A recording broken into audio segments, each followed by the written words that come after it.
we may as well go. I actually forgot you were online yesterday. Testament of the week I am having. Oh, shit. What's wrong with your week, though? Theseus, what's gone wrong?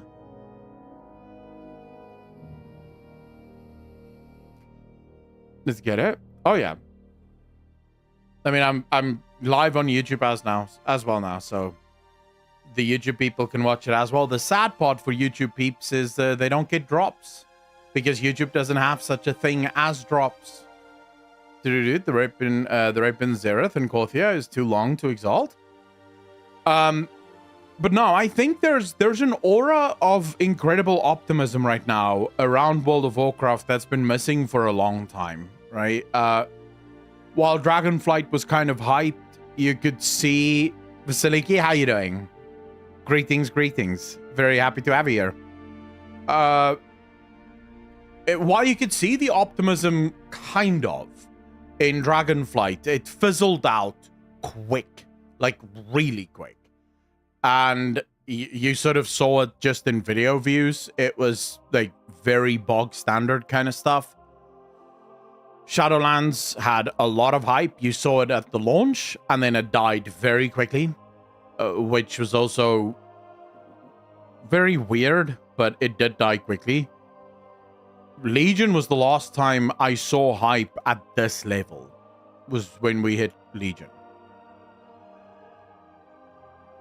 So yeah, I don't know. It's one of those moments. I think Chris Mason has a lot to do with it. I think a lot of the things that Alexandros, how you doing, bro? I think Chris Mason has a lot to do with it. I think the announcements that came in, people were very happy to hear it. So yeah, you know, you still exist. Quit streaming already, piece of shit. You deserve no less for trying to ride on the FXMXQ and steal money from the community. What did I steal, bro? Whose money did I steal? You have to get your fucking facts straight, my man. There are a few content creators who did steal money, but I have evidence that shows that I was first on the Final Fantasy fucking hype train. I obviously didn't popularize it because I'm not the biggest content creator in the world. Asmongold was that guy, but I started playing Final Fantasy 14 long before anyone else. So, get fucked, bastard. I mean, guys, it's a random dude on the internet. Like, genuine, it's a random dude on the internet. Are we gonna get angry at a random dude on the internet? Like, really? I don't even know who this guy is, but I am important enough in his life that he thought he should come into my channel and try and start shit. We should take that as a compliment, really. Banadonna, how you doing, brother? Very happy to have you here. But no, okay, so as I was saying, I think there's something about the War Within and the way in which it was announced, I think that is getting people excited. Especially since, you know, this is the first time ever in the history of Blizzard that it's been, like, Blizzard have been this open and this honest with the community about everything that they're doing. I think it's kind of insane to even be a part of the WoW community at the moment. It's nuts, because there's many gaming companies out there, and there's a lot of gaming companies that I consider to be very good. You guys know me. I'm a huge fan of Larian Studios. I'm a huge fan of CD Projekt Red. But in terms of just talking to the community and showing the community, holy crap. Where's this Blizzard been all our lives, you know? So yeah, I'm very excited for that, and you can see it in the community. The community feels the exact same way.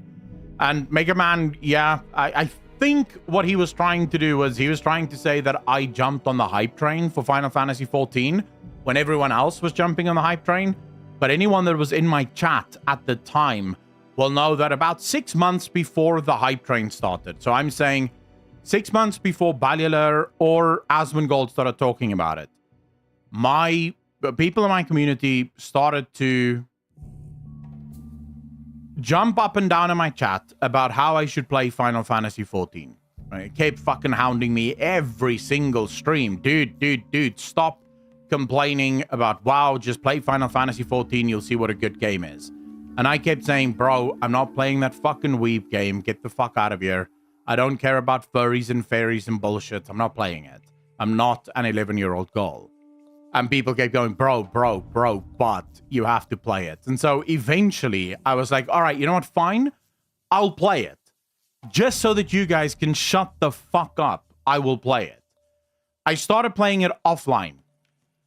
And I have my previous editor. I complained to him like crazy. In fact, the playthrough that we were recording, he came back to me and he was like, bro, I can't edit this. And I'm like, why not? And he's like, you are complaining for 50 minutes straight about this fucking game. And he's not lying. I was literally complaining for 50 minutes straight from level 1 all the way up to level 43, I think I got offline. I was complaining. I was like, this game is nuts. Nothing makes sense. It's horrible. There's no gameplay. What the fuck is this game? Like, this is just a terrible game. I don't understand why people would be so nuts about this game. And I told my stream that, and you guys said, bro, have you read the story? And I'm like, read the story? What are you talking about? I'm not going to read the quests. I need to get to max level so I can actually start playing the game. And then it was you guys that told me, bro, that's not how Final Fantasy works. You have to start reading it from scratch. Like, just start again. So that's when we decided to redo the game and, you know, actually do it live. But I was first. Like, I started before everyone else. So I definitely didn't jump on any hype train. I was just not a large enough content creator to start the hype train. Basiliki, I did not miss your comment. I did see it. And it's in the back of my mind. How much would you need to donate in order for me to shave my beard? There is not a number. There is no number for that. I have had my beard for about 7 years now. About 7 years that I've had this beard. And prior to the 7 years, it was...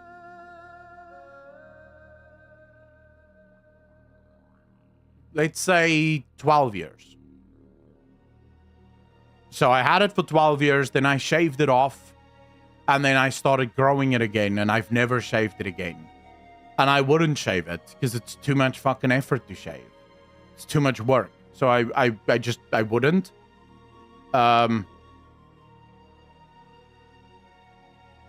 Yeah, that would never happen.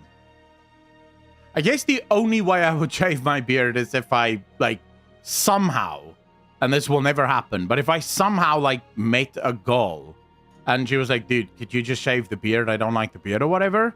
But then at the same time, would I date a girl that doesn't like beards? I don't think so. That would be weird. So probably not. But that's probably the only time that I would, like, have the beard shaved is if it was like a girlfriend that asked me not to have the beard. But outside of that, there's no chance. It's too much effort. Too much effort. I have to shave every single day if I want to keep the beard off. Fuck no. It's a lot of work. Never change you off for some check.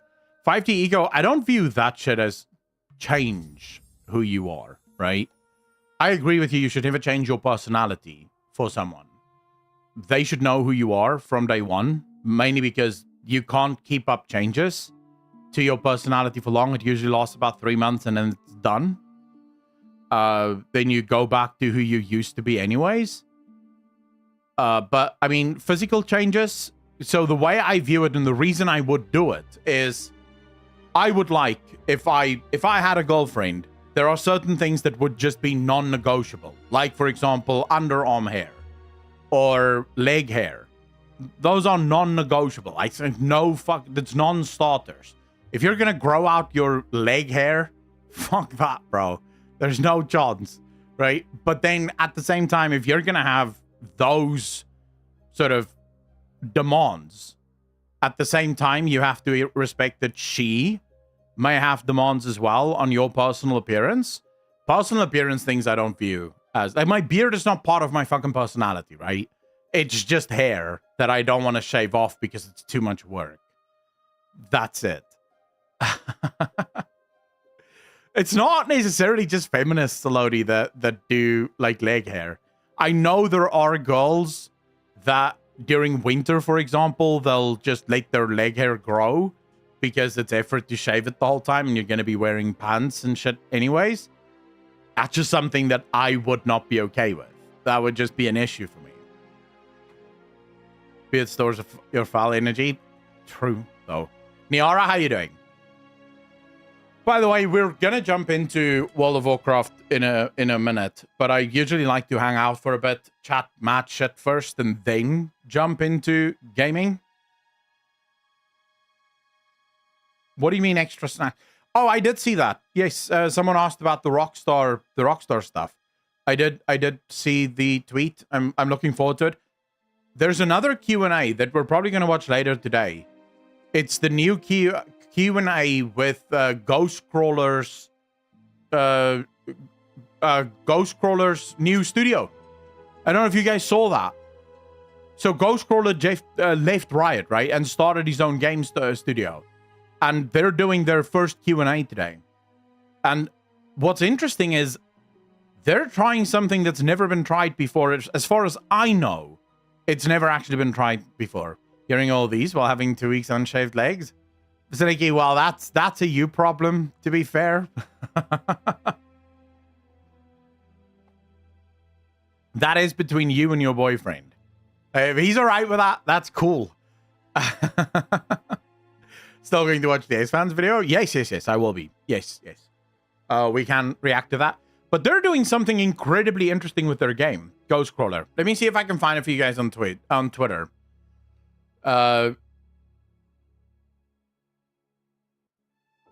Hold up. Ghostcrawler. Come on, Ghost. Here we go. Break Street. So firstly, their studio is called Fantastic Pixel Castle, right? Fantastic Pixel Castle. And they're starting a brand new studio. Their Q&A is going to be today at 2 p.m. ET.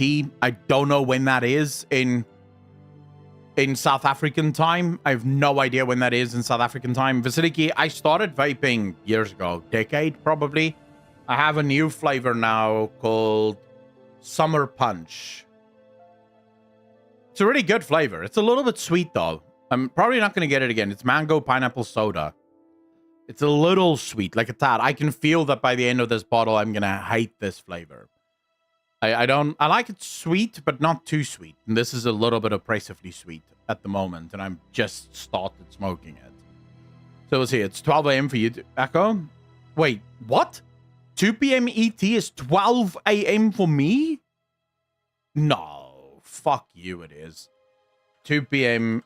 ET in South Africa. It's 9, you asshole. Holy shit. It's 9. Wow. But okay, so they're doing an incredibly weird thing. Evans, 9 months, part of the DJ Nation. Appreciate you, fam. Thank you. And Domago. Oh, it's a gift that's up from Domago. Domago, really appreciate you. Thank you. Anthony, how you doing, bro? They're doing something very interesting with their gaming studio. They don't have a game yet. The studio literally just formed.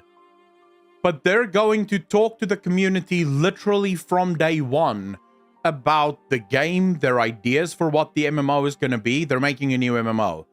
What they think the MMO should be. They're basically going to talk to the community every single month in these Q&As, discussing, actually not like Ashes of Creation 2 board. Because Ghostcrawler and the team aren't going into this with, we want these things in the game. they're going into it with like a broad idea of what they want the game to be, but then they're going to listen to the community and they're going to be like, all right, we think that combat should be tab target. What do you guys think? And the community will tell them, no, we want action combat, or we want this, or we want that. And they said that the second the game is in alpha state, it will basically open up to everyone, right? Like everyone will be able to play it. And they'll try to get community feedback as much as possible until the game goes into proper. So this is a brand new idea from their side. And here's the other kicker. None of their developers are muzzled. Their developers are allowed to speak openly and honestly about everything that goes on in the company, no matter what. Like, they can tell the community exactly what they're working on. They can tell the community exactly what's going on behind the scenes. It's a complete open development space. Which is the next country you're planning to visit? Vasiliki, I'm not big on visitation. I don't like going to other countries. Mainly because I hate flying. Not because I'm scared of flying, I just hate it. It's very long. But if I were to choose a country that I would like to go to, I know Europe isn't a country, but I would love to go to Europe. I would love to see Europe. I specifically now want to go to Europe for a very interesting reason. So I'd probably do Greece, I'd probably do Italy, love to do Germany, just to see where my ancestors are from. Love to do Switzerland and Sweden and Norway probably, because again, why not? But the reason I want to go to Europe is I found out this very interesting thing. So as most of you know, I'm on the carnivore diet, right? And I've become a lot more, let's say, cognizant of the things that I eat and the things that that you should eat. And so I stumbled upon this video of a guy from America, but he's lived in Germany for about 8 years. And he just made his way back to the States for the first time in 8 years. And he started talking about what that's been like the reverse culture shock that he's experienced, you know, once he got back to the US. And he was with like 5 or 6 different friends, and they all came back to America at the same time. And all of them had one specific issue for the first like week when they were in the US. The food in the US made them sick. Like, they were incredibly bloated. The one guy felt like he had flu. It was not, we're not even talking about greasy food to board. We're talking about just normal food that you buy and you cook at home was making them sick. And he then started to do research into this because he thought, fuck, why is the food here making me sick when in Germany I can eat whatever the hell I want? And then my brother told me a story because one of the companies that he's working for right now, that they're doing analysis for, the girl that he's working with, she can't eat bread at all in South Africa. She can't touch the bread. If she eats bread, it bloats her entirely and she gets massive stomach cramps for like the next 2 days. So she can't eat bread. Then she went to Germany and she ate bread in Germany. Nothing. Nothing. No bloated. Nothing. Nothing went wrong. Everything was perfectly fine. She can't eat the bread in South Africa, but she can eat the bread in Europe. And I started to do a bit of research, you know, sort of like on my own. I started to do some research and I found a very interesting thing. And this happened while I was watching a cooking video. There's this guy on YouTube. He does these very old cooking videos, like old cooking recipes that he does for like cookies and chocolates and stuff. I just like watching old cooking videos or people who cook very old foods. And he made this video where the recipe asks that you sieve the flour 4 times.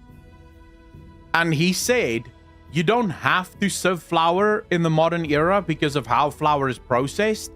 You no longer need to sieve it. And I was like, wait, that is interesting, because I remember my mum, way back in the day, whenever she would bake stuff, she would have to sieve the flour, and then usually at the bottom of the sieve, there would be these clumps of flour, that would just be there that you then had to push through. But I don't remember it happening in the modern era. Like, before I went carnivore, I would sometimes bake stuff, and you don't have to sieve anything. It just works. And my own mind, I was like, wait a second.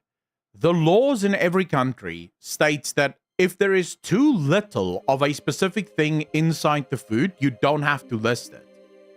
So if it's like, if you are putting stabilizers or, things that make like anti-clumping agents and things into it, but it's not a high enough percentage, I believe sort of in South Africa, the law is like if it's less than 0.5% of the total contents of the packet, you don't have to put it inside on the ingredients list at all. And I realized that's what that is. The flour that we buy in South Africa is laced with hyper super processed bullshit. So you think you're getting organic flour, but you're not really getting organic flour. You're getting flour that's super processed. It just doesn't say it on the packet because it's not enough in their mind to do anything. Because I know for a fact when I eat bread as well, I don't feel good. I feel very bad. It like really crashes me. I don't like it. But no, the carnivore diet is going well, like really, really well. It works, at least for me. It works really well because tech tax is too small. Fact, and anything organic usually isn't or is 3 times the price. True. Kashate, how you doing? Thanks for the follow. Really appreciate that. Welcome to the channel. Thank you. Ticketshirt, how you doing, bro? Visit Croatia, bro. Nice food. Calm. Domago, I have a sort of personal, like my ex-girlfriend is from Croatia. And so, I don't know, whenever I think of Croatia, I just immediately, I'm reminded of my ex-girlfriend. And not necessarily in a bad way. Like, I have nothing bad that I can say about her. Just that, yeah, Croatia's never been on my list because it was on my list for a really long time.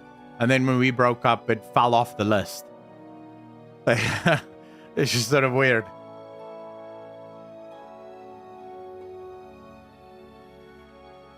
Roaming, yeah, the super produced stuff that we get in our supermarkets today is killing us. I'm convinced of it. Luneska, how you doing? What? I am in Czech Republic, Middle EU, and I didn't feel sick from any food in my life. No name label, but that's the point that I'm making here. In Europe, it does seem like food is a lot cleaner. And what hurts my soul is that I cannot,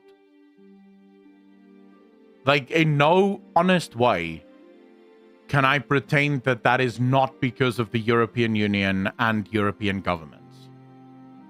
As someone that absolutely hates governments, I have to admit, in that regard, the European Union is doing a lot better job than most governments around the world at forcing companies to take very bad things out of their fucking food. Like there are things in South African food, for example, that is illegal in Europe. You can't put that shit in food. I know for a fact there are like massive amounts of foods in America that is illegal in Europe because of what's in it. And it's just not allowed in Europe. You can't put that shit in your food. And you start to think to yourself, maybe, and it's not like other governments in the world don't have this information. The European Union isn't just banning things for no reason. They're banning things based on research. There's research studies that show that these things are bad for you. And so the European Union goes, well, if it's bad for you, don't put it in the food. Whereas other governments, like my government, is so fucking useless, they probably have never even seen these studies. Fuck. What am I kidding? No one in my government would know how to read a study, so what am I talking about? Like, if it's not written in crayon and in pictures, they wouldn't know what the fuck it is. To whiten the flour in chicken? Yeah. I mean, South Africa doesn't use chlorine, at least not in the chicken. People always ask me if I'll ever go back to the US. I have nothing there for me, and I prefer my food not poisoned. Which, I mean, I don't like politics either, but ouch. Mega Man, what do you mean? Hello, bar. In Brazil, most of the food you buy is fresh. Sandakian in South Africa as well. I mean, South Africa has incredible farmland and incredible farmers. I do have to admit, that's one of the things I love about Cape Town, where I live now. There's like a bunch of organic bakeries that like still mold their own flour. There's a bunch of open air markets with like food straight from the farmers. Most of the shops here only sell certain fruits certain times of the year because they get it straight from local farmers. So if it's not season for it, it's not season for it and you're not getting it. So it is one of the things I love about Cape Town. Pretoria is very different. Pretoria, if you want something, you will get it 100% of the time. It'll be there. Because they don't have the farmers or the industry around it. And people in Cape Town seem to care about those things a lot more. And yeah, I think arguably Cape Town is the most beautiful place on earth.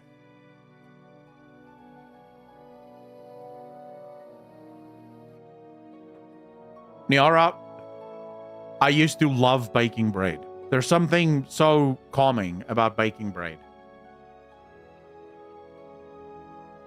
I still want to see, though, if you can use honey instead of sugar for the yeast.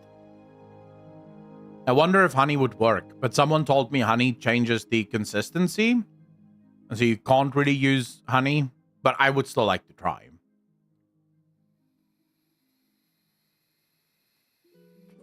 Does it work?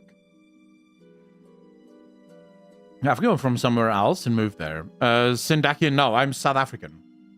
My family arrived here in 1838, and we've been here ever since.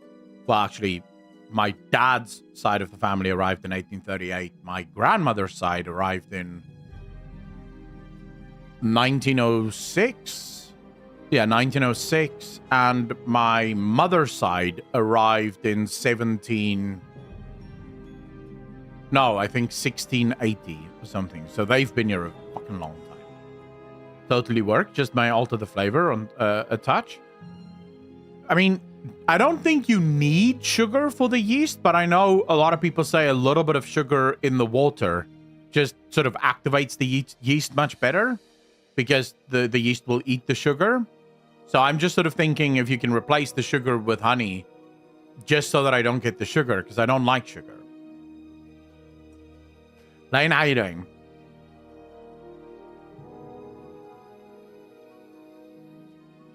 In Brazil, we don't know when our family got here. I mean, I would say the majority of South Africans probably don't know who they're from. But yeah, if you spoke to the majority of South Africans, they wouldn't know what nation they're from. But you can usually see it. So it's not too hard to kind of guess where someone may be from.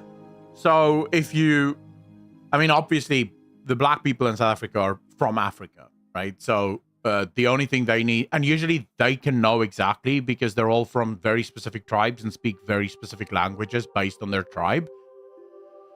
The white people is a little bit different, but usually if they're more fair-skinned and they have blonde or light brown hair and either blue or green eyes, the chances are very good that they're English or sometimes German, Dutch. I don't know of many Scandinavians, but there will be Scandinavians here. A lot of Germans, though. Then if they have slightly darker skin, so they're a little bit more tanned, it's usually Greek or Spanish. There are some Portuguese, but I think there's more Spanish than Portuguese. But you can usually see them just based on the fact that they're a bit more tanned. Northern Maine, I love winter. I can't ever think to move somewhere where it's summer all the time. Thank you. So South Africa doesn't have, like, at least Cape Town doesn't have summer all the time. Our summer is sort of only 2 months, 3 months. There is a pet. Like, as long as you guys are watching right now on Twitch, you're getting access to the pet. There is a pet. We'll log into the game soon. I just like always hanging out for a bit before jumping into the game. No, we don't get snow here.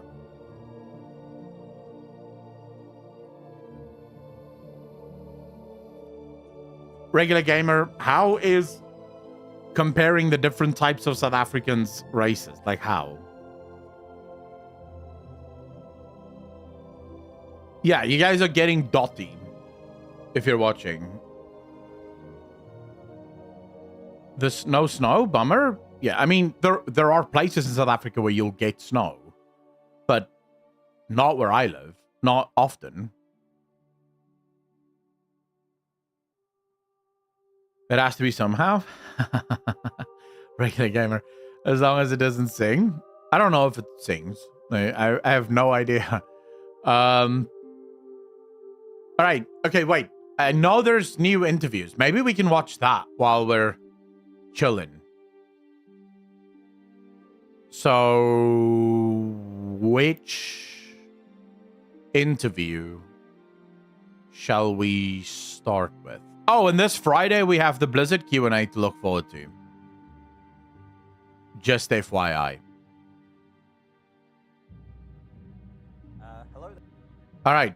We're going to start with Mr. GM's because why not, right? We'll start with Mr. GM's interview here. I love the fact that it's not a reading interview because those always take extra long. Here we can just react and have fun. Did you see Rockstar announced? Yes, I have seen it. We will be reacting to that once it comes out. I am looking forward to GTA 6. I love GTA 5 and I didn't think I would. So let's hear Mr. GM talking to Michael Baby or Bibe and Sean McCann. Hello there, and welcome back to a developer interview for the new expansion, The War Within, which has just been announced at BlizzCon 2023. I'm here with Michael Bybee and Sean McCann, World of Warcraft developers, and yeah, we're going to go through some questions. First in-person interview, so hopefully it's not terrible. Yep. All right, so we don't have too long, so I'm just going to dive into it if you don't mind. Kind of starting with maybe Dragonflight like questions, if that's okay. So obviously 10.2 coming out next week. Next week, yeah. So that's exciting. Tuesday. Literally Tuesday, yeah. That's awesome. Yeah, I've been playing loads on PTR. This is where I would have said, but it's not for Europe though. Dude, I am beyond triggered at the fact that every single patch day, Europe has to wait an extra day before we can actually play the game. It triggers me to no end. Because you're just dodging all of the spoilers and anything that people want to say. It really triggers me. Super great, so. Yeah, I'm personally really excited about it. Tons of content. It's really cool, yeah. Like, and you know, obviously Holly announced that it's like the last raid tier, things like that. People kind of speculating about 10.3 and 1. Of course, someone's stopping me. Black Waltz.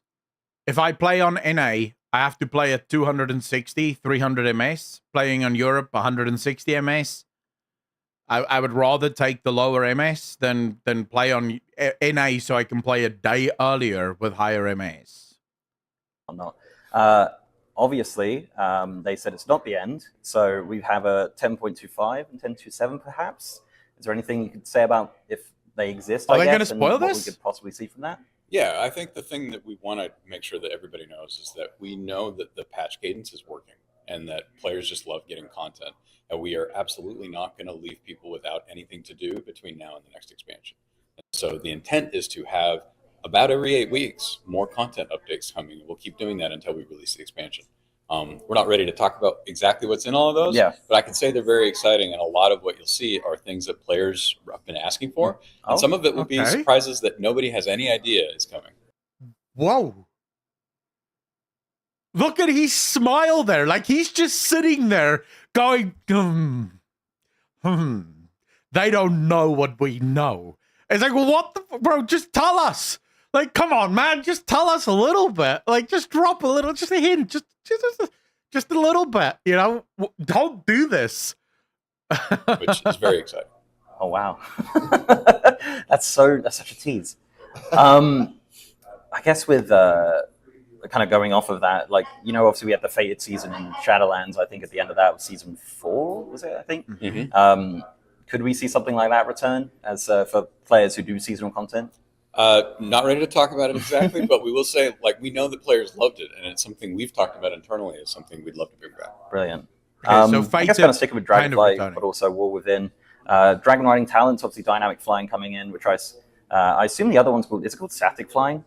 Yeah, static flying. Yeah, so you got like 2, you can like, I guess with Dragonfly, obviously we had the talents, we had the glyphs around the world, around the Dragon Isles and stuff like that. What's becoming of those in 11.0? It's just going to be part of dynamic flying. Okay. So, all right. So you still have the talent tree, you still have all the abilities and things like that? No, it'll just be part of the kit. It'll be treated right. like, hey, if you have dynamic flying on any of the mounts that can use. Okay, that's interesting because Ian said some of those abilities are going to become part of your kit and others will still be earnable. So it's interesting that, according to this guy, everything is just going to be part of your kit. Full, I'll check out like any theory after this. Let's just finish reacting to this and then I can check out theories. I'd be happy to. I always love theories. Dynamic flying, which is a lot of them. Yep. But not everyone. You'll just have all of those abilities, and including the ones that are coming out in 10.2. Okay. Is there any particular mount that does dynamic flying that you think is going to be like really cool? I mean, I saw Invincible in the trailer. Invincible's cool. Ashes of Alara is really cool. I saw a video internally of one that I don't think we're announcing that I think people will be really surprised about. That was. I don't think we're ready to talk about it yet. But the point is, you know, when you're doing the dynamic flying and we're trying to spread this out to all of these different mounts, there's a lot of considerations around like which mounts have which animation rigs, how do we actually make it look and feel cool and visceral, and the team is getting really creative about how we can do that. It isn't just dragons, it isn't just things with wings. There's a lot of really cool stuff coming. That's awesome. Yeah, I know there was like day in mind animations, and I was like, oh my goodness, is that actually happening? Like, yeah. What I would like is, if they have all of the mounts that could benefit from dragon riding, that's now dynamic flying, if they could have all of those mounts in the new expansion, then what if all of the other mounts that doesn't work, what if Blizzard built a brand new dynamic system for them that's different to the dynamic system for the other mounts? So kind of different abilities, maybe slightly different ways of using it. So you sort of have this mixture. And then, of course, the one thing that I would absolutely love to see is a dynamic ground system. So the same way that we have the dynamic flying, dynamic ground running, whatever the hell you want to call it. And then maybe even at some point a dynamic swim system. So you actually start getting mounts that go into the water and they have a dynamic thing as well. What are you going to do with a dynamic ground mount? What can't you do with a dynamic ground mount? Like, you can build some really cool things with a dynamic ground mount. For players that want to be on the ground, you can literally make it to where they don't even need the flying because the mount can jump super high and sprint super fast. And think of all the... So you have dragon races. What if you had also ground races, where the player has to run just really fast, right? Through different rings and different, like, dude, there's so much that you can do with a dynamic system for pretty much all of the different types of mounts. So that's something that I would love to see. Really, really cool. Yep. Very exciting. I kind of sticking with flight, I guess, for now. The old world dynamic flying. So we've had the Eastern Kingdoms Cup. We had the Carnivore Cup. I believe there's Outland Cup and cups for every single region at the moment on the calendar, but is like general dynamic flight in those zones something that's kind of in on the cards eventually? Yeah, that's where we want to head to. There's tech that we have to do for the different zones to change how things render and how much you can see when you're flying, and we've just been slowly working through that, and then also just making sure that it makes Anthony, sense. happy to have you here, man. Okay. I do have a few dynamic flight questions, so we'll just kind of roll those off and then we'll move into something else. Druid forms. So Druid have flight form. How will that We already work know with they're dynamic getting flight? I don't think we're ready to talk about Yeah. No, but that's yeah. wait, that's already been confirmed. I believe it was in the Wowhead developer interview with Ian and the team where they confirmed druid flying, like druid forms are getting dynamic flying. I'm pretty sure that has been confirmed. Dynamic. Sure, it would be cool though, wouldn't it? Yeah, definitely. Yeah. What level do you unlock dynamic flight? Should we spoil what Ian's going to talk Yeah, about? absolutely. Normally, right, it's unlocked at like whenever you start Dragonflight, which in 11.0, Dragonflight will be coming right after Exile's Reach. Right. And so it'll be unlocked a lot earlier than it is right now. Excellent. That's a really good segue, actually, because I was going to ask that question anyway.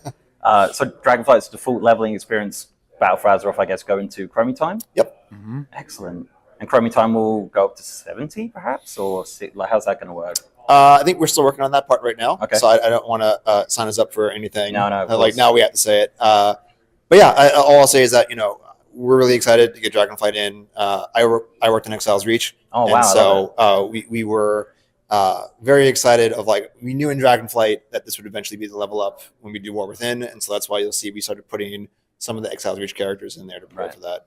That's cool. Yeah. Exile's Reach is a really great starting experience, I think. I really like it a lot. Thanks. Which is a really good segue for a question I didn't even write down. The Earthen race, right? Is that the official name? It's the Earthen? Yeah. Okay. Well, they're an allied race, right? So they start a little bit later. So will they start at like what is it right now? Is it 10 for allied races? I think we've really that's still being planned. Yeah. I don't want to. I think level 10 Okay. makes sense. No, that's fine. Yeah. Yeah. Those are cool shots. I'm actually personally interested because my plan right now is I'm going to level up my Evoker, which is my main right now, in the War Within. As soon as I get to max level and I go through the Earthen Unlock quest, I plan to restart as an Earthen. I haven't solidified which class yet, and then my main for the War Within is going to be an Earthen. I just think they're super cool. Yeah, I think the wording of it actually being an allied race was pretty interesting. All the way. You haven't seen since Battle for Azeroth, I believe. And then we got. They could legitimately remove all races from the game and just make everyone a different type of orc, and I would be happy. That's all I want. Everyone play an orc, because orcs are by far the coolest race in the game. See, the Dracthyr is a core race which came in. I guess future allied races, is that something? I know it's obviously a bit of you're not going to answer it, but. Is it a system that we could see continue in the future, obviously? I think that there are a lot of folks on the team who love it, and we'd love to see it continue. It's probably the best way to say it. Yeah, okay. It's not just fans. We think it's a really great way to introduce new, races. It's a tool that we have, right? So. Yeah. I am already willing to bet that Midnight will introduce Nerubian playable allied race. Because we already know that the Nerubian Empire is split in two. There are the Nerubians that are following Xal'atath, but then there are Nerubians who refuse to follow Xal'atath. They're fighting against Xal'atath and the others.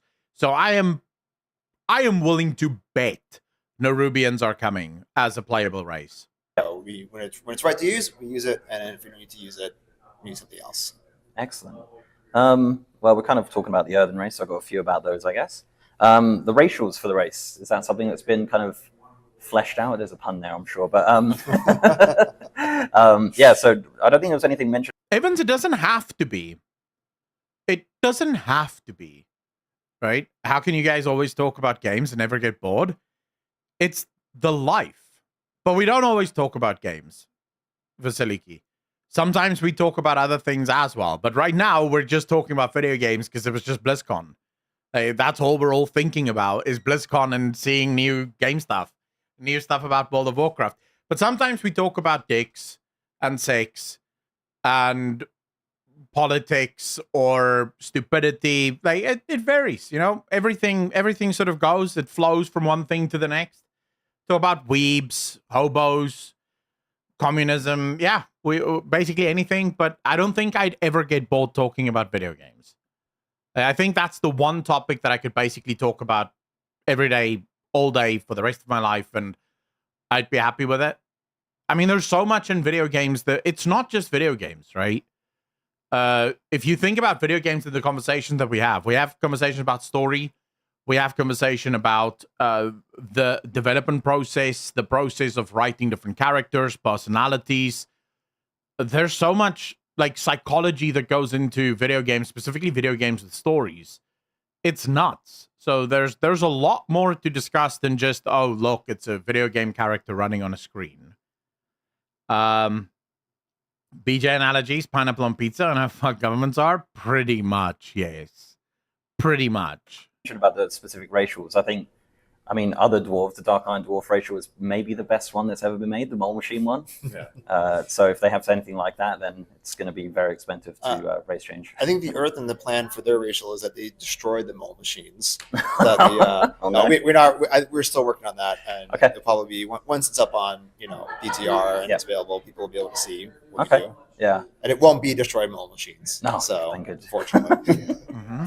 Yeah, I guess talking about PTR and kind of the cadence of like how things have been. As someone who plays a lot of PTR and tests a lot of things, it's been absolutely wild. Like 10.2.5, presumably, probably going to come up shortly after 10.2 is on the live realms. Yep. And 10.2.7, etc. I don't think it's really been talked about a lot, and I'm sure you can't talk about it either. But like alpha and beta cycle, is that something we're going to see kind of in the normal cadence of like how we can expect it, or is it something we could see possibly sooner? I think you'll see it more like what we've done in the past, but it's something that we're still solidifying exactly. And the Okay. timing for that, it's actually really interesting. We're having to solve some things that we haven't encountered before because we're releasing so much content. Yeah. The team that releases Classic actually releases, Modern WoW as well. And so we're just this patch cadence. It's just chonking out every Yeah. time. So we've actually had to figure out some new processes for the way that we handle releases. All of the Dude, there's so much data content we're right now in the WoW working with universe. all of It's our other nuts. things. We'll have to solve that. It's We're excited difficult. about it. It's a great R. Kramer, it's very, very difficult to boost their sound because this guy is holding the mic, but for some reason he's decided to remove the mic like kilometers away from this guy. So if I boost the sound for this guy, the next time this guy speaks, we dead. The ears are blowing out. So just squint your eyes and listen really hard. It's like the only thing I can tell you right now because I can't really boost anything. Just squint really hard and listen. That's the only thing that you can do right now. problem to have, but it's definitely something we're still working through. Yeah, definitely a good time to be a content creator, I guess. Yeah. So, endless stuff to do. Yeah. All right, let's see what else we got here. There's just some general questions that I'm curious about, I guess. I also every interview as well. Race class combos, we've seen that kind of expanding over the last, definitely Dragonflight, we've had a lot of them come in, monks, I believe, and what was the other one? It was, I can't remember, but yeah, we've had many come in. Is that something we can see expanded in the War Within and beyond? We want to expand them, but we don't have any specific ones that we're ready to talk about right now. Right. This sort of touches on that same point about the dynamic flying, Mhm. where adding more race class combos. A lot of times it needs to make sense from can the dev team support it with animations and make it still look cool, and then it also needs to make sense from a story perspective and have there be a reason why this particular race can do that class. Maybe that didn't make sense in the past. Yeah, I think you saw that with Warlocks, where we said, "Hey, we'll put out a quest that explains a light forged Draenei is going to dip your toes into some fel." So. Which I thought was really interesting. Yeah, it was fun. Yeah, that was great. It makes sense. Yeah, it's great to see that kind of stuff come in. Like, I played the War. I don't even. To be fair, you can have. I don't think there is really any race in World of Warcraft that you can actually hard code into just like it cannot be that specific class. If you look at how the different magics operate, there should be a way for almost every, like the only races or the only classes that I can think of that you could probably say would be almost impossible for every race to be is Druid and Shaman. Well, Demon Hunter, not really, because other Demon Hunters can train new Demon Hunters, so that can work. For Evoker, again, you could have one of the Evokers that learn how to teach non-dragons how to be Evokers. So these things can happen, like it can somehow kind of make sense. The problem that you have with Shaman and with Druid, Shamans get their power from the ancestors. You have to have a very close connection to your ancestors. The problem there is that a lot of cultures don't have that very close connection to the ancestors. And so you will have some trouble if you're from a race that doesn't have that close connection to their ancestors. Like, where is your power going to come from? Because shamans connect to the ancestors who then connect them to the elements. That's how they get their power. But then goblins exist. So that doesn't shoot... Oh my god. This is where Blizzard sort of stops thinking. Because that is how shamans get their power. But the fact that goblins exist sort of shoot that in the foot. You could probably make an argument from a lore perspective that Khajiit may have made it possible. So through their Khajiit connection, they connected to the elements. Because they have a pretty unique cadence of how they came to being. So Khajiit could be that, probably. Kind of like how Blood Elf Paladins aren't actually using the same order of light that human paladins use. They have their own invented order of light. So they're basically pretend paladins rather than the actual, light paladins of the Alliance. So maybe that's where goblins would sort of fit in, or it could just be that Blizzard haven't really thought about that part of the lore. Druids is difficult because the only way to be a druid is for nature itself, and we have in the lore evidence of certain characters that tried to be druids but could never be druids. Like, for example, Illidan. Illidan tried how hard to become a druid, and it would just not work for him. He was always a subpar druid. And then Illidan discovered arcane magic, and he excelled at that shit. Like, arcane just immediately worked for him.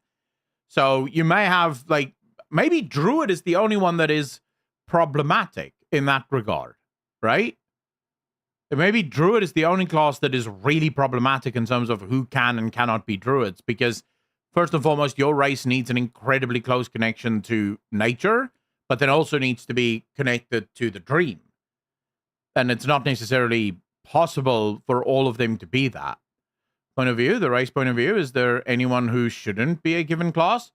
Crime, you have to look from the class point of view, because the class will inform what kind of race cultures could actually work for certain things.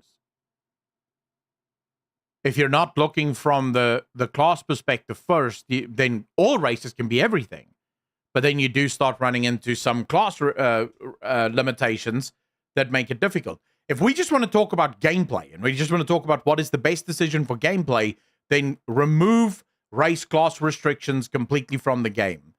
But if we want to talk from a lore perspective, then you can't remove all of the class race combinations and restrictions from the game, because there are some, like Minari Paladins, for example, was pretty difficult. There was a lot of swing that had to happen within the lore to make Minari Paladins a playable thing. So you have to find a story in which you can make it work. I have a warlock, and I went on PTR, made like a class trial and did it. I was like, that's phenomenal, like really, really fun. What else we got? So kind of, I guess, leaning into character stuff. Customizations, obviously the Earthen have a ton of awesome customizations, and we've seen a few kind of sprinkled in over Dragonflight. I think we just had the Blood Elf hair colors coming in 10.2, various things like that. Is that something we might be able to see more of in the future, perhaps more for like allied races as well, because some of them are a little bit lacking compared to their normal race counterparts, I suppose. Yeah, no specifics to add right now. Yeah. But like the point is that the team wants to make sure that there's tons of options for players to express themselves, to do cool stuff, make cool characters, and we're going to continue to push the boundaries there. Awesome. Right, into War Within questions, right? Sorry, we're out of time. Well, thanks for coming, guys. It's been really fun. Thanks, everybody. Warbands. I made a small noise when that was announced. I don't know if I could have controlled it. I think everyone was super excited about that. I've been like pushing for account-wide stuff for a long time, and this is like literally the perfect thing. Mm-hmm. It's something we've seen in other games as well, and it's like always been like, this would be perfect for WoW, and it's really cool to see it come in, especially as an evergreen feature as well that's going to continue. So the question is, I mean, it's a couple things. Dude, it took forever for warbands to become a thing in WoW. Like, holy shit. I was convinced that my grandkids will finally get like something considering warbands in WoW, because it just didn't feel like it was a pressing issue for Blizzard. So when it finally was announced, I think everyone just made a little noise. Things. So the factions was announced as account-wide, right? So, and I presume the renown system is coming back in War Within as well. That's the plan. So how would that work in regards to, like, say you had 2 characters and you were doing whatever the name of the renown is, like you do like a world quest which gives you rep on one character.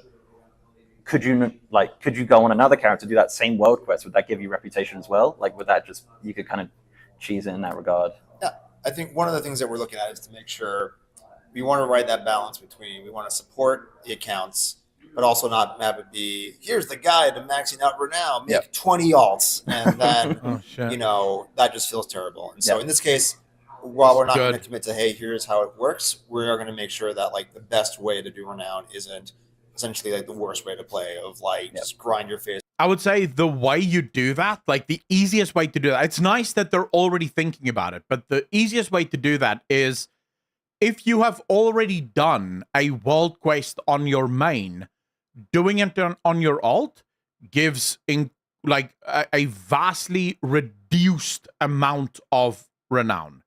So, the first alt that you're doing is like 80% less renown. And then the next one is 90% less renown, and then 95% less renown.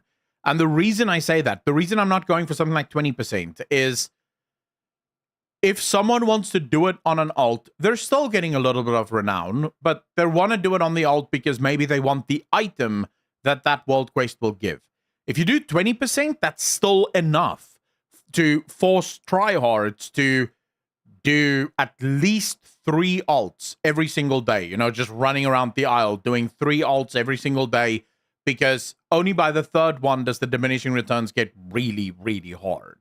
So I think not all items are going to be warband items, though, so there is a limitation to some items maybe not being warband, although I imagine all items that you get in the open world will probably be warband items. I imagine that, but we'll see. That's how I would do it, because that way you still get something when you're doing it on an alt, but in that way, the reason you are doing it on the alt isn't for the renown. The renown is just a little cherry on top because you're already doing it. Renown on repeat, otherwise alts is always the best way to play for reps. D-Wolf, again, like I just explained, if you give 0 renown on alts, then, you are sort of disincentivizing the use of alts in its entirety. So you still want to make alts matter. Because remember, the whole point of warbands is to say, this is your account, and your account matters. Like, your account matters. No matter what character you're doing it on, it's for your account. So the way you want to get that done is by saying, when you do it on your main and then you do it on your alt, it's still going to give you a little bit, but it's not going to be enough to make it worthwhile to spam a bunch of alts. If you do 80% reduced renown on your second go, most people are not going to do 2 alts in order to get the renown up, because the amount of renown you're going to get is going to be insignificant. And then you could even put like a penalty on the account itself. So if you do all of the renown, on all of your alts, there's like a debuff that your account gets. So for the next 24 hours, all renown is reduced by like 50%. So at that point, you're really telling the player there is no point at spamming all of this shit for renown. In my opinion. Face off, get 1 million alts, and get the renown done in a day. Mm-hmm. Yeah, that makes sense. I guess, how many renowns are there on launch, I guess? I would say a decent number. 3. That's 3 all or we can 4? say right now. Yeah. There was a screenshot, and I'm pretty sure it was all just like random names and stuff, but it might be the actual Some one. of those, I meant Nightstrike. I meant Realm.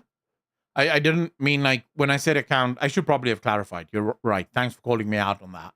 I meant Realm, right? Because yes, a lot of people play Horde and Alliance, and how shit would it feel? You've just finished your Horde characters, but now your Alliance characters have 50% reduced renown. You're like, motherfucker. So yeah, I meant Realm. So, or maybe you could even do it like faction. So it's a realm and faction thing, because a lot of people have Alliance and Horde on the same server. So you could just do it to where, you know, it's a faction-based realm limitation. I think the quest team was in there, and so I think that was just the UI artist. Yeah, that just was to try it, fun. yeah. I guess sticking with factions, will we see... No, Michael, it will be limited to this specific renown. So it wouldn't be a total renown thing. It would be for a specific faction. So if you want to do, say, you know, X on your Warlock, but you want to do Y on your Paladin, that's perfectly fine. It's 100% for both. The point is, if you want to do X on your Warlock, your Paladin, your Druid, and your DK, that's where you're going to limit the player. And the reason you're limiting the player isn't because you're trying to punish the player. It's because you want to stop players from playing toxically. Right? That's the point. You want to stop players from playing toxically. Because you know that's going to be how players play. You know for a fact that's going to be how players play. All of those hardcore raiders, what are they going to do? Not just hardcore raiders, but everyone that wants to complete anything, they're instantly going to jump in and spam the renown, trying to get it full blown. So yeah, I would argue don't. But then again, if renown doesn't offer any power, does it matter? Like, genuine question. If renown doesn't offer power, does it matter? Like, will anyone actually hard spam alts to get the renown up if there's no power? I guess collectors will. So you probably still have to limit that because collectors will go hardcore. Like legacy factions in the Warband system as well in regards to like count-wide stuff? Because I know for a lot of people, that's a massive like kind of, they on their alts they want to jump in and, you know, be able to kind of get those have those factions exalted already. Is that something we could see come in as well? Obviously, I know it's like... Oh, so it does matter, just Sunchatter? Factions for now, but... Yeah, I think it's definitely starting with War Within, and then it'll be, after we launch, see, okay, what's next for the Warbound system? Like, this is a thing that we'll have for the rest of the game forever, and so it'll be an iterative process of, okay, what worked really well. We also don't want to spread everything and go, oh, this one thing actually could be improved upon. Now it has to be improved upon everywhere. We want to nail it in War Within, and then go, cool, let's take that and then make it even better for everything else in the game. Yeah. So we'll be looking at it. It won't be at least for War Within launch. I guess once you've got that door open, you can kind of like just keep pushing it open further. This is why I'm excited for the Warband stuff. Not really because of everything they announced. That doesn't matter. What I'm excited for with the Warband stuff is the technology that allowed it. Because for the first time ever, the engine now views all alts as a single thing. It's your account, where in the past, the engine viewed every character as an individual character, so there were vast limitations to how the game could be played, whereas that's no longer the case. So I am excited for the future of what Warbands can actually bring, and here's why I'm really excited for Warbands. If Blizzard ever announced housing, imagine what Warbands can do, because all of your Warbands would have a camp. Not a house, a camp. And you can build your camp in whichever way you want. And maybe, just maybe, all of your alts are in the camp as like AI characters busy doing things in the camp when you're there running around and you see your alts, you know, doing their own thing, maybe doing their professions, just as a bit of an RP sort of side effect kind of thing. Gibda, Zalseria, thank you so much for the follow. Really appreciate you. Welcome to the channel. Thank you. I think it could be incredible. And then the ability to... So imagine this, quickly chat. Imagine this. Blizzard changes the way that new levels work in World of Warcraft. For a new player that wants to level up, they have to go through the whole World Soul Saga, including all of the patch content as well as all of the dungeons and all of the raids. But Blizzard introduces a story mode. So it's story mode dungeons and story mode raids.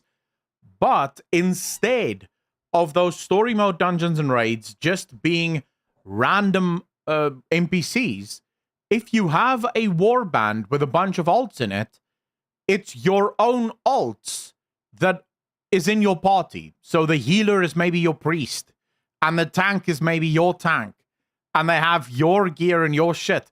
Like, the amount of stuff, so it's literally a warband that you're building for yourself to help you get through like low-level dungeons and low-level raids and stuff like that. That's what this technology will allow you to do. And that's what I think is really, really cool about this system. Further and further. I guess like other things that kind of account bound through Warbands, is it currencies was on there as well? Is that a thing that's account bound, or how's?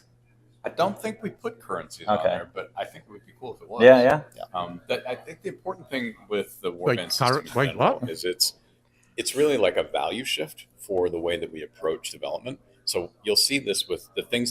Scuttlebutt, that's something that you could do in the camp. So when you do at a camp finally, you could actually have like mission boards where you send your alts out to do missions sort of randomly, just for like silly things that you don't want to do on your main. They can do for you, not gear stuff, not power stuff, but just sort of fun side missions for your alts to go on. I was just thinking about something, but now I forgot. Savin Raven, how you doing?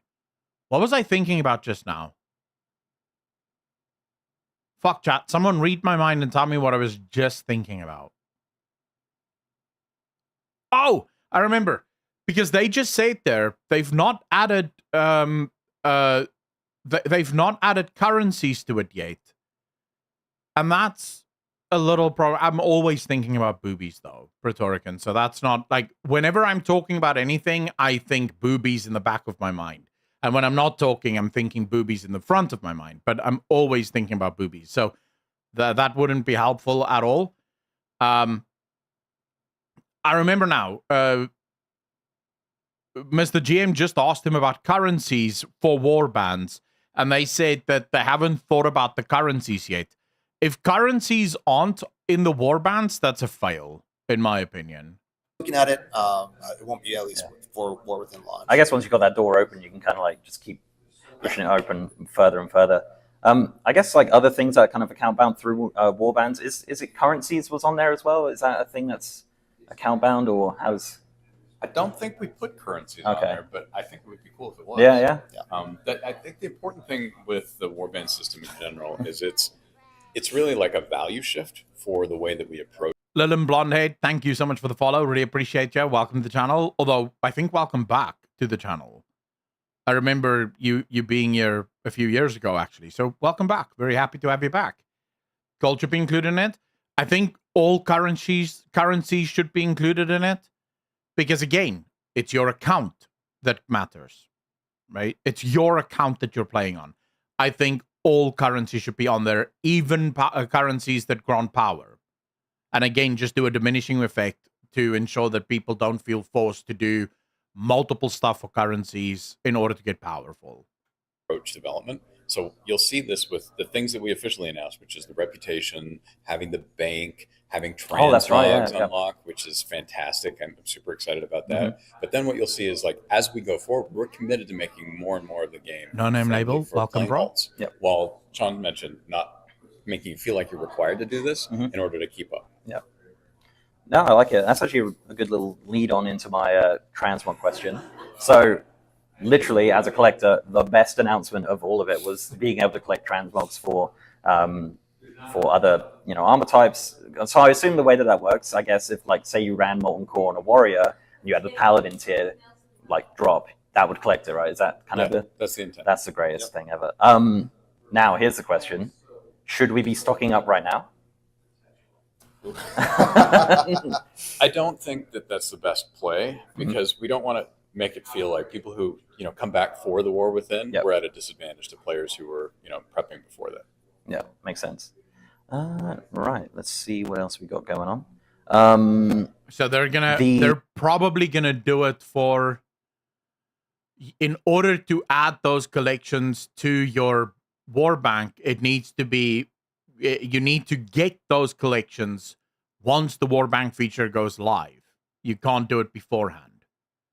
So if you go around right now collecting every single transmog in the game, you're not going to be able to use that once the game goes live. You're going to have to redo all of it. That's at least what he said here. He said, because Mr. GM asked him, should we then go around, should we start collecting transmogs right now?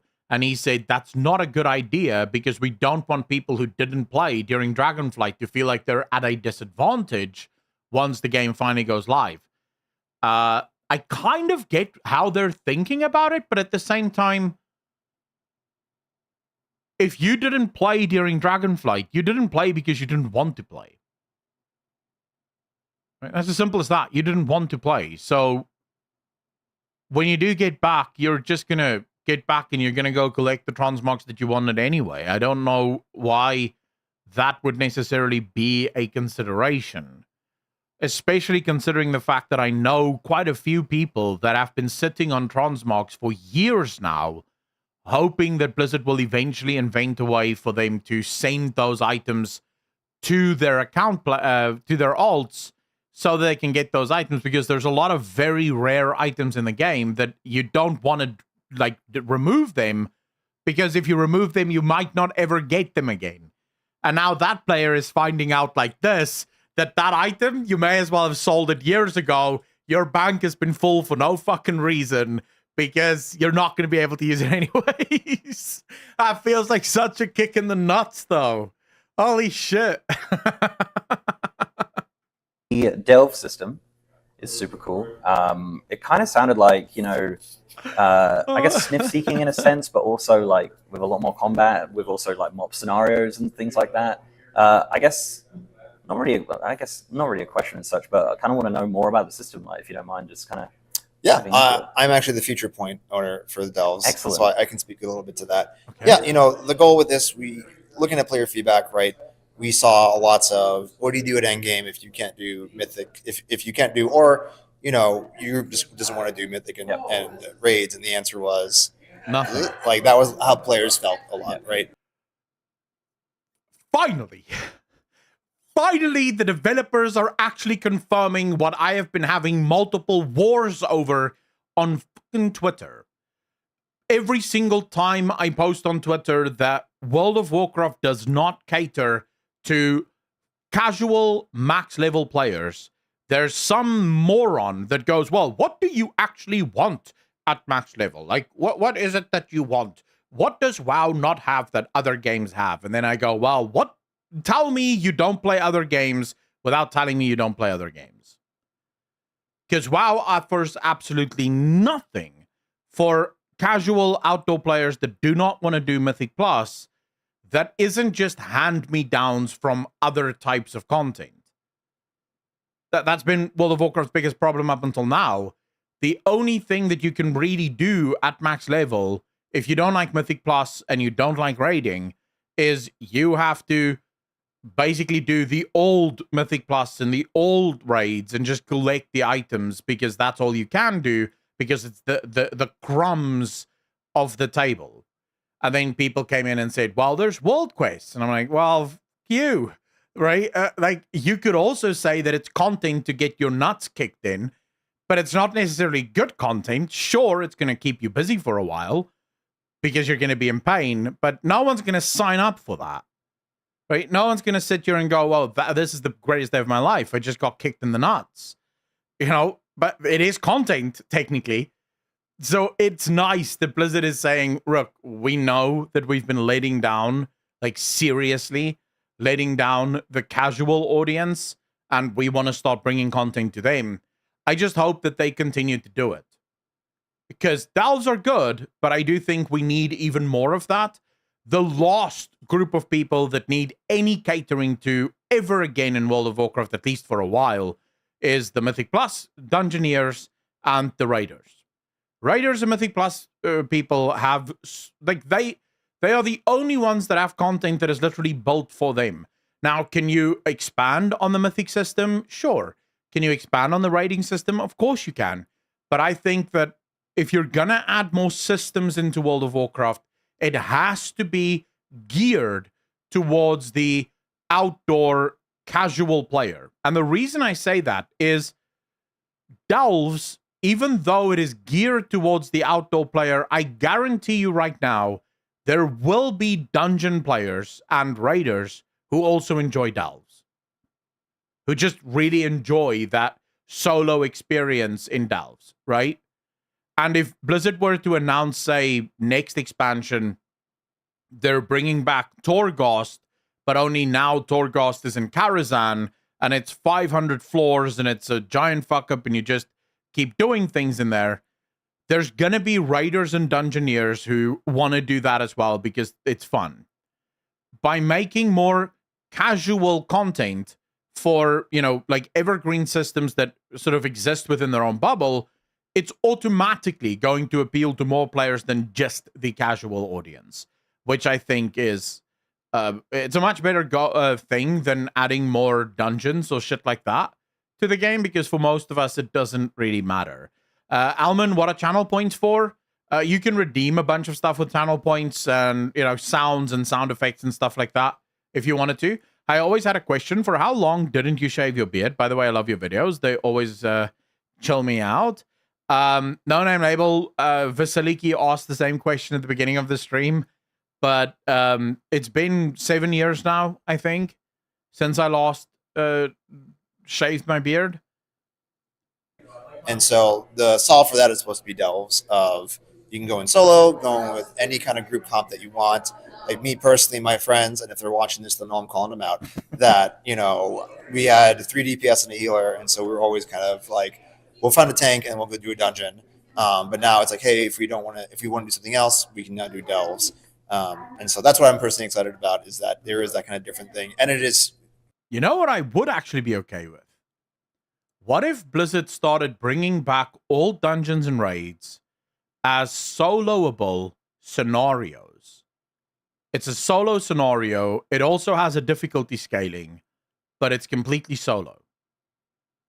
And it's all the old dungeons and raids and stuff that like it's redesigned in such a way that you can do it solo and you can scale it up in terms of difficulty, so you can go just have fun with it.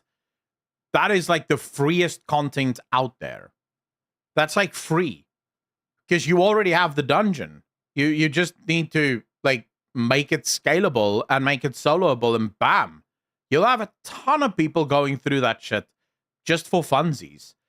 Sort of like want to collect some transmogs? Well, why not go through a dungeon that you don't just stomp through? Instead, do a dungeon that actually has some challenge to it. Much shorter. Our plan for delves right now will be about 10 to 15 minutes game time, and we're making sure that we're going to put no mechanics that encourage you to kind of speed run it as fast as possible. Yep. So there's no timer. You can go AFK if you're like me. And Xanarath, it would be opt-in. So you'd still be able to, do the dungeon on easy mode, just stomping through it. But someone like myself, for example, there's a lot of dungeons in World of Warcraft that I actually love. But I don't give a fuck about transmog. I don't care about transmog at all. So I don't run those dungeons because there's nothing in those dungeons for me, and they're too easy right now. But if I could do those dungeons solo and actually have a scale of difficulty to keep testing myself against, like the Mage Tower, only a dungeon, I would do that the whole day. Like, we would have entire streams of me just running all dungeons. Your kids tend to cause emergencies. Yeah. You won't tank a run by having to go AFK and do something. Okay. I like that. So it's not really a time thing, I guess, like, under pressure in regards to, like, you got to do this super quick. Yep. I guess, like, sort of, it was announced that it's seasonal. Bran is the first NPC running in there with you. So even if you had a 5-man group, you'd still have Bran? Yep, he'll be there. Okay. He'll be the 6th party member going, hey, how's it going? So I guess... That's a great Bran impression. Perfect. They won't let me voice him, but... Would he... Is it going to use like I guess in Exile's Reach at the end, right, when we did the dungeon with the NPCs, is that the sort of similar tech that we're going to see with Bran? Better tech. Oh, wow. Okay. Yeah. That's awesome. I guess that's like the AI. Is that the same that was used in the Battleground as well, the Comstomp? Is it similar to that? A little bit. You saw a little bit glimpses of it there, a little bit in Islands, right? And so Delve is definitely kind of us looking back and go, what can we learn from Torghast? What can we learn from Islands? What can we learn even going? I've seen lots of people mention like from Pandaria scenarios and things like that, and kind of have that be a fun like culmination of, okay, here's a system, it's not going away. Yeah. And so, yeah. Okay. Would it be a source of rep as well for rewards, or is it mostly just gear and presumably transmog amounts and things like that? It depends on what I want to force the rewards team to do. If I really want to say it right now. I say we're still figuring that stuff out, but I will say at least on the rewards that speaking of lessons learned, that we learned a lot of big lessons from Torghast. Yep. We heard everybody talk about it did not feel good, that it felt required. And so from day one, we've been like, that is one of our pillars, is to make sure that I said that it was going to be a fuck up before the game even went live, because I knew that if you make it mandatory, people are going to hate that shit, because it's not designed for everyone. As I have said, and as Preach have said, and Asmongold said it, and every content creator, Balila said it, every content creator said, you're making a mistake. Torghast should absolutely not be mandatory for all players. And Blizzard was like, no, bro. You don't get it. We know what our players want. You guys are not our players. And then the game came out, and it turns out we are their players, because no one fucking liked that shit. if you love to raid and you love to do dungeons, that you don't feel like you have to do delves to stay ahead. We want it to be a thing that I want to do delves because they're fun, right? I can do my mythic, and then you know what? I got some time to spare. Let's go. Let's get the gang together, and let's do. We had the 5 fire mages. Let's go do a delve, and we can do that. Yeah, I guess the system is made for me, because I don't really do Mythic Plus or raiding, so I'm just very much an outdoor world content player, which is funny because I think literally like 2-3 weeks ago I tweeted about having an outdoor row on the Great Vault, and everyone was like, that's a great idea, and then suddenly it's there, so we listen to your phone. Yeah, that's what it is, yeah. Which is a good segue to ask about that. So is it just delves that are going to be there, or is it going to be like kill a world boss or do a world quest as well? Like how would that kind of row work? I think we're still figuring it out. I mean, that's going to be kind of a somewhat complicated thing to figure out, because we want to make sure there's so much outdoor world content, right? Yep. We want to make sure that we nail it really well, so it doesn't end up either alienating other pieces of content. So you're like, well, I'll never do this again. And also not having it be so spread out that you're like, it's just confusing to know what to do. And so we're still figuring it out. That's going to be iterated on a bunch. But that's all I can say about that. But the reason that it's called the world row is because it's more than just delves. And so that's the piece that we're committed to. Yeah. Excellent. Yeah, that's the one I'm going to be filling out every week, I think. Although I've got to say, like in 10.2 with the heroic and mythic being on there on the thing now, that's a great change. And time walking as well. Yeah. I thought that was awesome. I guess kind of going into a little bit of PvE stuff. Queued content and cross-faction queued content. That's a huge thing that I know a lot of people would like to see potentially in the future, especially for something like time walking. We've just had Turbulent Timeways. It was a really great event. I love time walking so much. Is queued content through cross-faction something that's on the radar as something that we could see in the future? I guess what we would say is that it's not specifically something we're ready to say, yes, we're doing this. Yeah, of course. But more that we hear what players are saying, and we know that a lot of players are asking for this. So it's something that we definitely love to be able to implement in the future. It's just a question of timing and all of the work that goes inside compared to everything else we're doing. Yeah, absolutely. Delves are cross-faction as well, aren't they? Sorry to jump back to Delves. I think we're still have to figure that stuff out too. Yeah. Awesome. Right, what else we got going on? I guess time walking. Is there any? So I think it was mentioned by like Ian a while ago. He said about like, what does time walking outdoor world content look like? And as said, I like time walking as a system. I think there's a lot of potential there for really great stuff. Could we see any changes to time walking in War Within, Battle for Azeroth time walking? I don't know where like. I think we could definitely see that kind of thing. Yeah. I think that. Do people want Battle for Azeroth time walking? We know that players really love like having reasons to go back and revisit previous content, and it's not just dungeons and raids, but the outdoor world as well. And so when we talk about like, hey, how can we make this cool for people? It's a lot about like, how do we make it relevant? Maybe reduce some of the friction, and then also make it like cool and rewarding in some way. And so we're talking about a lot of that, but it's not something that we're ready to announce right now. Okay. Just be about relevant, like making me relevant. You'll always be relevant. Thank you. I've got a few like random ones, so I'm just going to kind of sprinkle them in with no context behind them. Archaeology and professions, I guess. Well, there's a couple of profession questions, so I'll start with profession talents as the first. Dude, archaeology, going under the earth. I think there needs to be archaeology, or like, holy shit. Like, there has to be archaeology. We're going back to like places that has been completely untouched by civilization for a very long time. How can there not be archaeology there? One, so that's something we saw in Dragonflight. Is that something that is going to continue to go like on the in the War Within, or are we kind of seeing that going to be kind of retired, or like how's that system going to continue? Our plan, and we're not ready to dig into tons of details on this, but the plan is that the existing system that we set up for Dragonflight will be essentially like there will be a War Within version of that system. Okay. And so players who really love Professions will be able to collect new stuff, spec into a talent tree, and use the crafting order system in the War Within. Okay. And so we just ignored archaeology, like just say, nah, fuck it, we're not going to talk about that at the moment.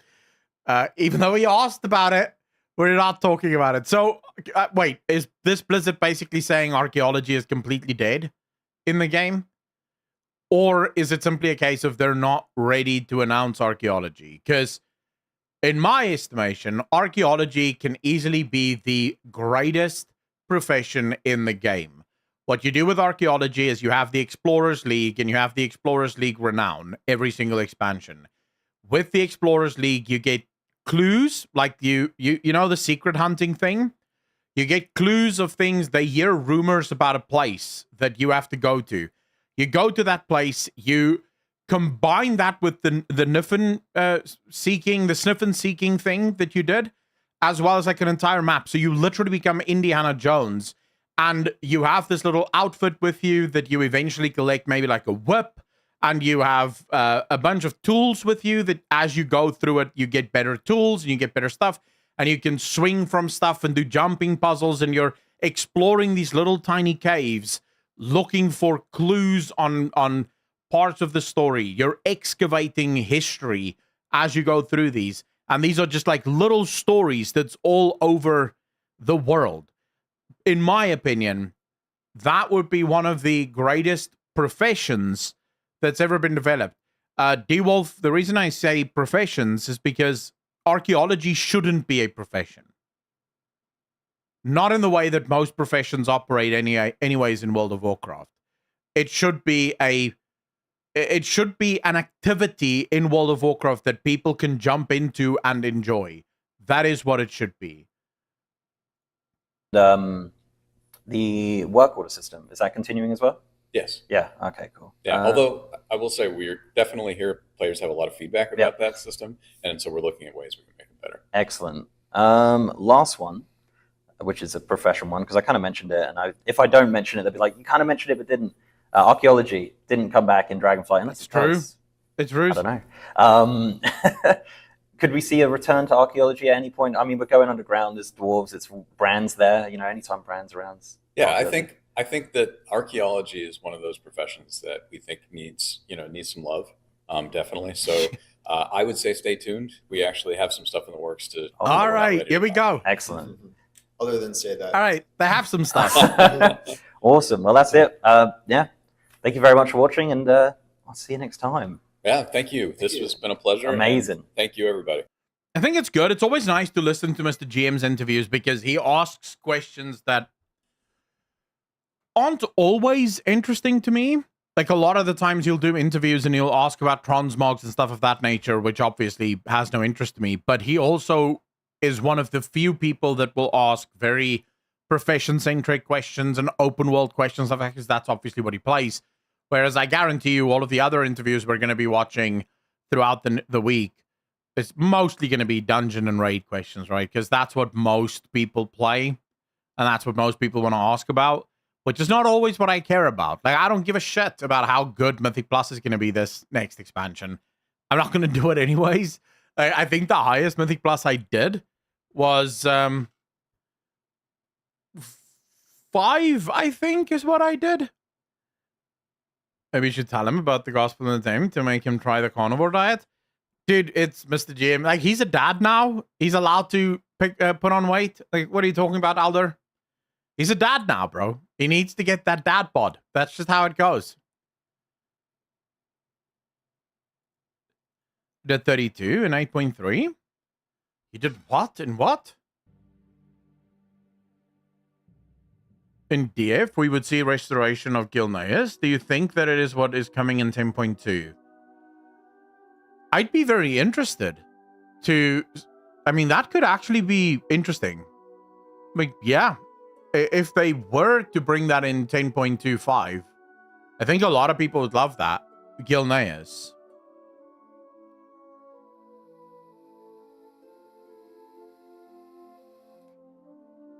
Agreed, Ravenite. All right. Was it the European realms that were taken offline, or was it the... I guess we'll try.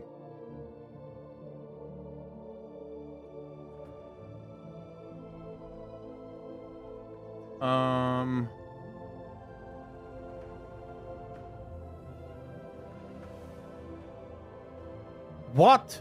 I am not running old. What are you talking about?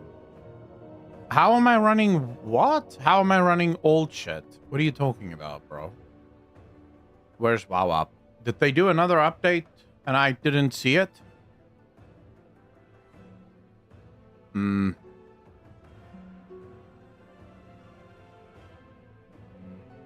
there is one update for details damage meter, so let's do that. All right, let's see. During downtime, I did just update, so we'll see. I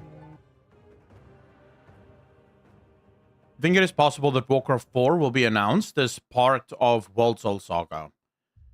I don't think so. I think, considering everything we've learned so far and everything we found out, I wouldn't expect to see Warcraft 4 probably for another year or so. If there is gonna be a Warcraft 4 at all, I think it's gonna take some time before we actually get that. I'm always Affliction. Yeah, I think a year or so, because Mike Ybarra did make it clear the only way that will happen is if developers actually come to him and say, hey, we really want to do it.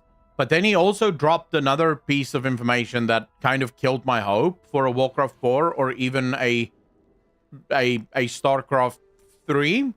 And that is that he himself said most of their developers that were like RTS specialists left when StarCraft was cancelled.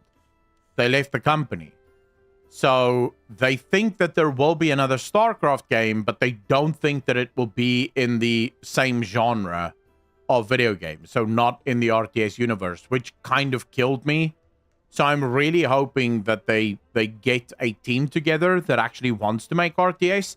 Or if they're not going to do it, send it to one of the studios that's part of the Xbox family and let them make an RTS in the Warcraft universe.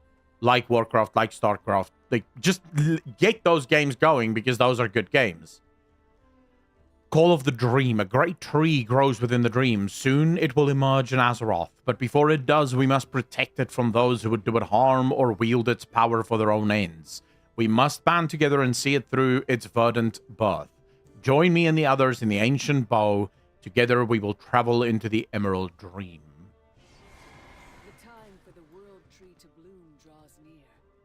Enemies are gathering in the Emerald Dream. Come. Okay. Oh my god! Drillman, 27 months, part of the DJ Nation. Appreciate you. Thank you, thank you, thank you. Let's quickly change some sound stuff here. Audio.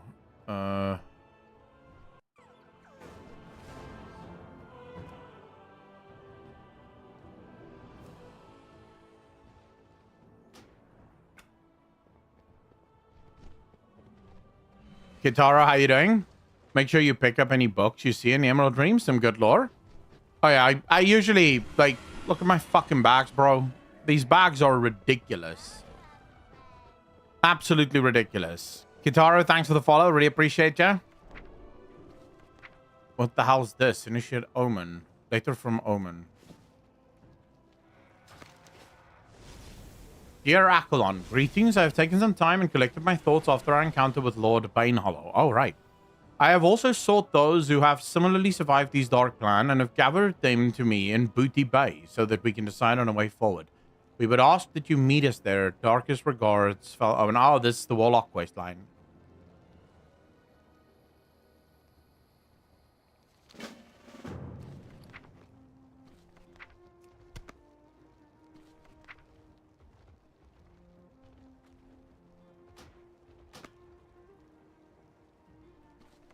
Why can't I delete this? I really want to delete this shit. But alright, fine. I guess I'm picking it up. And I can't get this. Darkness Cries, how you doing, bro?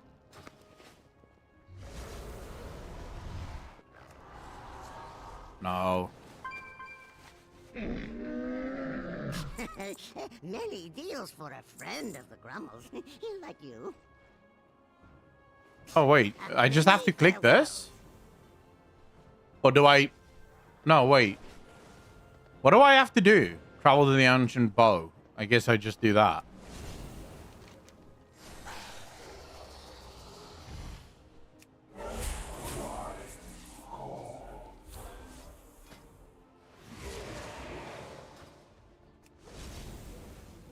Yeah.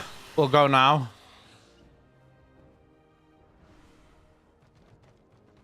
Wait, before we go. What is this quest? How will you aid the Valdraken Accord? I guess I'll do Dream... Wait, no. Do I want to do Dream Surge? I don't want to do a Dream Surge. Fuck. Super Bloom. Yeah, that's how I'll do it. Let's go. Shit, almost the Dream Surges. Motherfucker, would that have peeved me. Have returned.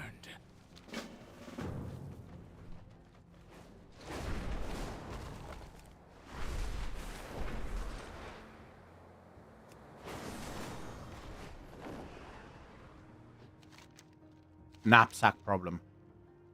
What time walking is it this week, Draenor? I have no idea. No idea. Let's see. What time walking is it? I don't know. Oh my god! Oh shit, Lorexi, 2 months part of the DJ Nation. Appreciate you. Thank you. Craft 1 simply stitched reagent bag. I can do that right now, I think. Simply stitched bag.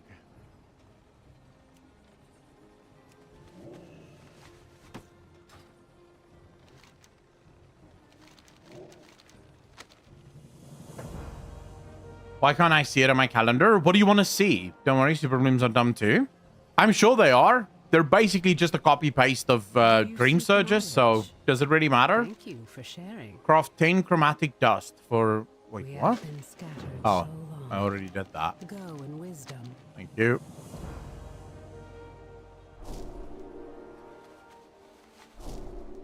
It is Wallow to Draenor. Yeah, it's Wallow to Draenor. Okay, now we can leave, chat.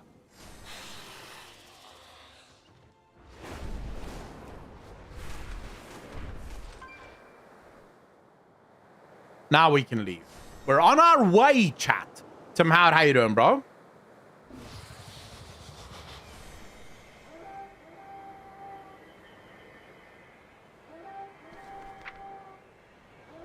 Our surveyor spotted something that might be of interest to our research. I trust you brought your climbing gear?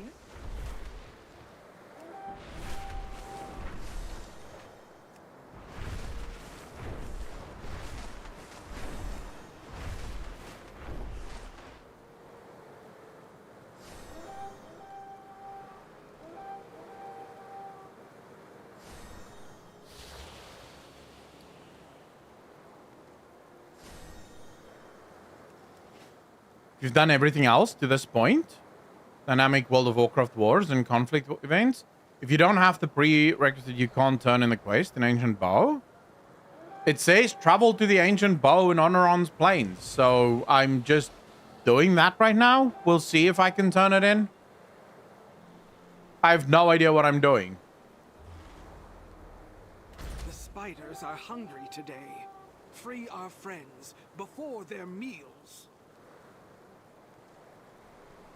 I think I did all of the quests that I could do. So, you know, as most of you know, I don't play a lot of Dragonflight because I don't really enjoy Dragonflight content that much. I just like the story. That's pretty much the only thing I do most of the time. Is I do the story and then I leave.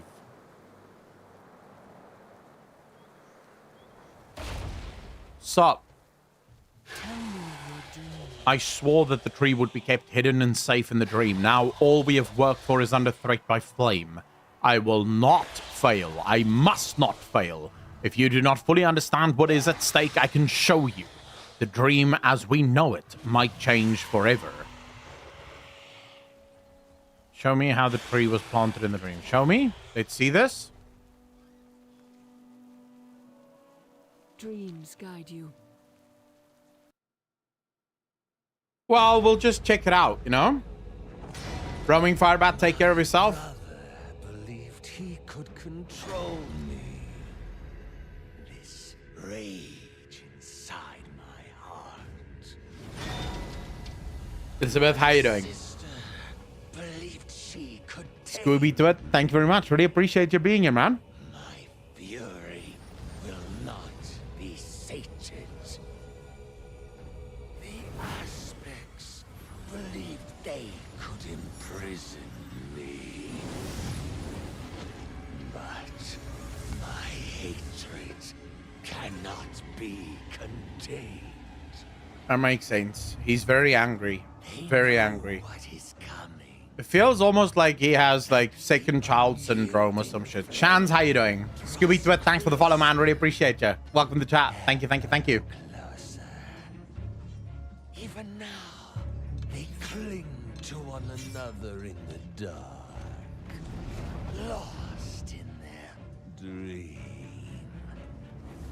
Danmo Gaming, I mean, I have a video out on that where I break down this entire cinematic from a lore perspective and explain it. So I discussed why him and Deathwing are basically saying the exact same things in that video. So you can just go check that out. I think it's like 4 or 5 videos ago. All of them. So it falls to me to make them pay. Scooby Twit. Okay, so you literally just have fun, watch it. And then I believe for this one, you have to link your Blizzard. You link your Blizzard to Twitch. So your Blizzard account just gets linked to Twitch. Can't remember where you do that. Like I would have to go check quickly. Hold up. Let me just see how you're supposed to do that. See, I haven't done this in a very long time. Is it under account settings? I feel like it may be. Yes. Okay, so you can probably do it from Battle.net as well, but you probably should do it from Battle.net. Like I have mine done from Twitch, but you can do it from Battle.net as well. Let me just check that. It's most definitely going to be under...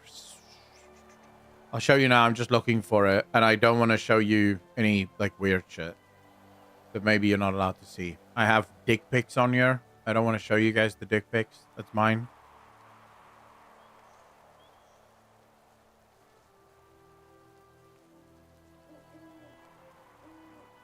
Wait, where the fuck is it? Where do you connect your shit? Like, it should be much more obvious than what it is, no?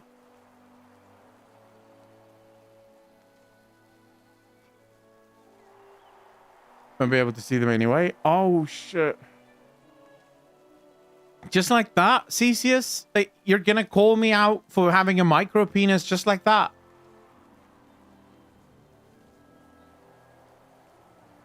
That's disgusting, bro.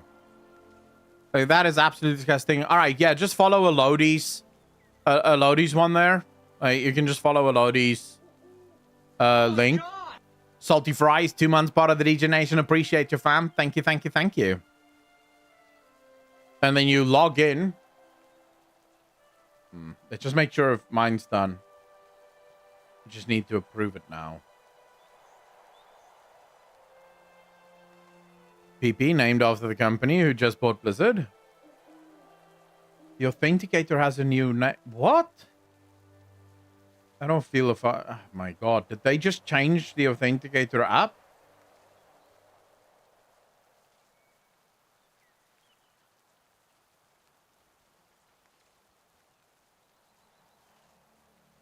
It's not going to let me log in. Because there's a new app. Oh my god, bro. Like, seriously? Anyways, just follow that. I'm installing it now, but I'm not gonna log in. Fuck that. It is what it is. Maybe I'll do it later. I hate having this many apps on my phone, man. The dream must be protected. Not so long ago, the world tree was planted within the Emerald Dream. There we have kept it safe. Now our enemies have found their way into the dream. We must unite and protect it. The tree has so much promise and potential. For a mere dressel. We protected the tree by guarding all entrances to the Emerald Dream. Now Farak has found allies to open the way for him. I will do the same for you and our allies. The Green Dragonflight cannot do this alone. Through this portal, we will enter the dream together. We must protect that realm and all that grows within it. What if we just destroyed this realm? Like, what would happen? Like, what's the worst that could happen?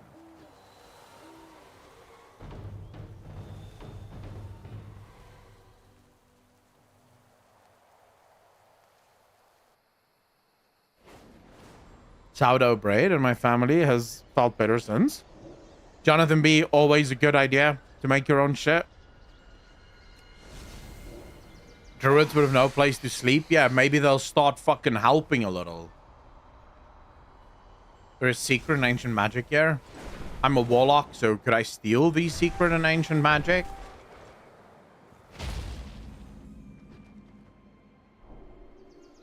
You think all life would die? I don't think that would happen. The Emerald Dream is simply where, like, the perfect version of Azeroth lies. It's not where life necessarily comes from, at least according to the lying titans.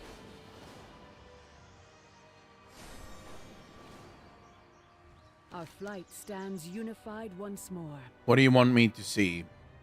Show me. Rest well. Behold, a mere dressel. Dude, that thing has had some growth hormone injected right into its penis. Look at the size of that thing. The very embodiment of the cycle of life. Its boughs infused with the souls of the Kaldori. Until the tree crosses over into our world, we must defend this symbol of hope from... No! We must save them! It's already started. It's almost as if we knew. Hello, champion. How do you feel about this moment? So much has been lost by the Night Elves, and so quickly. Now there is finally a chance to heal and to grow. First, we face Farak. Then, my dearest wish is that there will be opportunities for new growth, new life, and a new future. Let's talk about something else. Is it time to go? Do you have your dick pic sorted after vein size? No. I like looking at them random. Much better that way. You never know what you're gonna get, you know? Dreams guide you. You think they will add the tree to the world in 10.2.5? Knowing Blizzard, there's a good chance they don't. Blizzard tends to work on, like, if it doesn't need fixing, don't change it. The world, and this is one of the problems that I've always had with World of Warcraft, is that the world doesn't keep up to date with the story always. So, you know, how many years did it take for Orgrimmar to be rebuilt, even though it was in the process of being built? Stormwind still has issues that's just sort of there. You know, it's kind of weird sometimes how we'll solve an issue, but the issue remains in the game. It kind of breaks immersion a little bit, but this one's large enough that I can't see how Blizzard cannot show the tree in the world. So maybe the tree will be immediately, like, not even necessarily in 10.2.5. Maybe as soon as we're done with this raid and we finished all the chapters, the tree is born in the real world, and now the tree is actually in the real world. So that could actually be really cool, because I think the tree is literally just going to be on top of this portal that we just went in. That's where we're going to get the tree, I think. I wonder how any Night Elf players in chat?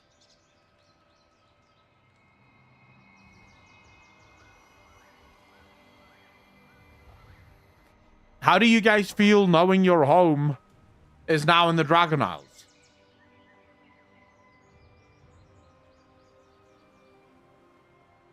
Already, Farak damages the fabric of the dream. I can feel it burning as if flames were consuming my scales. And I know that simmering agony is only a fraction of what my son felt when Farak tormented him. But we have a potent weapon against this fire. Our fairy drakes and dragons consume what does not belong here. They are excellent allies, if a bit difficult to manage. Now they need our help. Use this. Clear the skies of encroaching flame. Rest well. Be pretty cool for the Night Owls. Fairy dragons are special creatures, colorful and unpredictable. Take to the skies and witness how they spread their wings. All right.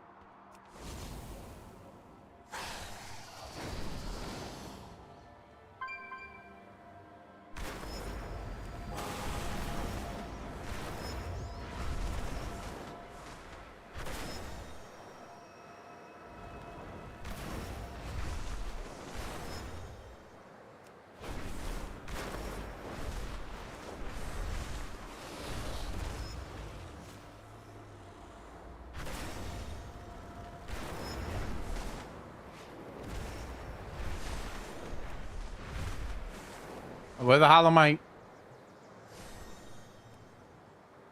Where was I going? Never exactly read any quest log. Why not? It comes to the mortal plane. Where is it? It will be in the Dragon Isles. Okay, here we go. Maybe they will plant it in Quel'Thalas. I don't expect that. So you know where we just went into the dream, right? That portal? I think that is where the tree will be. I expect the tree is going to be right over that place, and that entire area there is going to become the home of the Night Elves. That's my expectation, at least. So, Night Elves, from now on, you can fuck right off of Kalimdor. We're going to take your forests. Ashenvale is going to make for some beautiful, beautiful weapons of war. We're going to take all of your trees and cut them down to make space for Orgrimmar to grow even bigger. Work, work.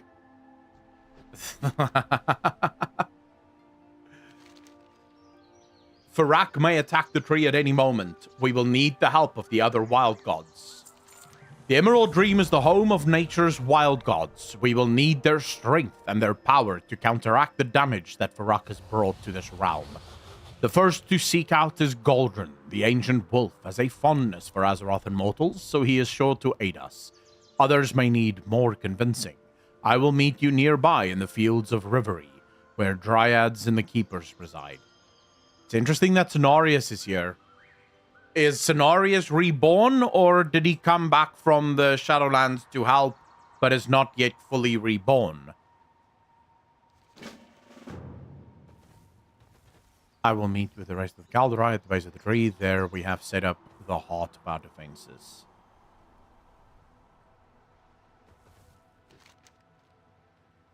I am Cenarius. I am the Lord of the Forest. I taught the Night Elves how to fully embrace nature. He just fucked off. That was rude as shit. I was still busy, like, talking to him, and he just left. It was very rude. I'm gonna kill him next.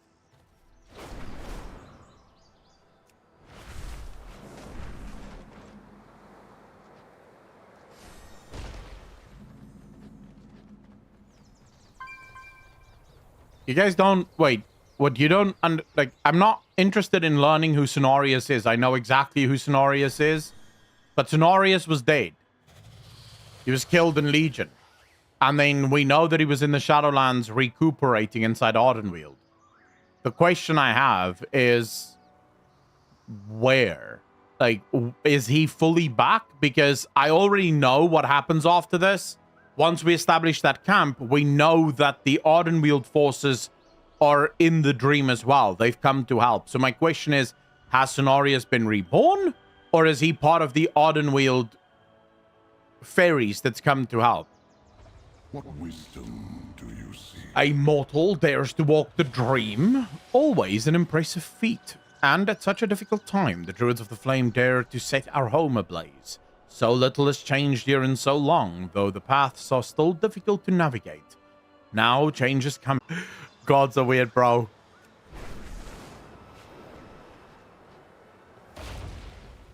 Kwanzu. Well, this is a new god. I don't think we've ever... I don't think I've ever learned of Kwanzu. Goblins, I presume, just bribe the elementals? Probably. What a fascinating creature. What have we here? A mortal whose mere presence changes the realm? You are very interesting indeed. Who are you? I am the... here we go again. Asking a question and then never getting the answer. I am the cool, fresh saint in the air just before the rain. I am the face you can't quite remember. I am the harbinger of change. I am the reaper of consequence. I serve the unending flow of life, and I am the victim of its stagnation. Do I speak the truth, mortal, or do I deceive you with my grandeur? I was hoping you would tell me.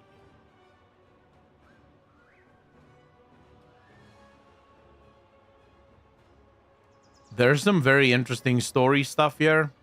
Like, this character can be very interesting. Yeah, it's kind of like Zeech from Warhammer 40k. Very Zeechy.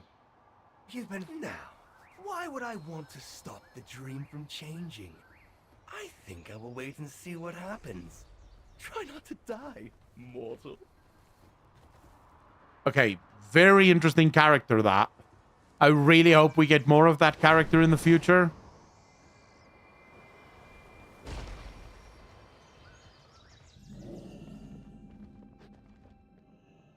What is that voice acting, though? It kind of fits with who the character is. Elder Cassiphine.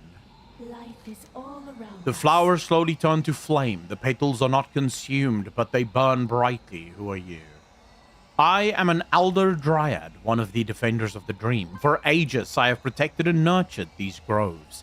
Yet they never seem to grow more verdant. They merely remain. They hibernate. Would it matter at all if we are not here? Would these fields stay exactly as they have? Or must something dire happen to them to finally renew? This is the first actual answer that is super interesting. Remember, we have spoken about this a lot, chat. The idea that a lot of creatures of the dream don't make a lot of sense. You have the dream, the emerald dragons, that they're supposed to be the protectors of the dream, yet they protect the dream from what? This is the first time ever that the dream has actually fundamentally been under attack. Because if you say the nightmare, the emerald dragons don't seem to do jack shit to the nightmare. The nightmare seems to spread, and the green drakes do nothing to stop that spread. It's just there. The only person we know of that actually stopped the nightmare spread was Malfurion, not the dragons, even though their charge is to defend the dream. It was Malfurion and Tyrande that actually closed off the Rift of Arm, that actually stopped a lot of the corruption growth. So you do sort of ask, well, why are the why do the green dragons exist? What are they doing there, right? And now you have this Sister of the Grove, Elder Cassiphine, that basically says nothing ever changes. Like, their job here is to keep the dream. But the dream doesn't do anything. It never changes. It never adapts. It's just always, it's sort of locked in time. Now go back to Razageth. Razageth, let me see if I can quickly find this on Twitter. Someone sent this to me yesterday. There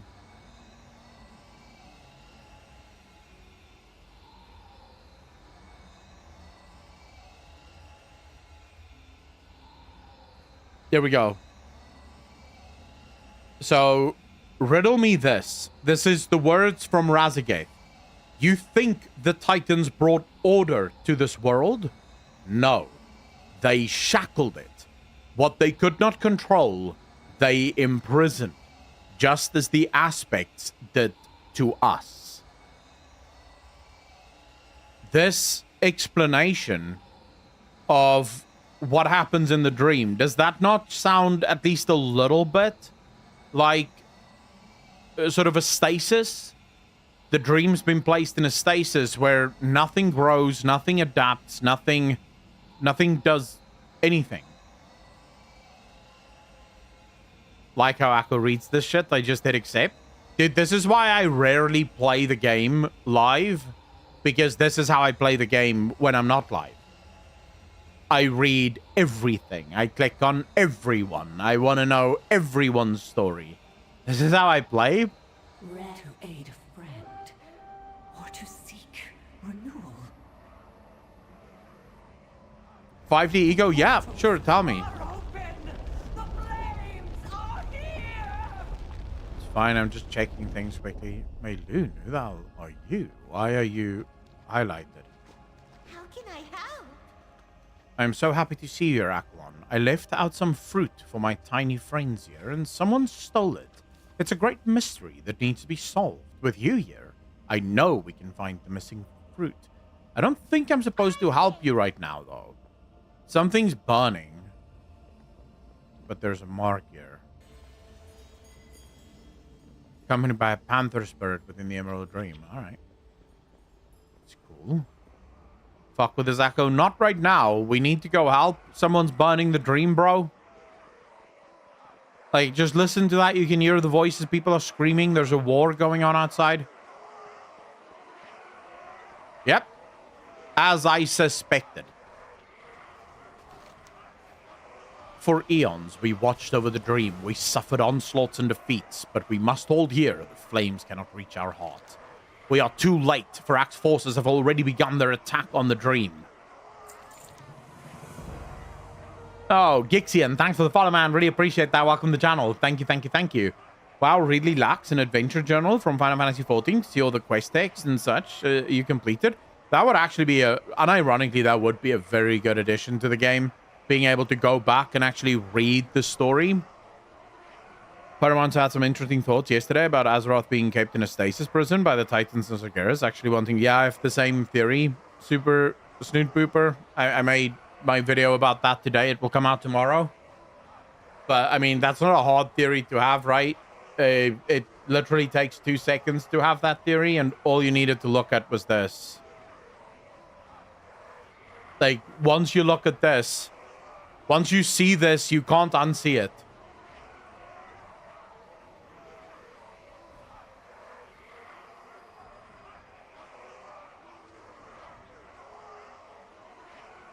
Like, what do you see here, chat?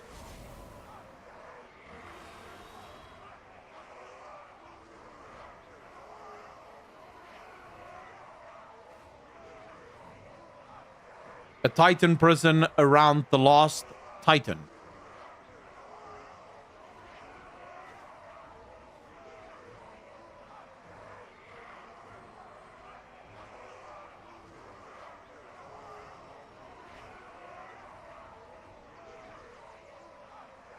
My camera can't be in the way. You can literally see it.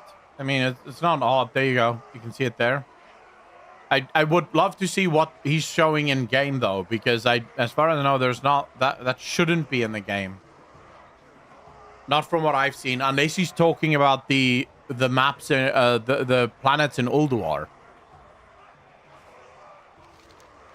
The Door of the Flame are opening a way into the dream for Pharaoh's forces. Wait, someone asked me a question. I forgot to see it.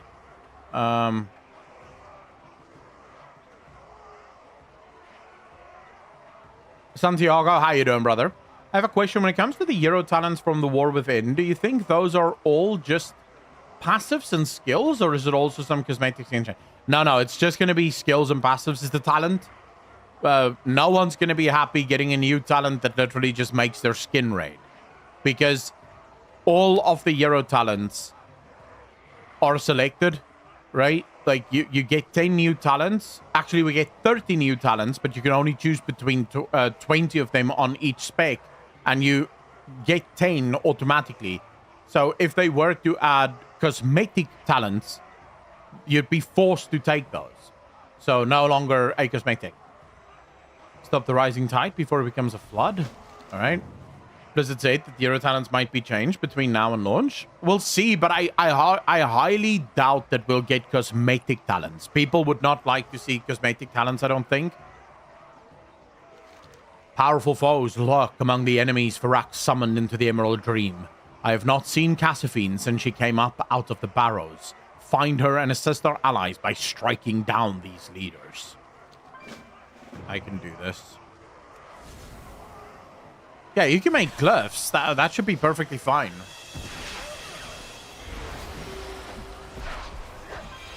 The lag's quite real, though.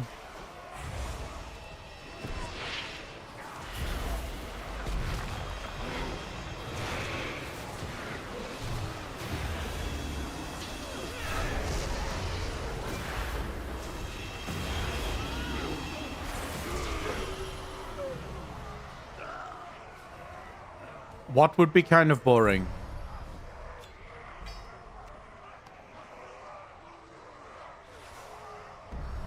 Wait, I want to loot all of this shit. Hold up. That's a lot of gold just left out on the floor there.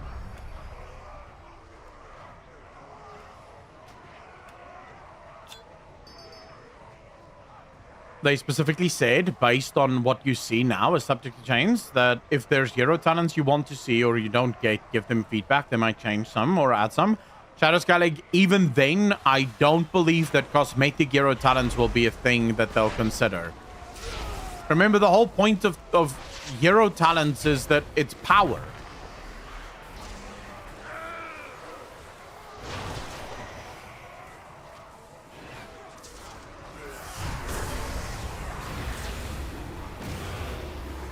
Right? It's supposed to give you power. Like,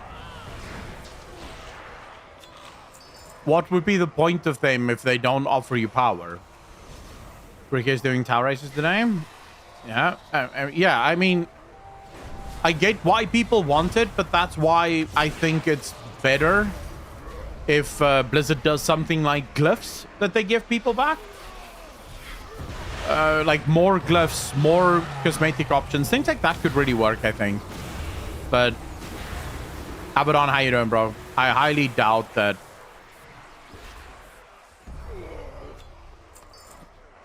Talents that do cosmetic stuff should be included in the game.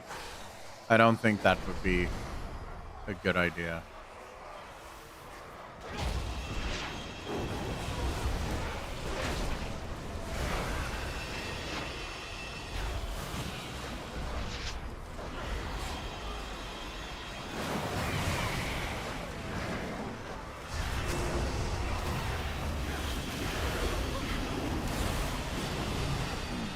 Just put that stuff in the barber shop, like all druid forms and warlock pates are now. I guess you could do that too. Like barber shop, I mean, anything works, right? I don't think it really matters.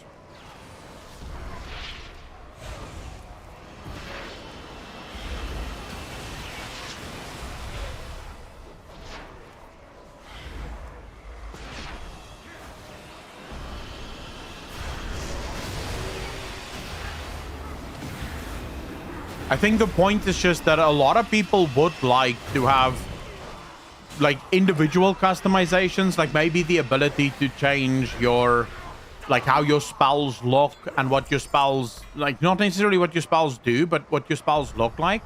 I think there's a lot of people that would love to have the ability to change some of that stuff, you know? Here to give you special spell effects on cost. Hey man, hope you're doing well. Benji, how you doing, brother?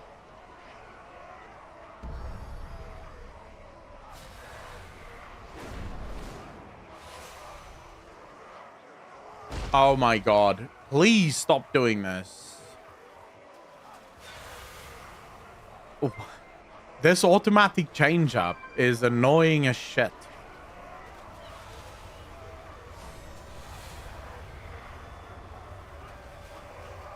What would you ask of me? Giuseppe Santa, thanks for the sub, man. How you doing today, Echo? Oni Kid, how you doing? I'm very good. Thanks so much for asking. We saw the example of the Storm Bolt hitting multiple targets and it having a new spell glowing effect. Yeah, but that's not a cosmetic change. That changes how Storm Bolt operates, and obviously that also changes the color, but it's not just... okay, so for those of you that may have come in late into this, someone asked, I can't remember who it is, I'm so sorry that I forgot, but someone asked, will the Euro talents will there be cosmetic options within the Euro talents? So the point was no. The Euro talents are all meant to grant power. So they're all passives as far as I can see. all of the hero talents are passives. They change the way your spells and abilities that you already have work. So yeah, I don't expect there will be any cosmetic talents. You fought well, though I fear there is no stopping these forces now. They may forever reshape the dream. Is it time to go? This is far worse than I thought. Every time we close a portal, Druids of the Flame open more. I fear greater dangers are waiting to come through. Primalists, Jarradin, and Druids of the Flame are all working together, all together against us. But I can sense that this is not the last of them. Something powerful is trying to come through this portal. Let us try to seal them out for as long as we can. Is it time? As quickly as I close their portals, more come. Well, I'll close this one. You just stand there. Never mind. What a coincidence. Oh shit, it's one of the elders. Here we go. One of the elder and quite a few of the others. Follow me. Take the portal now. Apparently we're running away from this one. Where did the primalists come from? They're normal mortals from what I understand. They're just normal mortals that follow the incarnates because they're trying to break the hold the Titans have on our world. You can change the way your quest menu box looks now, but I'm not sure how. What do you mean? Change it how?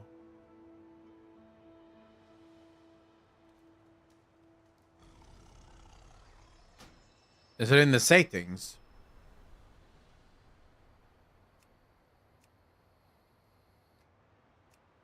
What would I want to change?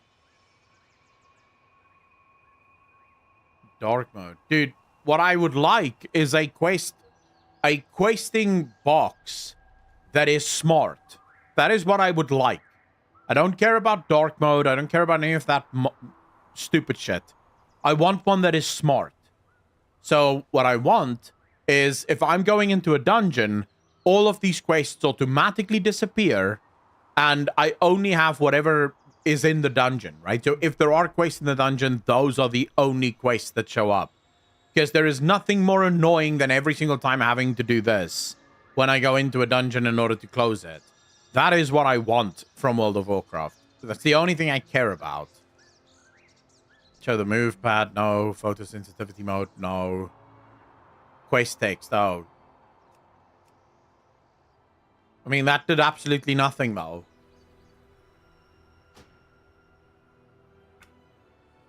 I don't think it changed anything, chat. I think that's just for the quest, though. But I would go dark mode. But I don't think it changes this. Yeah, it doesn't change this. It's the dialogue box. Yeah, I'll go dark mode. I like dark mode. Let's go for that. Mounts. What's this? Motion sickness. Don't give a fuck. I don't get that. Speed effects. Don't care. Pitch control. Huh? Contains many features of the add-on dynamic cam and is therefore disabled. Oh, I already have dynamic cam. Debounce pitch. I don't know what that means. I think this is fine though. No? Ah, screw it. I like how my game plays. Hello. Oh, this is much nicer actually.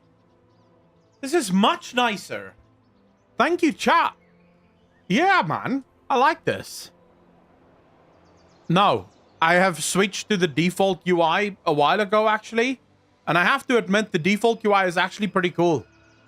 I thought that I was going to miss a lot of the things from Alv UI, but I don't. I think the default UI does all of the work that it needs to do really, really well. I haven't missed Alv UI, and also, you know, Alv UI is a fuck up whenever new patches come out. I think Blizzard did a really good job. There's some things that I would probably want to change. Like, there are things that I think could be a little bit better, but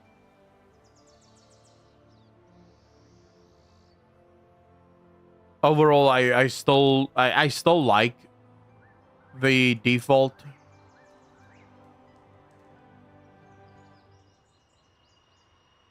Something was annoying me earlier. Oh yeah, I remember now.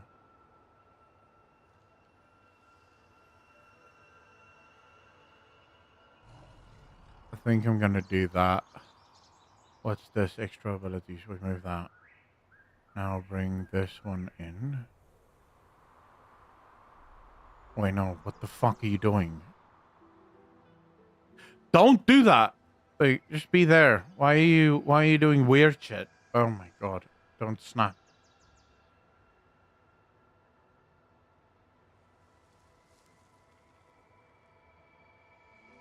Yeah.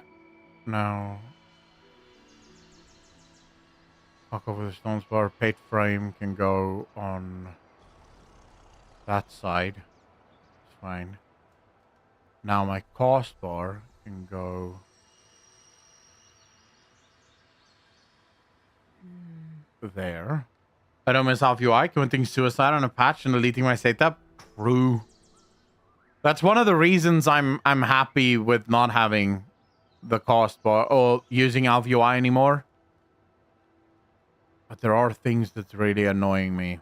Wait, let me make the minimap a little small. I don't use the minimap often enough to really worry about this.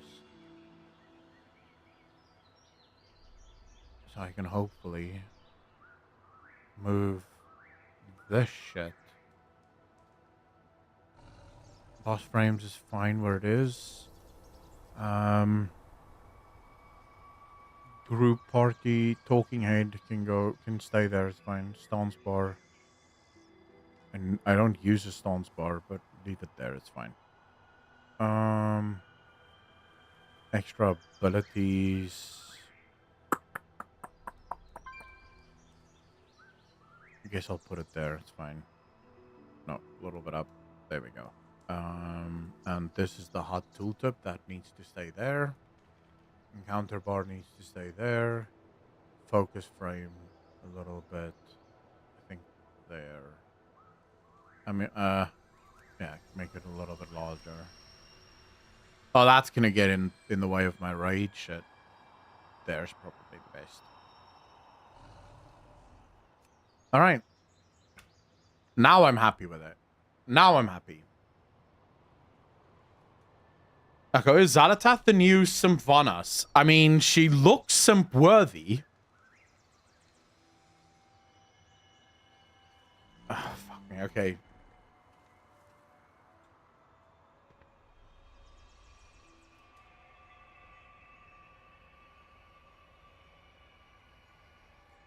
Is that what you wanted to see 5D Ego?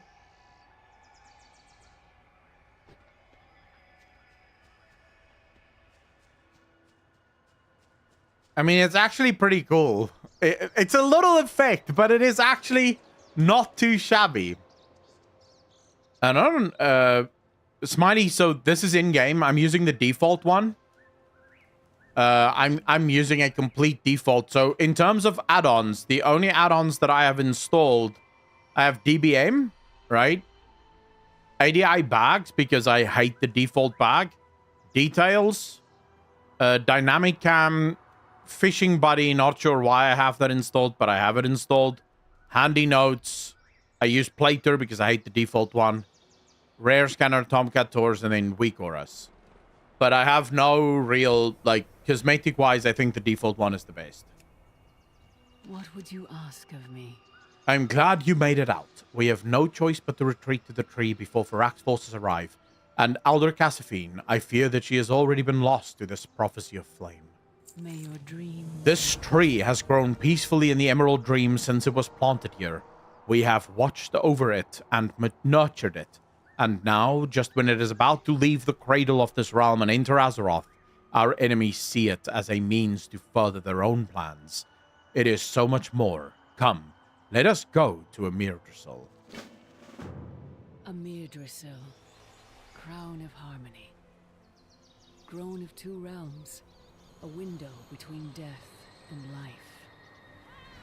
Its seed was gifted to Tyrande by the Winter Queen.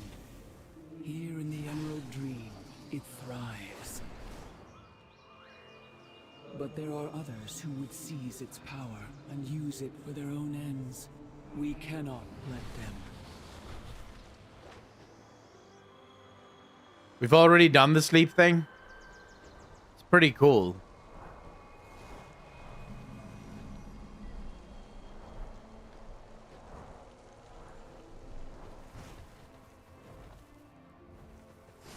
Marithra, we must speak. One of the Elder Dryads approaches, but she is not herself. She is one with the flame. Oh, shit. They turned her? Snubby, how you doing? Our flight stands We arrived by just in once time. more. We must intercept Cassifine before she can do any harm to the tree or to us. For a mere The Druids of the Flame pose more of a threat than I realized. Not only do they let Farak and his forces pour into the dream, but they also tempt the dream's denizens to the flame. We cannot dwell on how this happened. It pains me greatly, but Elder Cassifine must be stopped. So I don't... If I am not mistaken about the lore of the Druids of the Flame, and to be fair, I'm not as clued up on the lore of the Druids of the Flame, but they chose the Flame after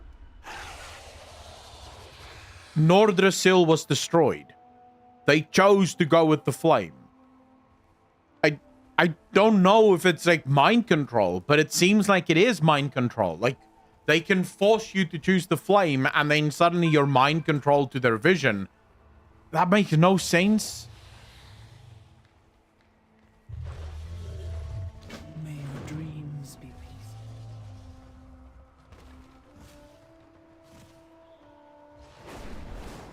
Oh, wait. The Calderai have intercepted Gotaranda, and you as well, Aknon, though it pains me to lose yet another frame. We have no time and no choice. I've intercepted Elder Cassifine at the edge of Amirdrassil. We will strike her down if we must, Marithra. Let's hear what she has to say.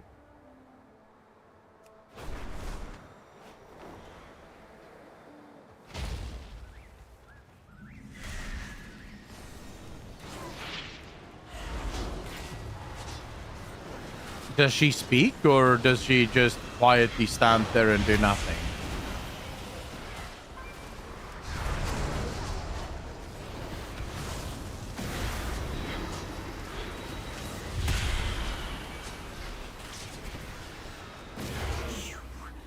Fight for ashes.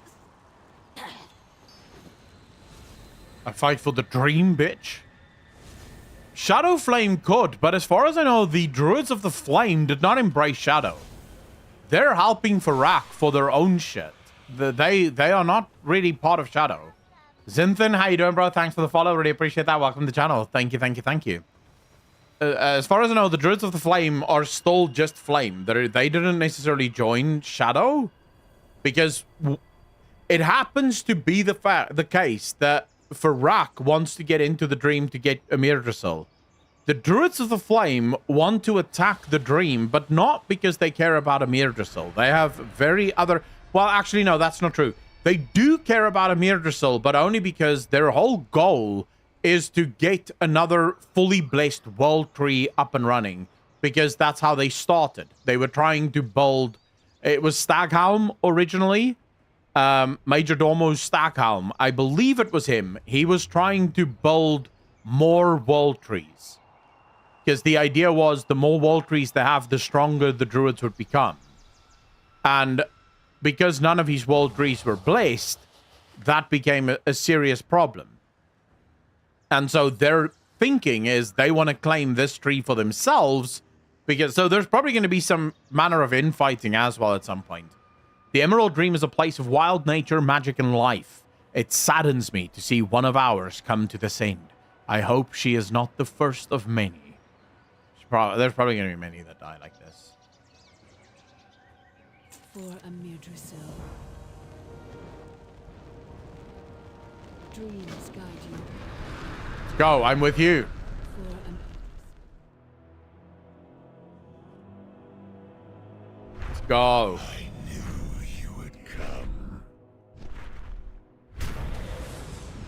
Chasing fire like glittering moths. Dude, now he looks scary. How I have longed for you to witness it, Alex Terraza. This world tree, the heart of its great power, filled with shadow and flame. But now that you and your champions have gathered, why wait? I should just end you now. The defeat of this treacherous queen would be a glorious battle. But the plan, Varrock. Remember your brilliant plan to humble, humiliate, and break them? Open the way to the temple. Then the tree will be yours. Die. Yes. And once I take what is mine, my foes will perish in flames.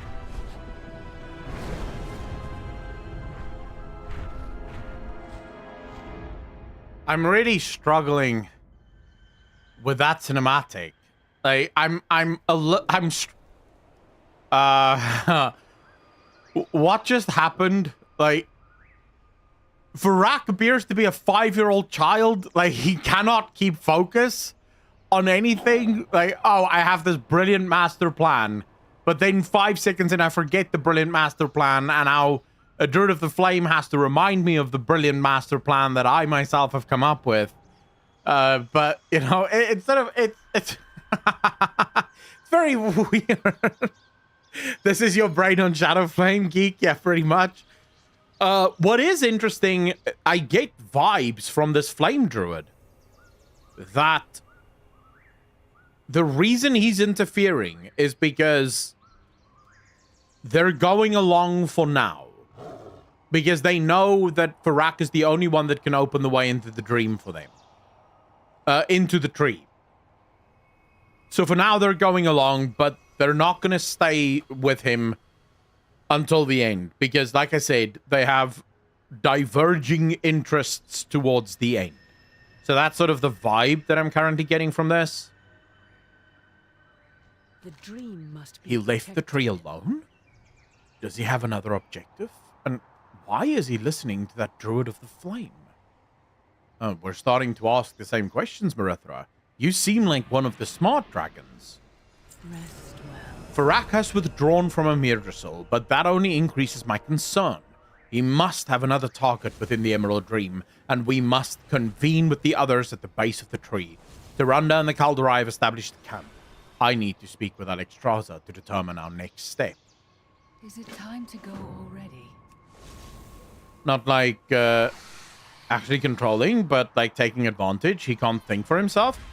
It might be possible that that is the case. Like the Void, because the Void is constantly whispering to him, he is struggling to keep straight any of his objectives. Because the Void whispers 1,001 different things to you at every second. That's why the Void drives you nuts. Is because there's just too much going on at any given point in time. And you start to lose track of what is reality and what isn't. So it could potentially be that.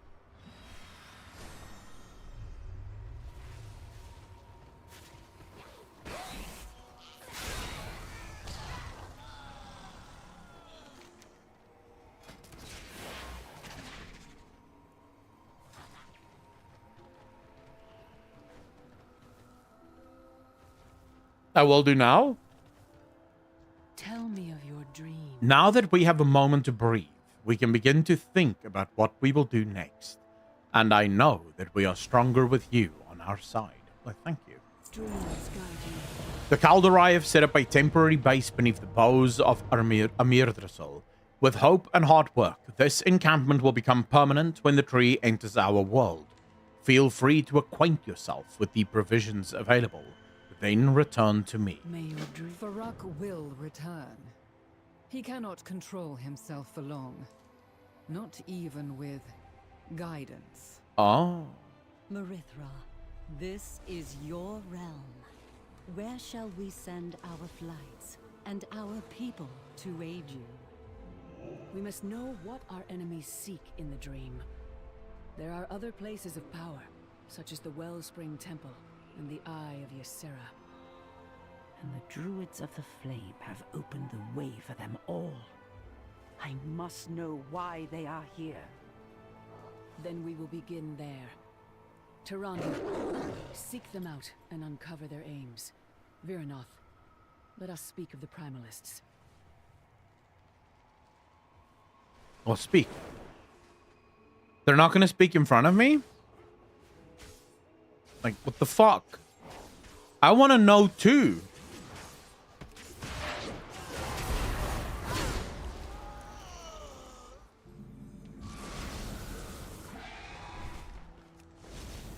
It's because you're a warlock, can't be trusted. Well, fuck you. How dare you? Okay, so there's a book here. Let's see. Legend of Elune Ahir. Wait, is this book readable? Where is it? Here we go. The Legend of Elune Ahir. As is common with ancient myths, details of this tale are oft disputed. As we gather to defend Amir's soul, we cannot help but recall the tragic fates of World Trees past. Those lost to sacrifice, to corruption, to flame.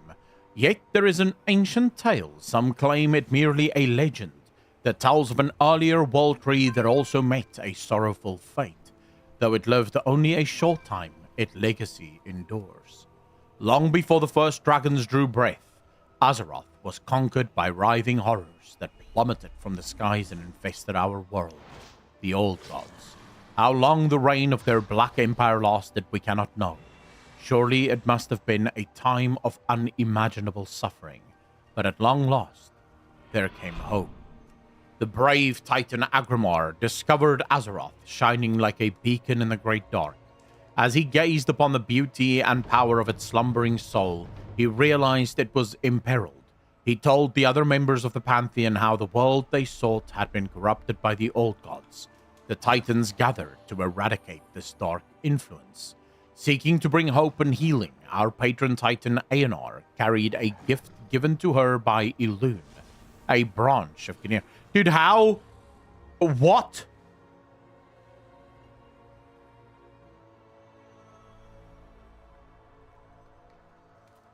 Aenar carried a gift given to her by Elune. So Elune was here long before the Titans even arrived. Of Gnir. Well, Gnir is... I mean, that's not a disputed fact. We know Gnir exists. The Titan believed that the influence of life would drive the darkness away. So she reached down her hand and shaped the soil of Azeroth, planting the branch where it could be fed by river and sky. The branch swiftly grew into a tree, its roots extending deep, deep below the surface. Aenar smiled, for everywhere the roots stretched, new life emerged. She called the tree Elune Ahir, in honor of her great love.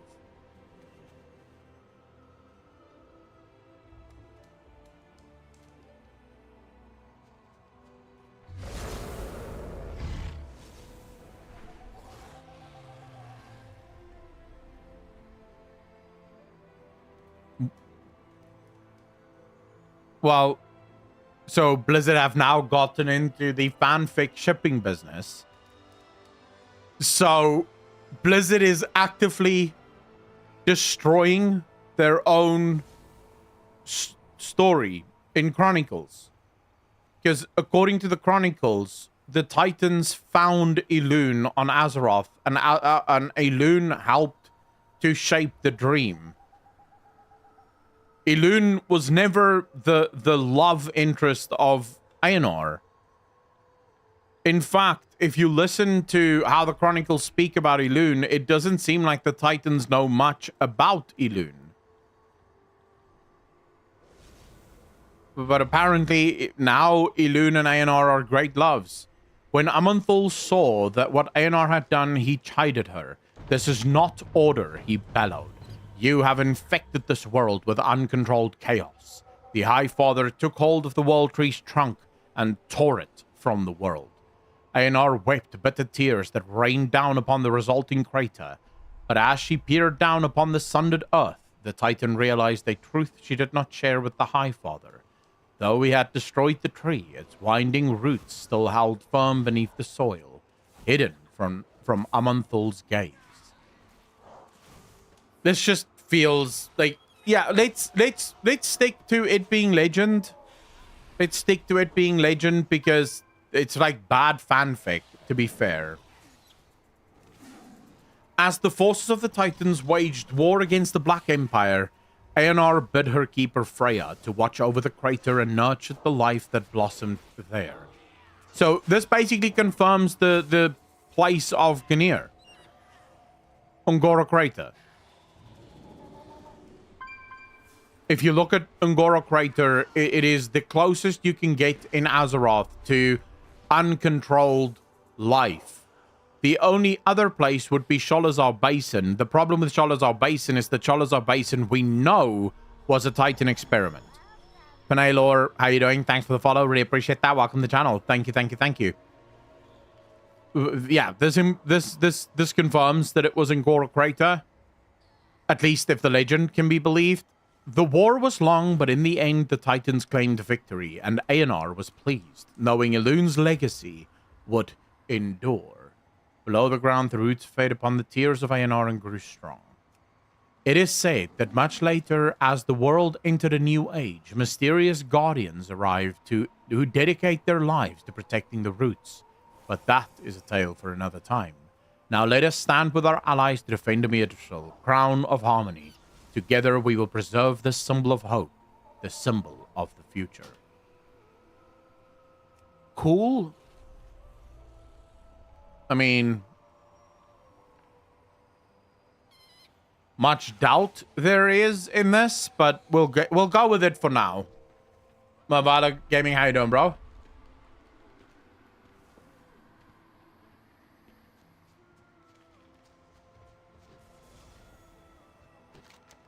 Varax's forces are all around us, and we have few in number. Thank you for your efforts. A worthy ally, Dream Warden. So much change to that which should be unchanging. Rarely has the dream seen such turmoil. It is meant to be a place of peace, of life. Champion, we need all the help we can get. I bid you go forth and bring aid to the expanse of the dream. I have no doubt the dream will share its plenty with you in return. Right.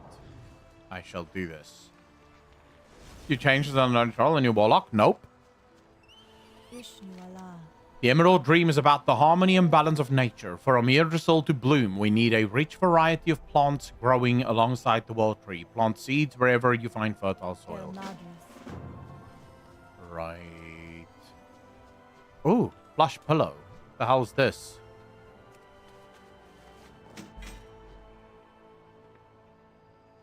Man, this really helps. Thank you.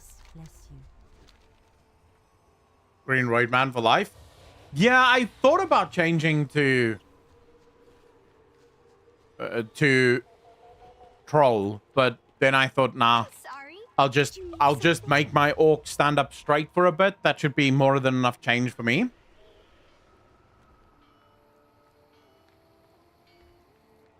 Daedwin, yeah, it does actually sound like that. Another incredible find, Akalon. This half of a spark of dreams could prove useful in your crafting endeavors if you could unite it with a sister piece. Set out in search of another splintered spark of dreams and combine them. Oh my God. Titan Havoc, you bastard. 4 months part of the Legion Nation. Appreciate you, fam. Thank you, thank you, thank you. I have Chronic Kitty. We've already done it. You're a special one, aren't you? Always a pleasure. Yeah. I wanted to do Zandalari Troll, but I decided against it. May we all find This land holds so many secrets and even more power, and we both know you enjoy unraveling secrets and collecting marvelous gear. Not so much the gear, the secrets, yes. And when you're ready to unlock the power of gear you find in this new land, come visit Kusolf and me, and we are experimenting and will be able to upgrade your gear by the time you come back. Please bring me some flight stones and a new item so I can show you how these upgrades work. fair skies and I think I have flight stones, no?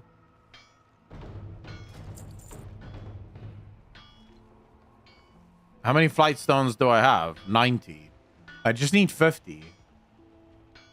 Farewell. The skies called to me. Right, I need 50. Oh.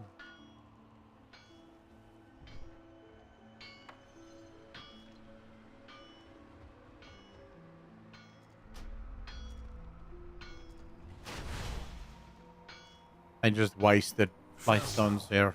All right. Fare you. Until next time. Dream of it is Crests. a world Acquire of 15 Wildling Dreaming Crests by defeating unique creatures. Alright. Be true. They removed all your flight stones and crests for this patch. Yeah, I'm aware, but I already got a couple of quests that granted me flight stones. You should discuss with Pyromancer about the new and maybe old lore for the nostalgia. 30, I don't expect that to happen, but who knows? Maybe. Our flight stands unified once more. Tyrande has gone to investigate the Druids of the Flame, learn more about their purpose in the Emerald Dream, and identify their leaders. How could Night Elves and Dream Denizens turn to flame? I am confident that you and Tyrande can find these answers. These would be good answers to find, actually. Farak's forces have already set their plans in motion. We are one step behind, and we need to catch up quickly if we are to properly protect Amirdrasol. While you were on your way here, we received word of suspicious-looking figures entering one of the nearby burrow dens. Tyrande already went to investigate. Seek her out and lend her your aid. May your dreams be I am going. Oh, shit. Okay, so we have a bunch of world quests, as we usually do. Bloom earned during the Super Bloom. Complete a Super Bloom. Alright, I'm not doing that right now, though. Plant seeds in fertile soil. It says there's fertile soil here. Do I already have the soil or the seeds, or do I have to find the seeds as well? I was watching someone, not going to say who. They were saying that there is no surprises anymore, no secrets. I say, what is Elune, if not a secret? Oh, yeah, but Elune is a pretty big secret, no?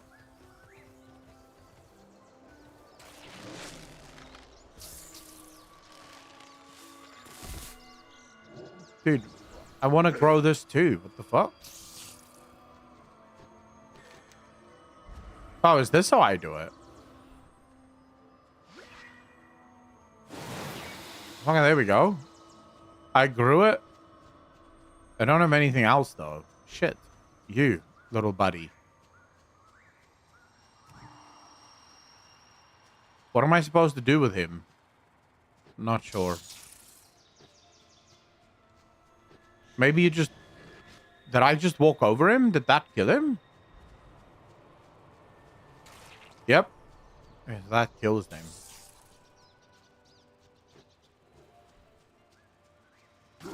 Dude, this is a very chill quest area, no? Hey, what a chill little quest area.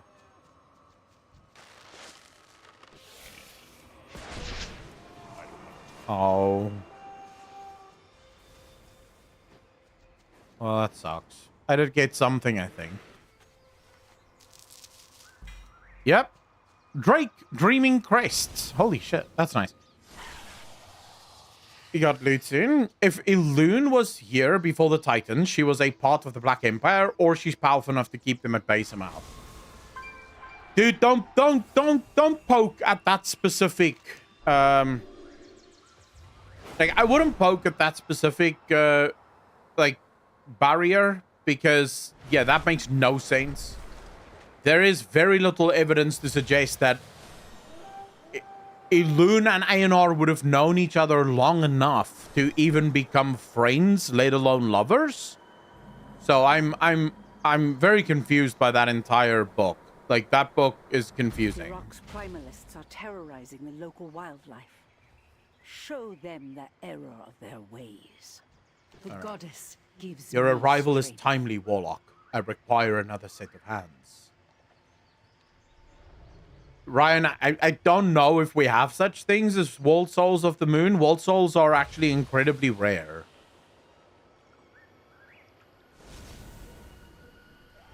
And remember, Elune is the sister of the Winter Queen. I quickly want to go pee. I'll be right back. Take a break quickly, guys. Bathroom break, 5 seconds. Well, not. A little longer than 5 seconds. But Elune is the sister of the Winter Queen.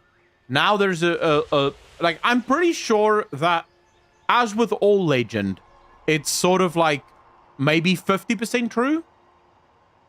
So some of it is true and some of it is made up as people just sort of added on. So I can fully believe the Gahir stories because we know Gahir is an actual world tree that once existed. There's plenty of other stories out there that proves Gahir's existence. We've always speculated that Ungora Crater looks like at one point there may have been a tree there. Because there are branches sticking out everywhere, yet there's no tree actually in Ungora Crater. So this sort of confirms that Ungora Crater may have once held a world tree, right? So it may actually be one of those that it's sort of like it's a mixture of truth and untruth. So the Gahir is true, and how Gahir was built is probably true, but the relationship in terms of how ANR happened upon the branches of Gahir, how the relationship between her and Elune, those could all just be made up.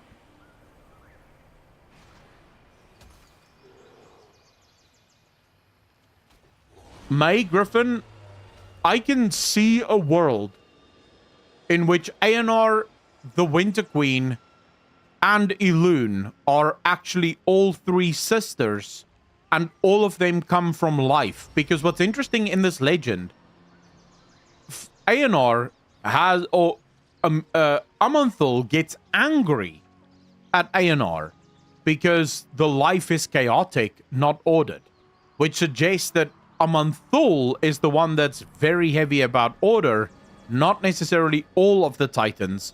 And so it could be that ANR was sent from life. Remember what Steve Denuser told us, like this was long ago, right? This was during BFA. But Steve Denuser in an interview sort of spoke about the relationship between the cosmic forces. And he explained that the cosmic forces aren't, they are at war, but it's more in terms of keeping each other in balance. So when one of the cosmic forces gets too powerful, others will band together in order to take down the one that's become too powerful. And I still speculated that it seems to me that there is a very deep connection between life, order, and death. It seems like life, order, and death sort of banded together against all of the other cosmic forces.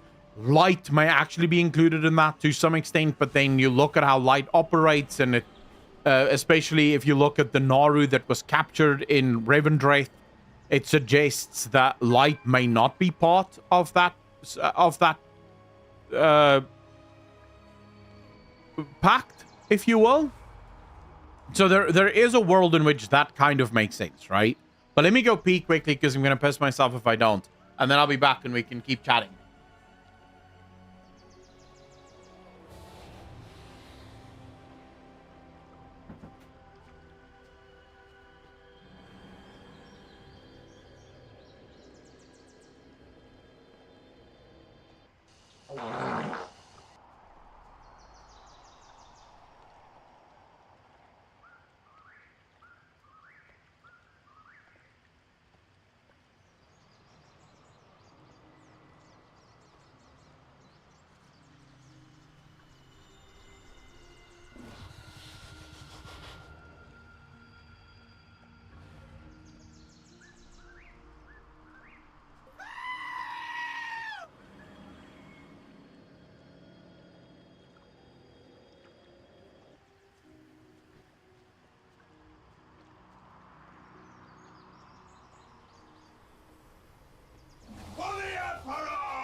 All right, I'm back. I'm back, chat.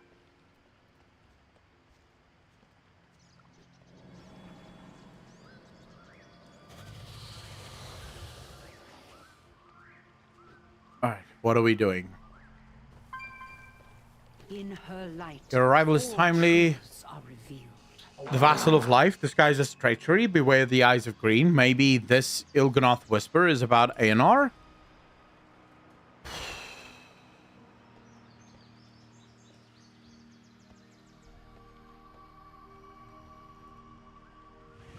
It could be ANR. I could see that happen. Do you think that this relationship is covered up by the Titans? I don't know. It would... Like, look, ANR is an incredibly sus little Titan. Like, there's a lot of sus things about ANR. So, for example, if you do the Time Rifts and you do the Order Time Rift, the world that happens in the Order Time Rift is completely uninhabitable by humans, by mortals. Because ANR basically went apeshit in that universe. She basically completely destroyed life by just making life run wild. Kind of like the Evergrowth in Draenor. The Evergrowth is another example of ANR being allowed to do whatever the hell she wants. And life is chaotic. So life just keeps going and going and going. So ANR has always been slightly sus. But that's true for almost all of the Titans. We will fight to protect our future. Ashen soil. It seems the Druids of the Flame wasted no time in seeking to expand their influence. Deep within these barrow dens, some manner of corruption has taken root.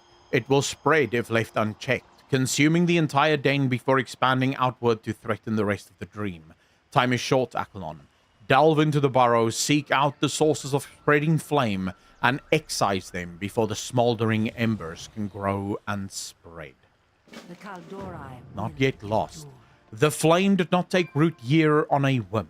No doubt there are servants of the Firelands cloistered within, trying to spread their flame to the creatures that reside within these burrows.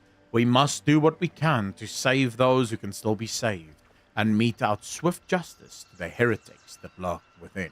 Do not lose faith. Oh?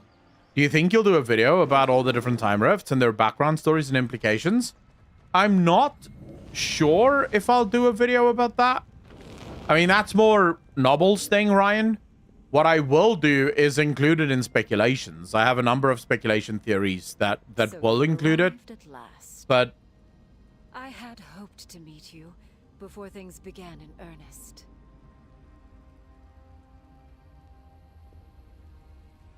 interesting.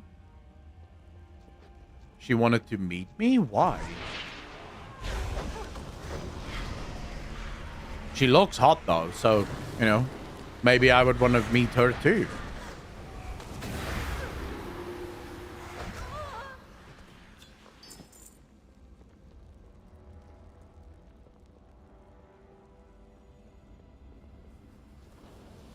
What up, bitches?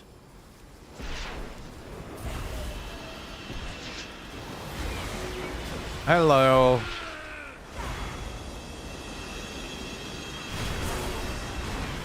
Oh, that's not fun. Kylie K, how you doing?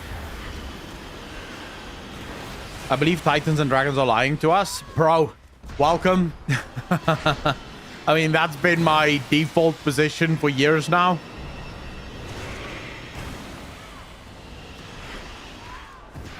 I don't know why anyone would trust the Titans.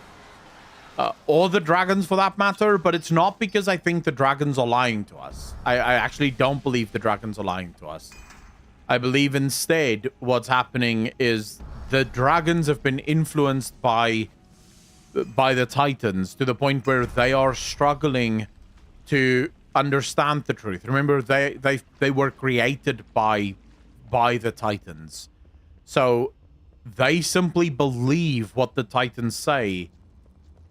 Why wouldn't you, right? Why wouldn't you believe them? What possible reason could they have to be lying to you? And so I don't believe the Dragons are quote unquote lying. I think more the Dragons are... What's down here? And can I get back up when I'm down? Oh man, you can't jump down here? Well, that sucks a little, but all right. I'll take it.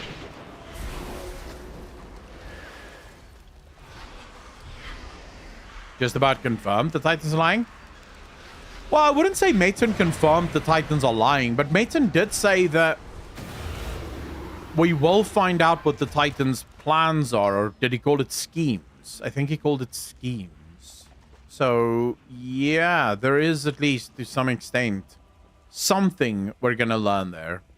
What that is sort of remains to be seen, right?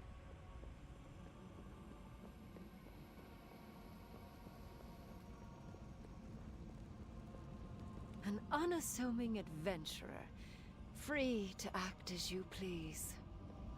We were free once, unbound by the fetters of mortality. Perfect beings, blessed by the world's stewards. So that's why, I mean, that's just confirmed what I told you guys. The Druids of the Flame are upset, like very upset at the fact that they lost their immortality. And so they've basically spent the entire time trying to get their immortality back.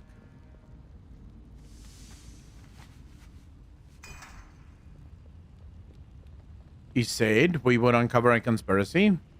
Yeah, but I mean, that conspiracy doesn't necessarily have to be... I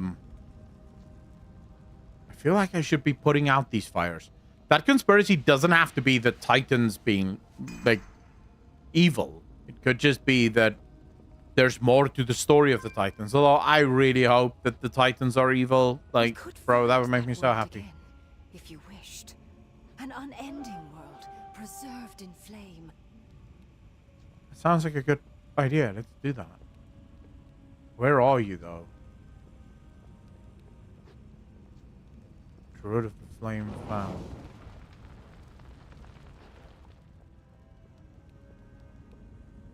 Wait, dude, I have been everywhere.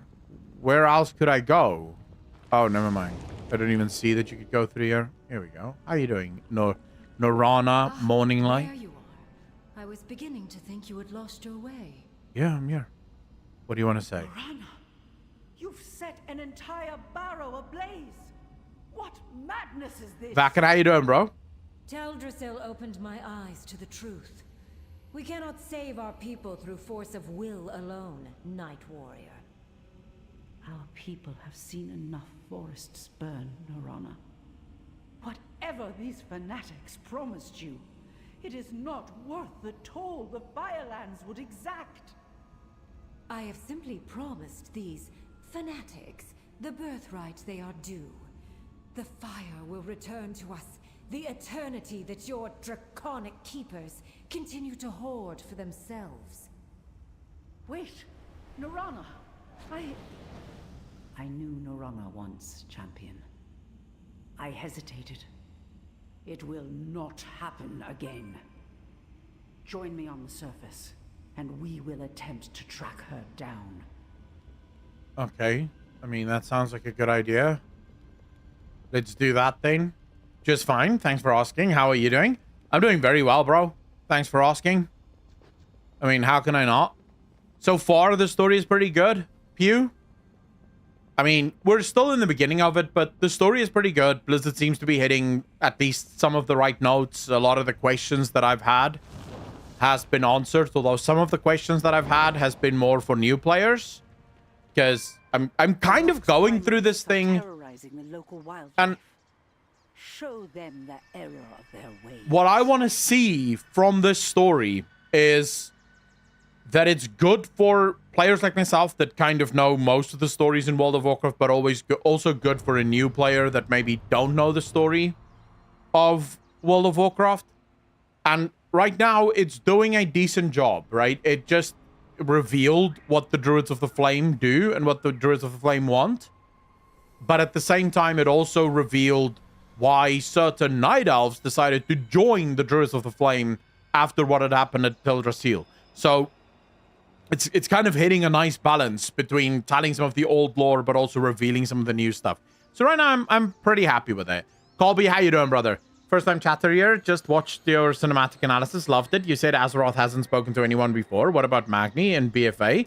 So she hasn't spoken to any mortals on Azeroth. Magni doesn't really count as a mortal anymore. I thought I said that, but if I haven't, good catch.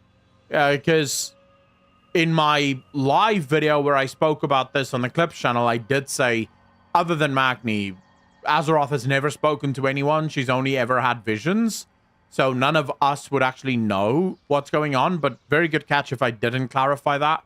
But it is mortals, right? Up until now, Azeroth has not spoken to the mortals. The only two mortals that we know of that Azeroth did actually have conversations with was Anduin and Sylvanas. But it wasn't a conversation. She showed Anduin and Sylvanas two different visions.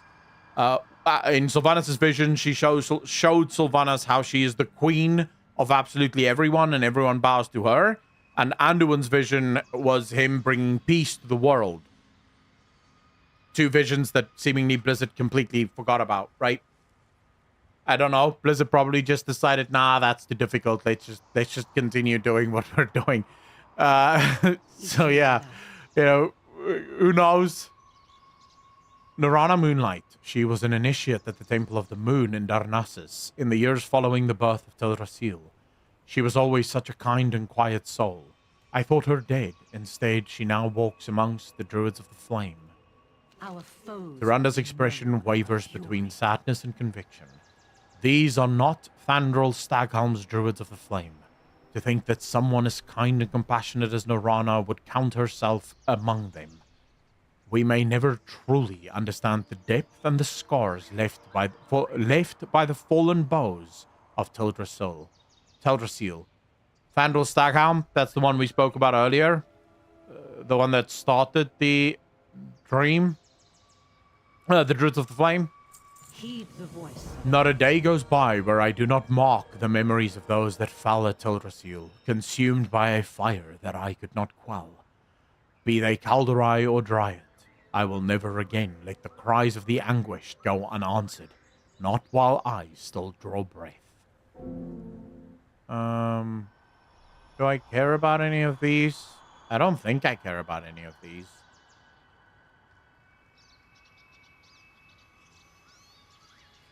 Maybe I do. I forgot I still have my cloak on. And a time for action. Why would she need to talk to us directly now? Why not continue to talk to us through Magni? I believe it has something to do with Sargeras' sword. I believe Sargeras' sword empowered her enough that gives her the power now to speak to every one of her children rather than just Magni. Whereas before, she didn't have power enough to speak to all of her children at the same time. That's what I believe. Could be wrong, but I don't think I am.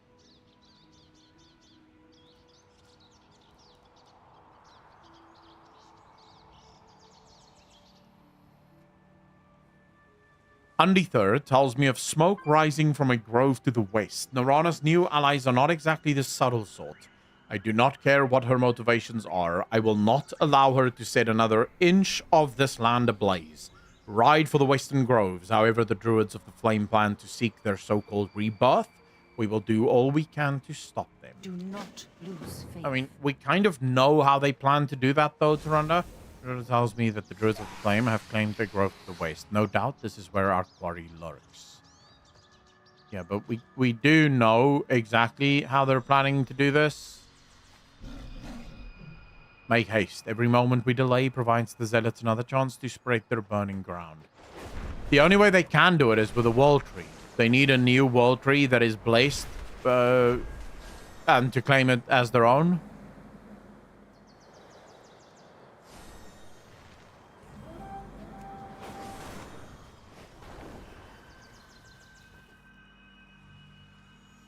Smoke. Like, excuse me. This is not some grove on fire. This is a grove completely burnt down. Like, what? Like, they literally just let you know there's smoke? Bro, I mean, come on now. It's so odd how there is a whole other world inside Azeroth, and that crystal is sort of like its sun and moon. Mary, yep. That crystal is very interesting, though. You'll hear about it tomorrow. I have a theory about that in my video tomorrow. Lorena, I don't think we've played that long. We're still pretty much in the start. I think we're still in chapter 1. Smoke, it's already gone, pretty much. Narana, you were always such a kind and quiet soul. To think that you would help spur something so foul. There's much to be done. When Fandral died, I thought we had seen the last of the Druids of the Flame. These zealots seem different, somehow. Though the source of their power and the threat they pose to the world are similar enough. We allowed ourselves to be distracted. We thought the Druids of the Flame had followed us into the dream, when clearly they arrived before we did. With Amirdrasul so close at hand, we cannot allow them to plant their ashen roots here. Release their prisoners, ransack their supplies, do whatever you can to ensure that this burning corruption does not spread further. Elune, light your way. The Druids of the Flame will not allow you to proceed unfettered once your intentions here become clear. They are my kin, my brothers and sisters under Elune, but they seek to undo all that we have toiled for. Their machinations would condemn countless lives to an all-consuming inferno. I won't allow it. We cannot allow it. Disrupt their rituals, destroy their supplies. If they raise their blades against you, cut them down. Heed the voice of Elune. I like this. Let's just go on a fucking murdering rampage, shall we? It's what we do in WoW. Like, don't ever let anyone tell you that violence doesn't solve anything. World of Warcraft proves that you can literally save the world through violence.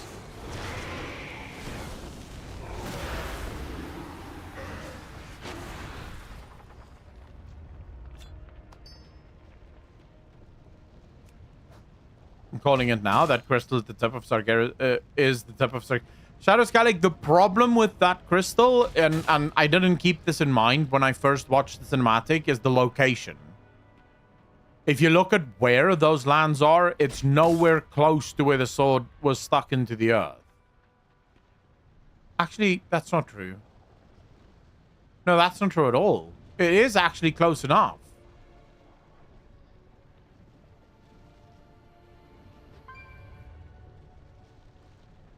Yeah. No, it's actually close enough to it, but I think it's something completely different. Although I do think the sword may have had something to do with it.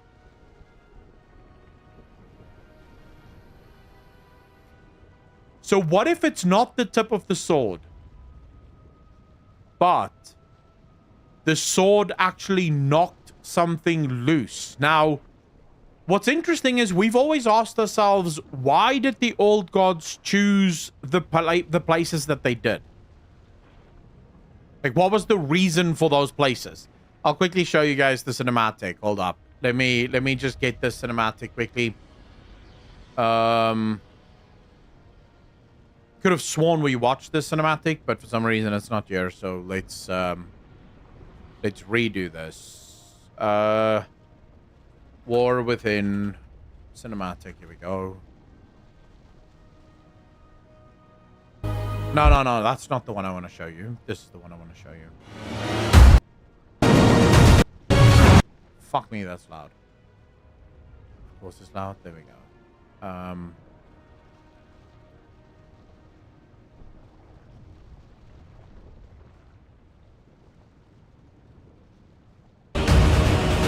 So take a look at this picture here, right? Take a look at this.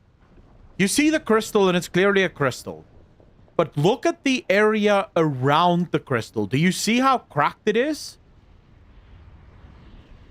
As if that crystal doesn't actually belong there.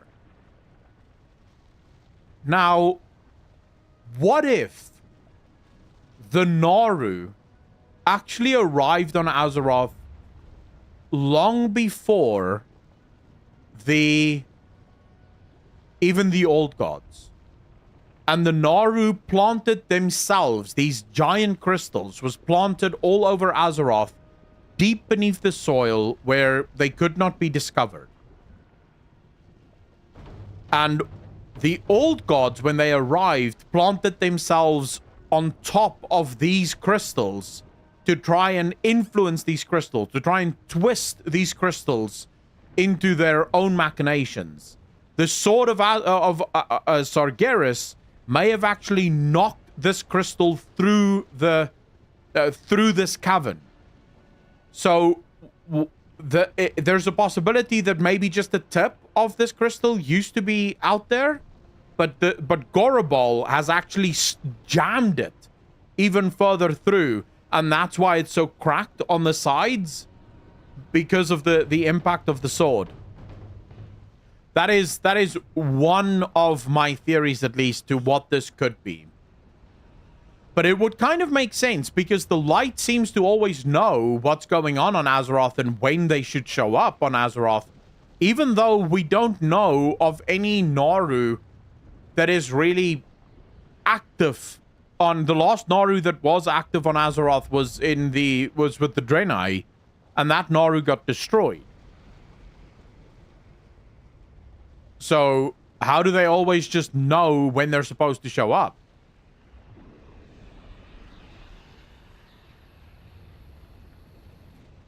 It is possible, Harmony, but I don't think so. There's no evidence that shows that there's zero evidence that shows that the old gods can go through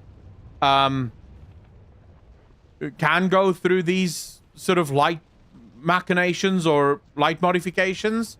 They are creatures of pure void, right? Because they come from Void Lords. So I don't think they would even be able to do that. Might be wrong, but I don't think so. The Naru are supposed to be. Xanthoid, they are the servants of the light, but then very difficult to explain to you what they are. They are said to be servants of the light, but then you listen to Xalatath, and Xalatath says that they serve their masters and that they have lost their way, but they will return to the masters in time. So it's kind of like make a decision on what you think it may be. Because there's not really a way to know specifically what they are. Actually, for as much as we know about the light, it's actually interesting how little we really know about the light.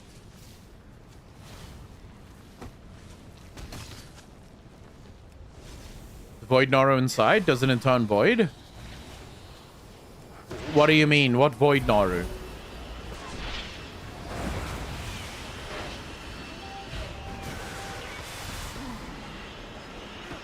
I think that Azeroth is now empowered by every single cosmological force. Jailer gave her death, Sark disorder, order and void were present before, and life and light, I believe, were present by default.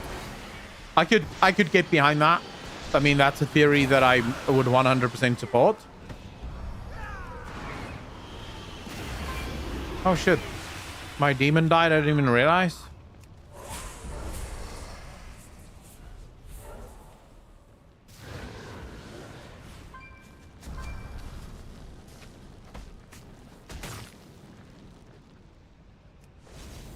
Doesn't the crystal turn purple? But wait, I don't understand. I understand what you mean with void. I don't understand why you think that crystal would be void, though.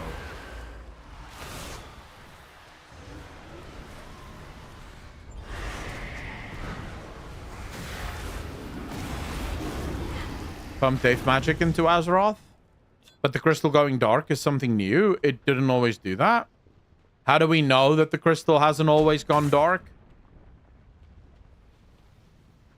Did they say that the crystal, that it's new? So, what is it when it turns purple?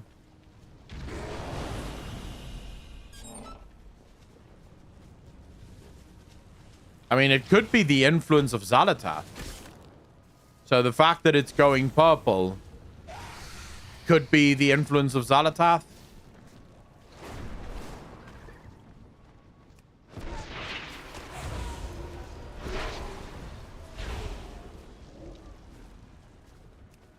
Yeah, but day and night doesn't necessarily have to mean that it turns purple. It could just mean that it turns off. Right?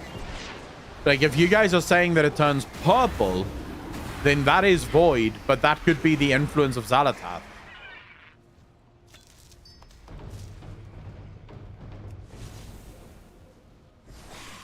Maybe a combination of all cosmic powers.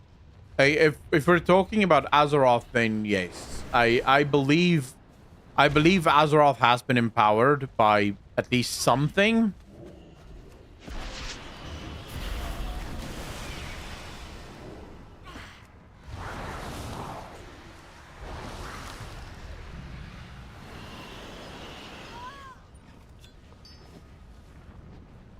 Okay, where am I gonna find more prisons? I guess up here. You bitch! Xanath could influence me if she wanted to. You and me both, Xanath. I do think Xanath is gonna be new. Like,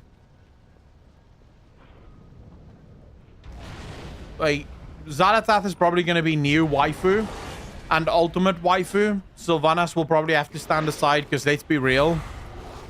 Xanath is a hot character. Like, it works. She fucking does some work. But here's an interesting thing for you. I'm not gonna spoil too much because it is part of tomorrow's video. But have any of us ever really asked ourselves, why is Xanath an elf? What makes the action bars? Jasper, my action bars make perfect sense. What do you mean?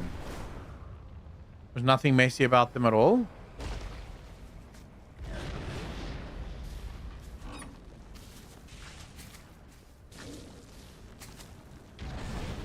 And then ask yourself, why is the next expansion taking place at Quel'Thalas?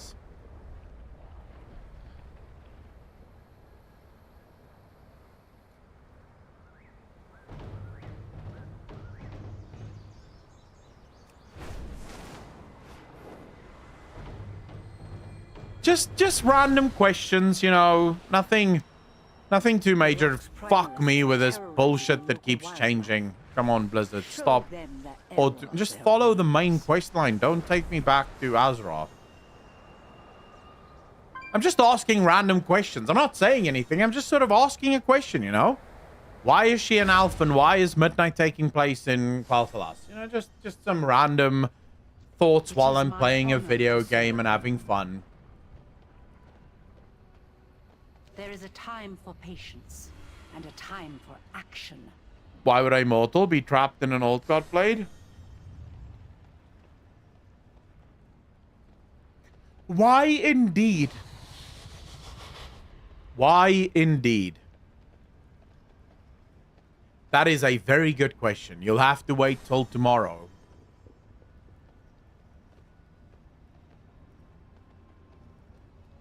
Burning ground, even as warped by flame as they are, these druids have not forgotten the way to the dream. It will be difficult to keep them out entirely. Still, without a proper base of operations, they will struggle to expand their influence. Your deeds today will help ensure Amirdrassil's safety against the spreading fire. No, okay, cool. That's not bad.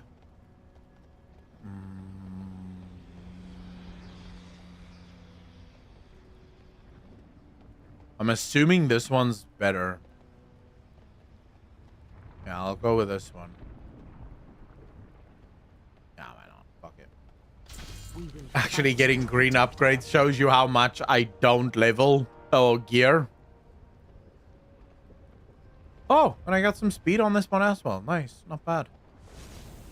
Is this an upgrade? Not right now. I have to level it up a bit first.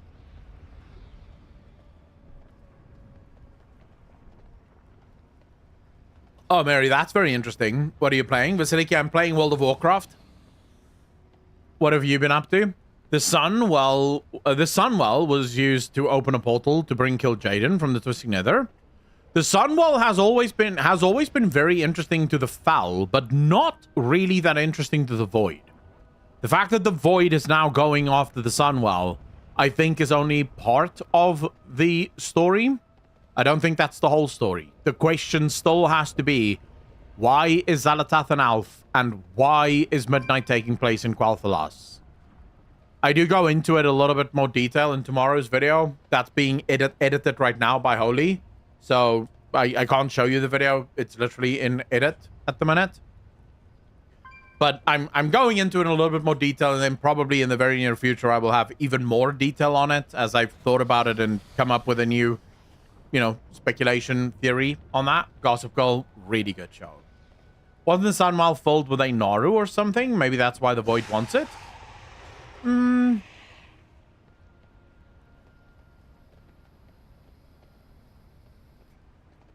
They can get Naru wherever the fuck they want, though.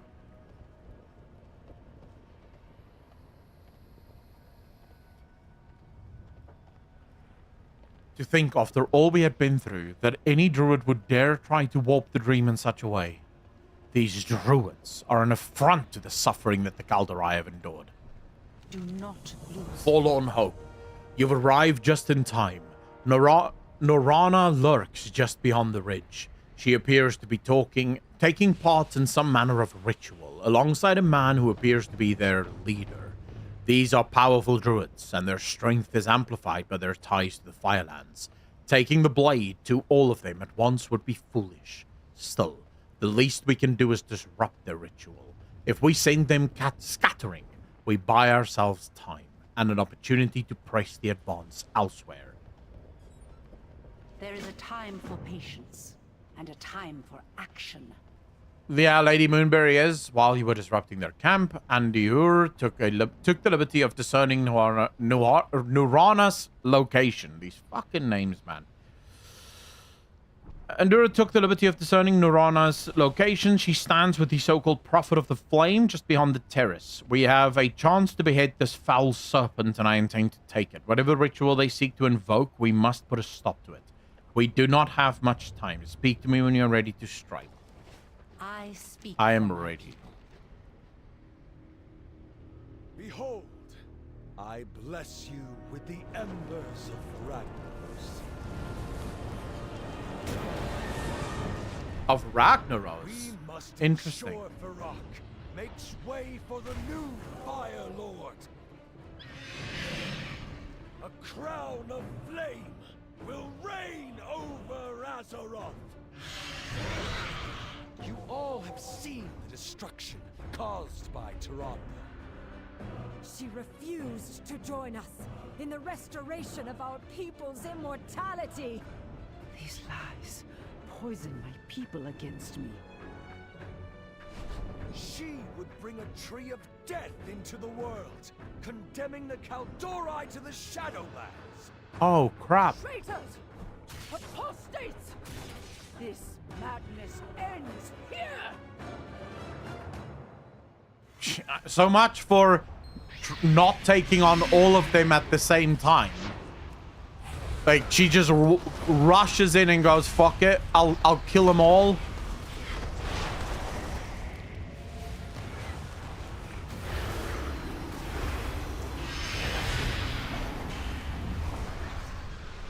Yeah, so subtle. Yep.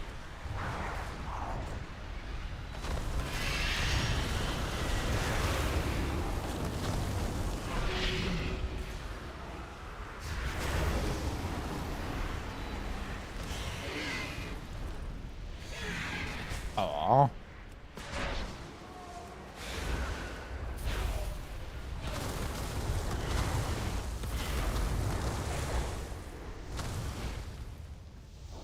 Quel'Thalas, please. No. You'll have to watch the video tomorrow to learn about Quel'Thalas. I mean, it's really not that deep. It's just a burning, like, problem for me. It's like a problem that I'm trying to find a solution to. That I just share in the video some of my thoughts on what I think it could be. Back to very angry, reactive Lady Tyrande. I see. Yeah, I don't know why she did that. We will not take them on, but no, we will. She's just going to rush back in. The so-called prophet purports to represent the interests of the Kaldorei, but I see him plain enough. He craves power, and he exploits the fear and suffering of the Kaldorei to claim it. His work must not continue, not while I yet draw breath. We've done all that we can here. For now, we must return to Emir Rasul. The question is just, what if they're not wrong? Elune, light your What if they're not wrong, chat? The Druids of the Flame are nothing more than allies of convenience to Farak and his ilk. Nevertheless, they present a dire threat to the well-being of Emirsul, to say nothing of the rest of the dream. The victory we earned here today was hard-fought, but it only served to stem the tide. No doubt the prophet and the priestess have already reunited with their erstwhile allies. We should return to Marithra. She needs to know of this. The Kaldorai will endure. Though it pains me to say so, I understand how these zealots have swayed so many of my people to their cause. The Kaldorai have suffered time after time, tragedy after tragedy. The Druids of the Flame promised them relief, purity, but it is a lie. We cannot burn away the scars we have suffered. They will forever be a part of us. We must return to Emirsul. Our fight is not over. Not while Farak yet remains to threaten all we have worked for. They are wrong. All they want is immortality, selfish losers. Yeah, they want back their immortality and they blame the dragons for not giving it to them, which technically isn't incorrect because it was Nosdormu that refused to give the blessing.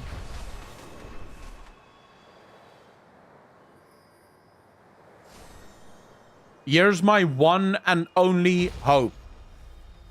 For the love of all things that's good and holy, let this not end again with let's try and reason with the Druids of the Flame and let's become friends. Like, if we get another cinematic where fucking Tyrande stands next to the Druid Priestess Norana and goes together, I am going to break shit.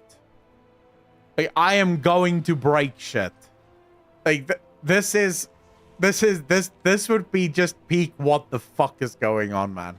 Like, why does every story now end with friendship? No one dies, everyone's just friends the whole time. Tell me of your dreams. Oh, I'm already feeling it. Like, it already feels like that's exactly it. Like, that's how it's gonna end. It's just gonna be friendship forever. Oh, I feel it in my soul. Please, no. I am glad to see you return, Warlock. Would that I could bid you a moment to rest for all of the hard work that you have done. Unfortunately, we've no such luxury. Where one flame falters, another flares in response. Emirsul remains in danger. That's good to know. Is it Farak's aim is to take the tree? Why is he holding back? And why place his troops so far from his goal? Farak craves power. The power to subjugate. Whatever he is planning, it is a means to this end. We must go, observe his soldiers, and learn what they are up to. But Queen Alexstrasza, I must... Farak is my responsibility now.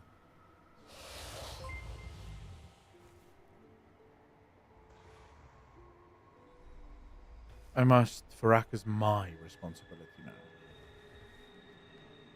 Alright, apparently that's what happens there. That's only the ending of chapter 5, no? And Misters, how you doing? That's only the ending for chapter 5. That's not the ending. We don't know. Is there only 5 chapters in this one? No, there's 7 chapters. We've seen the ending for chapter 5. New beginnings. Like, fucking mark my words, ladies and gentlemen. New Beginnings is going to be the Together cinematic, where the Druids of the Flame... where the Druids of the Flame and the Druids of the Kaldorai come together and sing Kumbaya around the fireplace. I'm going to lose my shit if that's what happens. Like, in fact... I'm going to tweet about it right now because the world needs to know how strongly I feel about this.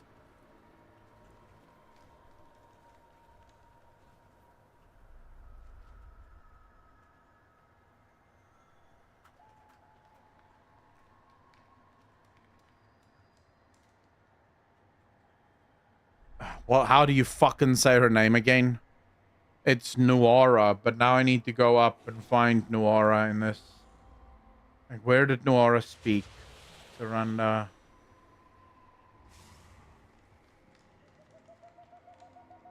Again, Duranda. How do you fucking say her name again?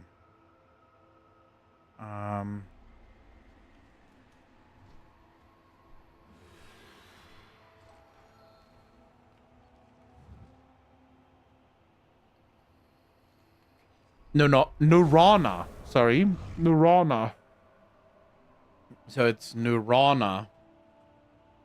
If 10.2 ends with the Druids of the Flame, with the Druid of the Flame Priestess.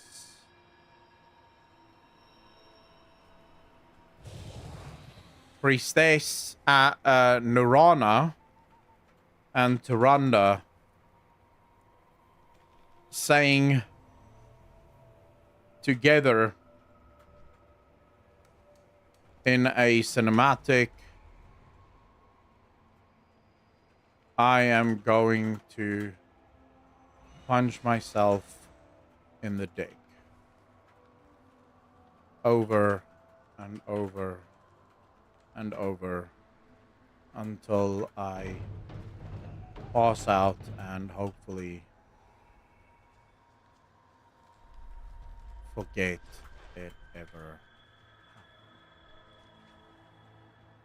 There we go. You said in our chat, hold into it. Menthol voice there must always be a world tree. Dude, it is.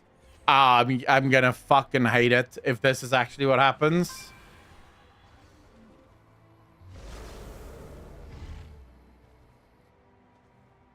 I'm gonna hate it so much if this is what happens. Ridicron in the next expansion or in this one? I think Ridicron will only show his face in midnight, Ryan. That's when I think we'll find Ridicron.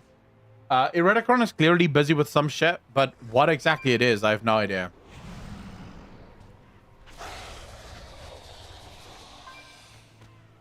I'll be honest with you, Vakken. If this one also ends in togetherness, I'm starting to lose a lot of hope for the War Within.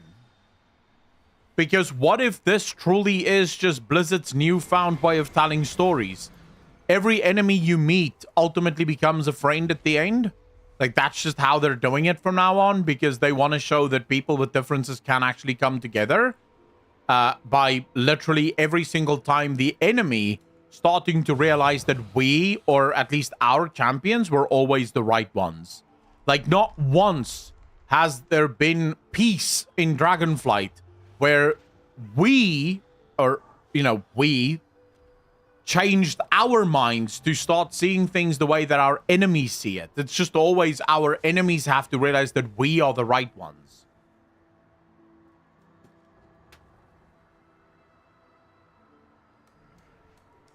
It's fucking wild. We need to uncover exactly what Farak's plan is. He is holding his forces away from the tree, but we do not know why. I can do some scouting, but direct conflict with Farak would not help our cause right now. Follow me further into the dream. There is a Primalist encampment to the north. Let us start there, so we can put an end to this madness. I will meet you near the Primalist encampments to the northwest.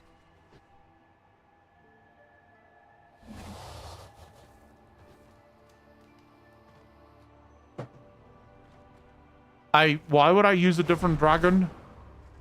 I already have this one. The fuck is this now? Oh, no, I don't care about this right now. And our characters doesn't even have personalities. I mean, your character pretty much has the personality that whatever personality you want to give it, right? It's you, in a way. Like, my character thirsts for death and destruction. It's been very disappointed this entire expansion so far with the lack of death and destruction.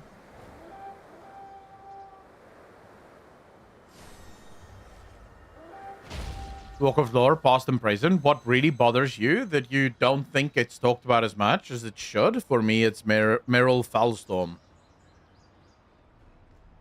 I don't have specific individual characters that bothers me that isn't spoken about enough, right? That's not really how my biggest problem with World of Warcraft lore isn't that. My problem is with how sometimes characters are completely forgotten about until it's finally their time to reign. Let's look at Illyria. Illyria comes back in Legion, right? We discover Illyria and Terralion, and then nothing. It's like her story just completely ends, and she does nothing after that. Even though in the book, Shadows Rising, she and Terralion is off doing all manner of shit. But in the game, she sort of just gets frozen in time. And then now that it's time for her to you know, have her moment, now suddenly she comes back. But she comes back with a lot more character progression that the player was just never part of. And I wish sometimes that Blizzard would actually remember all of their cast of characters. And if you are going to have a character on the back burner, invent a reason for it that you show in the game. Right? So, for example, where is Khadgar? Well, Khadgar is researching in Karazhan. It might not be the greatest of reasons, but at least it's a reason. Whereas a lot of characters are sort of just set and forget. They just don't show anything. And that can sometimes be like somewhat annoying to me, is the fact that Blizzard just forgets that they have certain characters. But yes, Chromie would count as, but that's not really what he asked. He wanted to know characters that are unspoken enough about Furiox. Chromie is just a character that has gone from absolutely love this character to absolutely hate this character in a single expansion. So to me, that's just an example of a character that's been absolutely ruined. For all dragons. My claws are here? What? Mayhem incarnate, okay? Virinov? You have returned. Bari, I had not expected Farak to put you on the front line. I had not expected him to let us live. Us? The others also live? I am pleased. Okay, this is interesting. Who are the Claws of Vernoth? During my time with the Primalists, I commanded an elite squadron of primal dragons. They were called the Claws of Vernoth. The 4 Claws were my most trusted soldiers. They all possessed extraordinary talent, which made them quite useful. I am pleased to be reunited with them. Power is no substitute for ideals. Best laid plans. Farak may be brash, but he is not a fool. If we are to save the dream, we must undermine his plans as quickly as possible. At their core, the Primalists are unorganized. Infiltrate their camp and search for any clues or information. The more information we have, the sooner we can take down Farak once and for all. We are done speaking. Talon's ready. Does he say the same thing? Vernoth had a squadron that consisted of her most trusted primal dragons. There were 4 of us. Me, Zuska, Lethka, and Tero. Originally, it was purely a tactical decision. A general who knows their soldiers well can better apply their talents. But beneath her cold exterior, I know she cares for us more than she lets on. She came back, didn't she? She didn't really come back for you, though, did she? Fly high. After Vernoth left, Farak put all 4 of the Claws of Vernoth on different tasks. He left me in charge of this camp and told me to keep the portals open at all costs. The Druids of the Flame are empowering the portals for the Primalist reinforcements to come through. We should close those portals and thin out their ranks. Good hunting. Why did the Claws decide to join Farak in the first place? That's a question that needs some kind of answering, I think.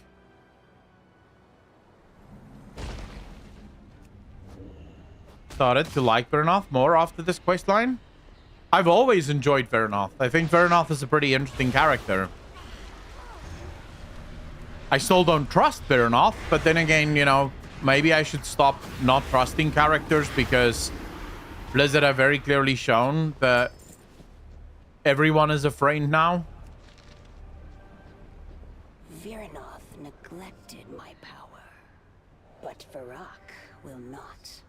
If I prove myself here, I could become as mighty as the Incarnates. Oh, Lethka, you stupid bastard. there is an absolute 0% chance that Farak is going to allow you to become as powerful as the Incarnates. What are you talking about? She's high as fuck right now, boys.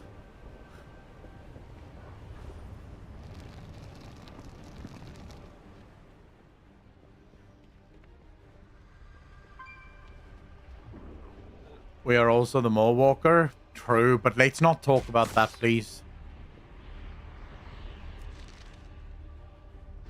How dare he? I alone am worthy to receive this power. Farak chose me. How dare who? Okay, Lethka seems to be going through some... Maybe she's finally realizing the truth here. I don't want to spoil, but the book goes into more detail with Veranoth. Yeah, I will be going into the book. Don't worry about it. I'll probably go this weekend, go to a couple of bookstores and see if I can find one that has the book. It is on my list of things to read.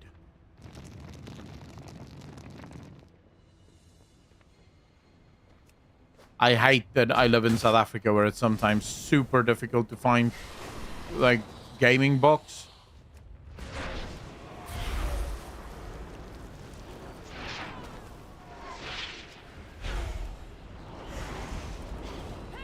You have what transmog to prove what?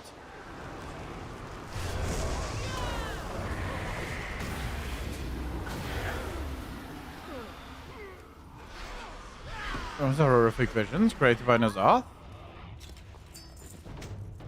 I don't know what you guys are talking about.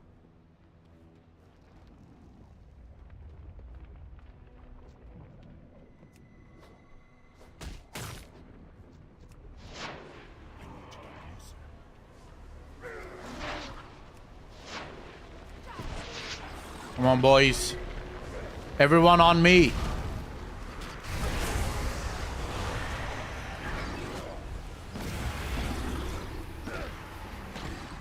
Super important question. In South Africa, what side of the road do you drive on? We sit on the right, and I believe we drive on the left. Is that right? Yeah. Yeah, we drive on the left, sit on the right. Sorry, I had to, like, really think about that one for some reason. I will be the one to smash the barrier to pieces. Then Virnoth will see how wrong she was to leave us.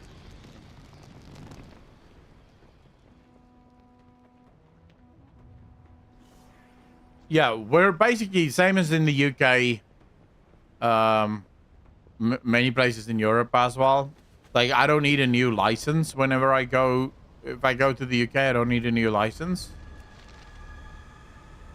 Cinder summits will serve our needs. Only I am strong enough to harness the power within that mountain. Not these servants. Okay, Lethka has completely drank the Kool-Aid though. Like 100%. Saints of Obligation. What am I not... Like, what quest do I still have to do? Listen to the secret meeting. What the fuck kind of quest am I doing here?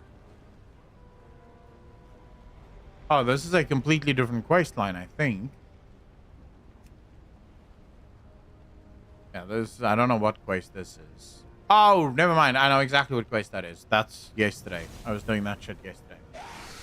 To the UK, it took me 10 seconds to get used to driving left side. It's not that bad. Dude, driving on the left just makes more sense. It's much better.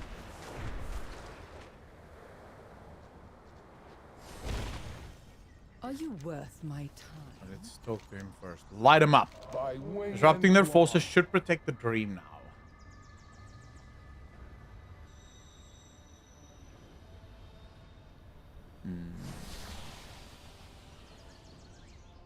Let's go for haste versatility. Dude, I'm literally replacing purple gear with green gear here. This is nuts. I should really start gearing at least. Like, fuck. Maybe I should just start caring a little bit about gear at least. The same thing, but reversed. It's better because you have your right. Better eye in the center of the road. I don't think it's that fucking deep. Maybe. I don't know. For me, at least, it's not that deep. Oh, yeah. Wait.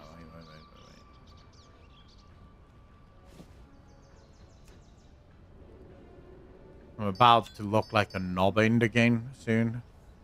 We'll probably upgrade that later.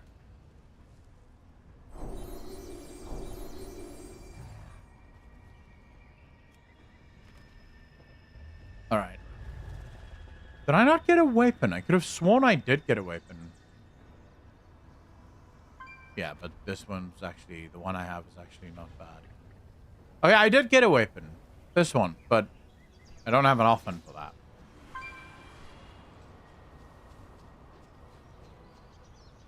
Wait, what the hell's wrong with my character? Attacked. Oh, shit. Dude, these are green shoulders, but they look boss. Look at this. I mean, that looks kind of cool. Show me your worth. Base laid We have plans. much to do. Be gone then. For Viranoth. Primalist directive. Tero was another one of Veranoth's claws. He never wanted to attack the dream, and some of the Primalists who served him may feel the same. See if you can convince them to join our side. I can put a mark of Veranoth on you, so Tero's troops will not attack you right away. Take flight. Time is short. Finding Tero. That is yours. I had no idea my old god would be so willing to return to my side. I am happy to see them. When I chose to go to Alexstrasza, I told no one. I simply left. But we must learn more about Farak's plan before pursuing personal matters. Let us see what else Buri can tell us. On your way, Buri. What did Farak say of his plan? He separated any of us he feared would be loyal to you early on. Farak is fixated on the wellspring of life. That is all I learned. Tero was with Farak in a cave to the west not long ago. Thank you, my friend.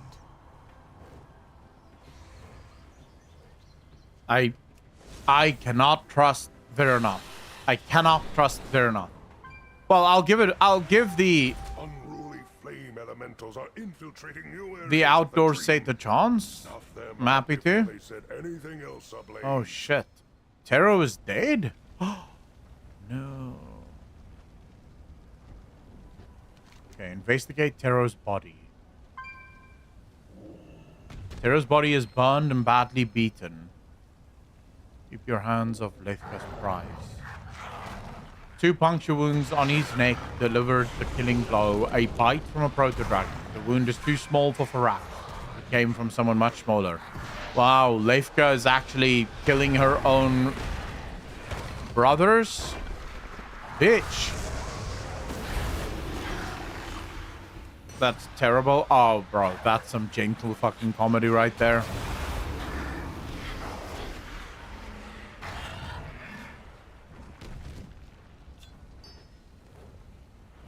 Wow, she only just showed up. He be dead, though. What now?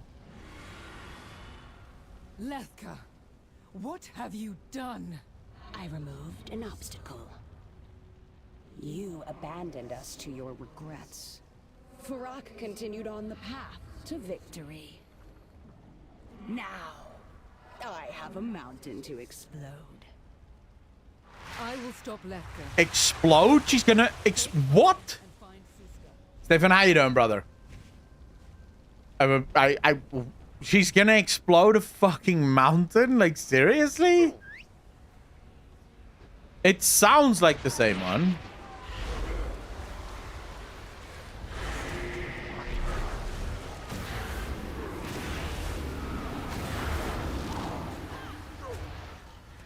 Why am I now attacking all of the druids? Come on.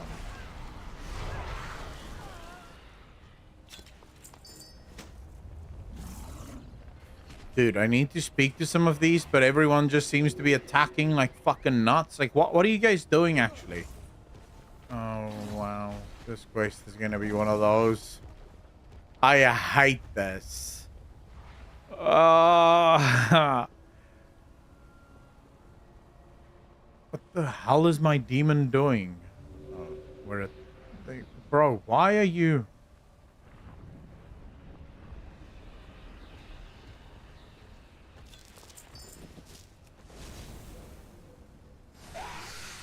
Don't. Let me try and talk to this guy first.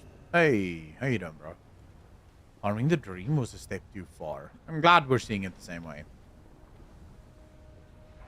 What do I want to see? What do you mean? Barak won't rest until Wellspring burns. Why try to resist? I don't know, because I don't know what the Wellspring is, but, you know, it's apparently an important thing that I should protect.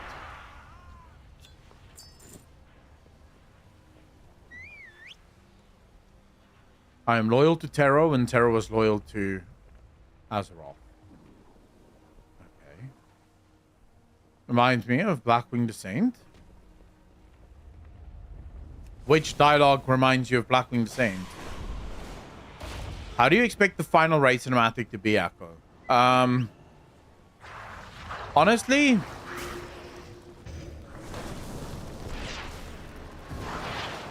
Are you asking me how I want it to be, or are you asking me how I think it's gonna be? Because those are not the same answers.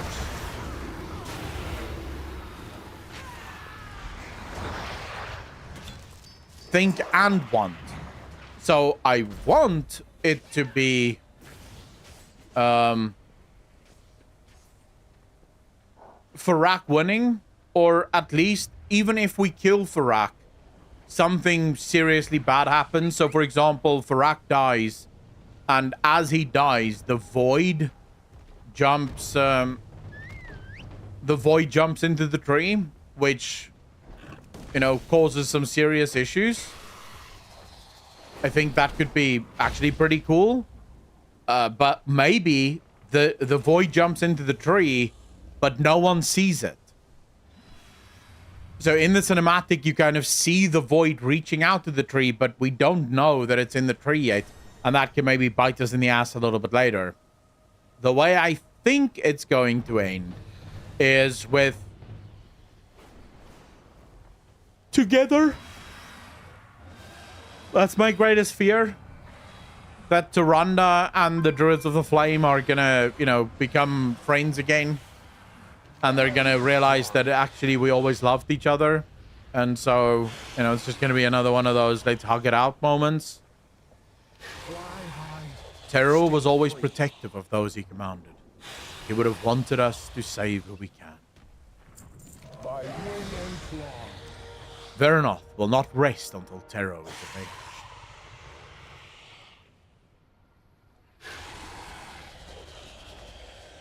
Well, that's good. Assault on the Wellspring. Tero gave his life to protect the dream, which means we must see it through. Veranoth should be able to handle Lethka. We must find Suska. I hope Lethka did not attack her first. We should start looking near the Wellspring. Meet me there so we can continue our search. Good hunting. Come on! Suska should be closer to the Wellspring.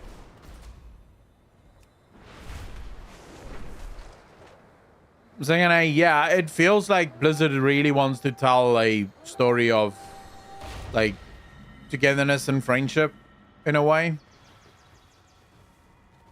All right, Burry. Change of plan? Quest play movie. Look where Burry is indicating. Okay.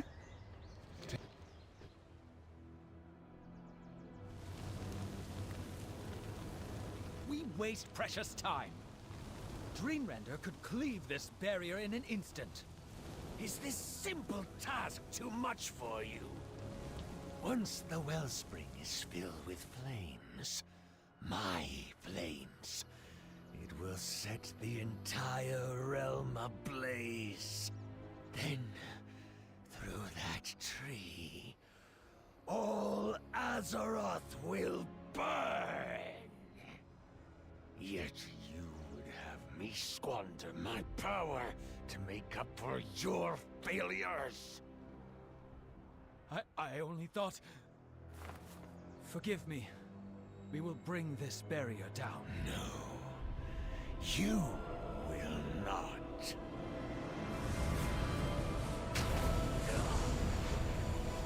Whoa, what?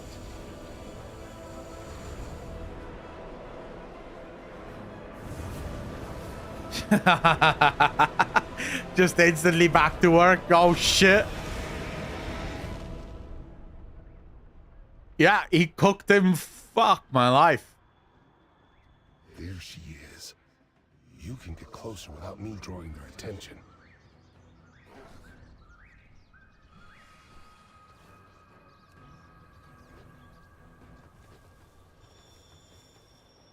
So, it just bothers me. What does he mean, wasting his power? I mean, the power is inside of him.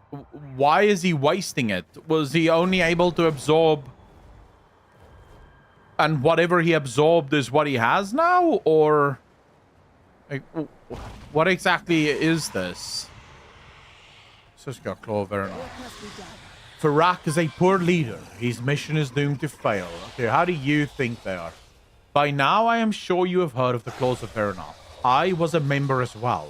When we were separated, Farak found me to be the most capable. He left me in charge of his troops attacking the barrier. His mind is scattered. He cannot lead an army in his current state. This plan was doomed from the start.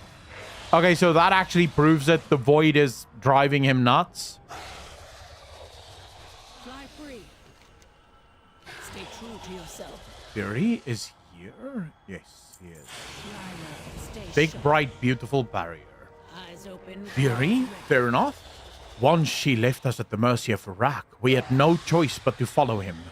I do not know what his plan is, but he ordered me and these primalists to bring down this barrier. We have made little progress, but Veranoth will want us to slow him down. Some fragments of the barrier have chipped away.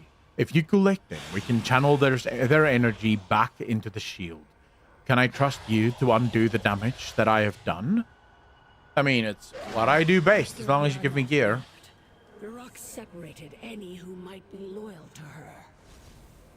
I was sent here to attack the barrier. I do not know where Taro and Buri are. But Farak still trusted Lethka and sent her to detonate the Cinder Summit. She readily accepted. Once the barrier is gone, Farak will reach the wellspring and convert its life magic to flame. Lethka was always trouble. Now she is dangerous. We have damaged the barrier, but I think we can undo some of it. The wayward barrier magic can be channeled to restore it. Okay, I'll do that. Ryan, it seems to be the suggestion. Now, what it could be is that Farak always knew that...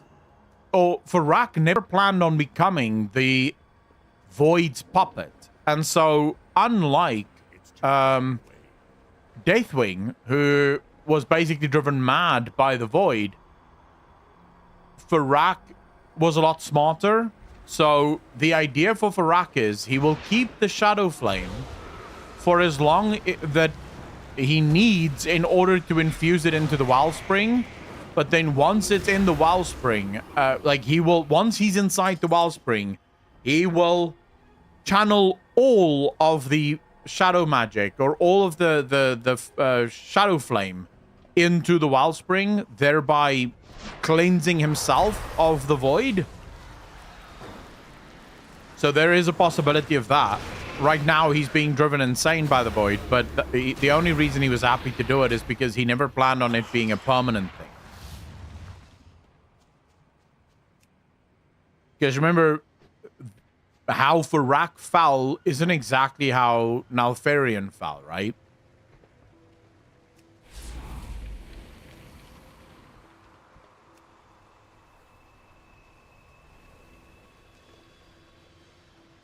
Or maybe the axe has limited potential. Well, the axe would feed on his power, is what I would expect, at least.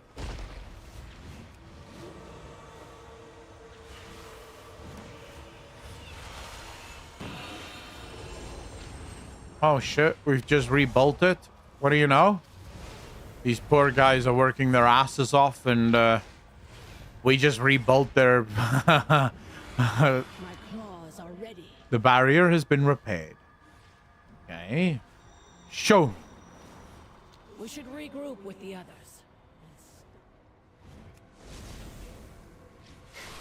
Oh.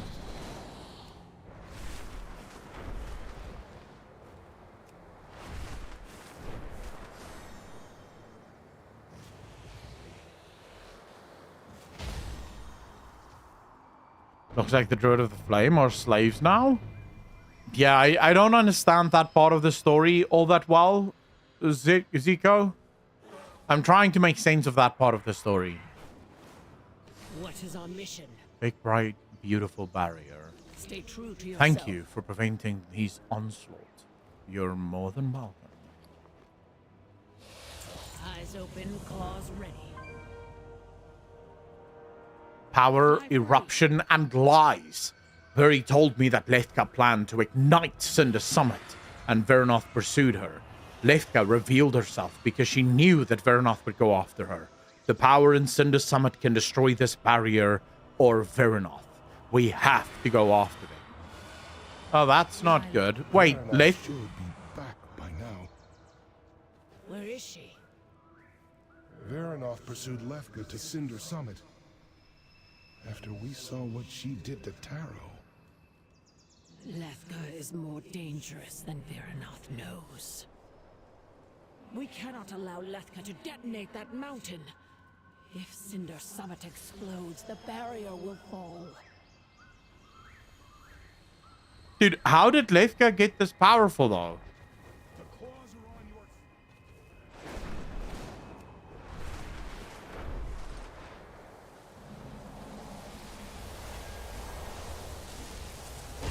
Mortal, quickly! Go now! Go do what? Lethka's dead.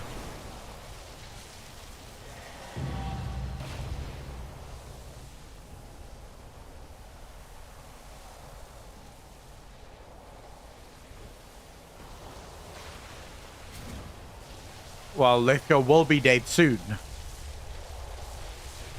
The flame of slaves now had to be infused with Shadow Flame, I guess. She doesn't look shadow infested though, does she?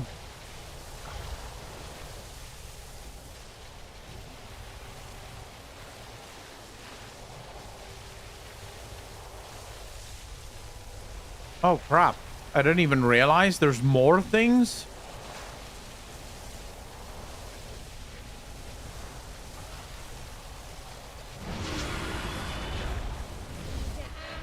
Then melting your precious ice incarnates.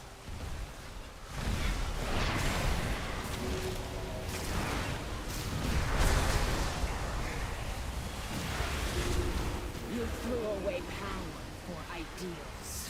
I will not. Yeah, you will die though. Crack will end. Lethka. I failed her. It's a good thing we saved this mountain. I thought there would be a lot more hoo-ha about that, but alright.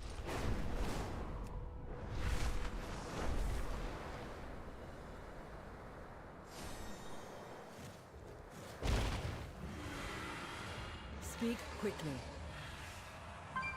Power, eruption, and lies.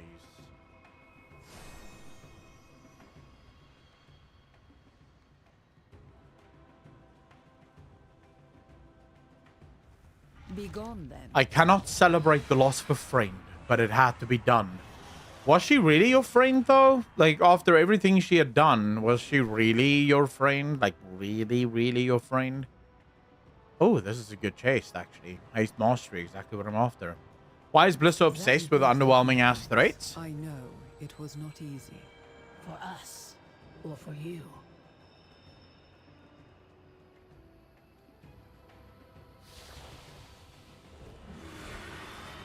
Xanthra, it's like...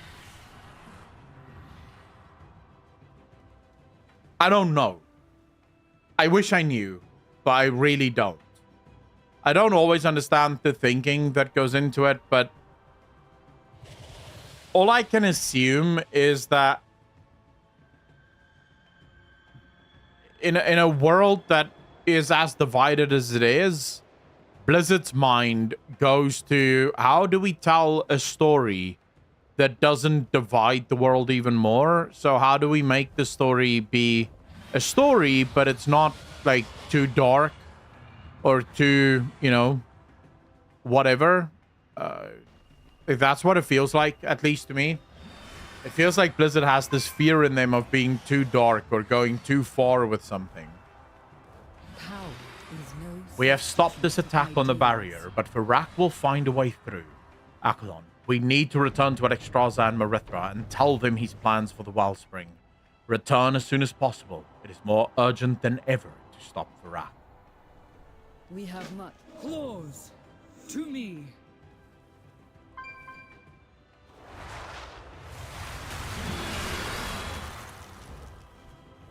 Like, that is another point that Moni may have there, which, you know, if we want to be less cynical, which I get, I am at times, but if we want to be less cynical, it could be that, as far as Blizzard is concerned, the, you know, the cosmic level world-ending threats that they tried to set up in Shadowlands failed miserably, right? I don't think that is an overstatement. It failed absolutely. No one liked Shadowlands' threats. So Blizzard is trying to do, as Moni said there, a complete 180. They're trying to go, okay, what if we didn't do like this level of a threat? What if we did more localized, more believable threats? So it may be actually sort of like an overcorrection. Embrace hope. Fair skies and strong winds.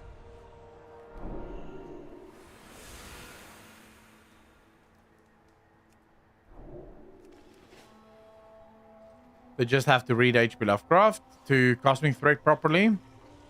I mean, I think they'll get it back. I think under Chris Mason, they will absolutely get it back.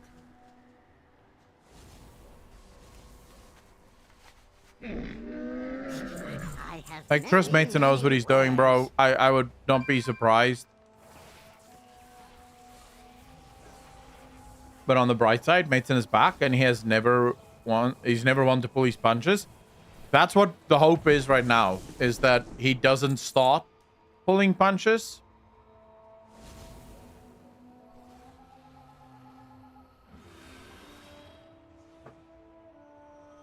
I think all of us are hoping for the next one, though.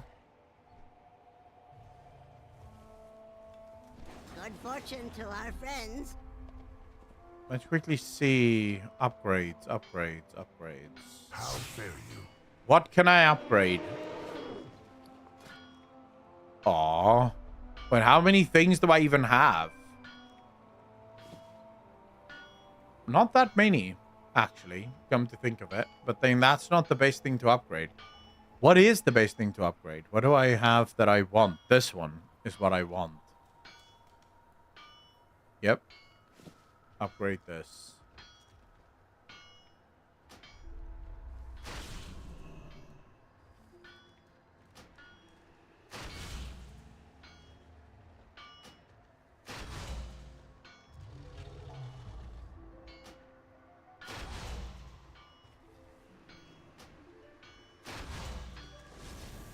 Right now, I can't upgrade anymore. Damn it!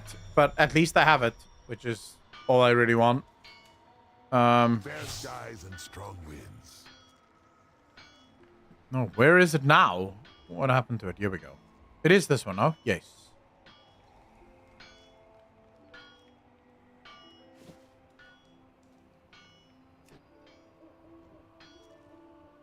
As always, just as the Shadowlands was a red herring to give Sylvanas a much-needed end. Did we...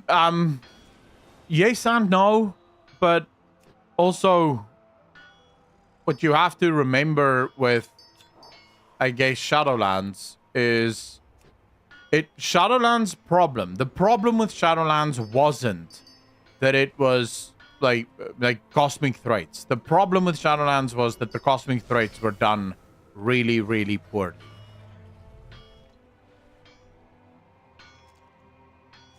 Cosmic threats are good. There's nothing wrong with a cosmic threat, as long as the cosmic threat is done well.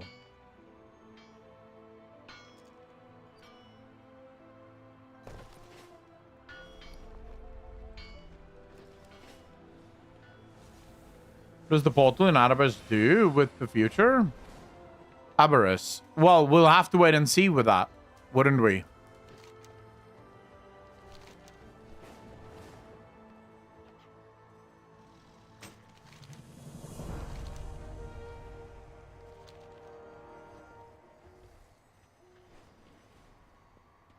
Is there no more quests left? Is that the end of this week's?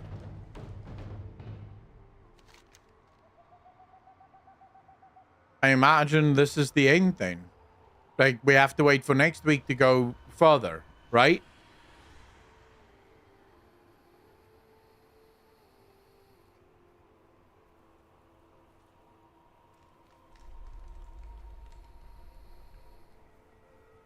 In the main story quest, yes. Well, yeah, but I mean that's the most important one. Right, Garden Akalon, there is a situation I am personally concerned about. A garden cared for by my kin, the Dryads, has suffered from growing pains amidst the Madrasil's growth. An overwrought druid currently tends the garden, but I suspect he will need more assistance than he has requested. Please assist him in his task on my behalf. I am glad that you're listening to the Dryads, Akalon. This is a matter close to my heart. Champion, I understand we were unable to convince Kwanzaa to join us. However, we need all the aid we can gather. You must discover why they refuse to aid us and convince them of the right path. Kwanzaa and I have a rather strained relationship. Your efforts could bear more fruit. I hear Kwanzaa has built a nest near Shiversnap Grove. Would you go and approach them? Yeah, I could do that for you. I am actually interested in this Kwanzaa character, or Kyonzo. I don't know how you're going to pronounce that. I feel... Dillarin, how you doing? In a different place and a different time, I would find this place profound and beautiful. But now, I just feel nothing. Even that has been taken from me. Ah, so you are Akalon. I suppose Lillian consorts with heroes of all sorts now. Lillian sent me with a message. She and Chandris have been tasked with tracking a powerful druid of the flame. He continues to elude them. But with your assistance, they believe they can corner him and his Dryad conspirators. Seek them out if you are able to aid them. We are all damned. Oh? Wait. You, who is clearly a warlock of Fallen Fire, please check in on my druid. Yeah, I don't think they know exactly what my plans would be for this particular place. What can I do for you? Akalon, Maruthra needs your help. Some nasty trickster Spriggans followed us into the dream, and now they're causing all sorts of havoc. Like the most important things of all, stealing top secret, super important supplies. It's urgent. You stop them and get the supplies back. What fun you're about to have.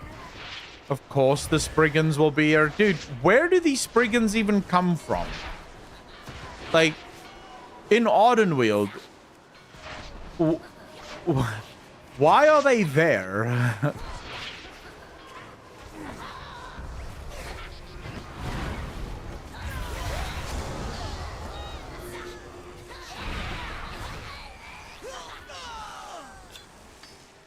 I mean, after we dealt with the Drust, they should have gone away if they were from the Drust.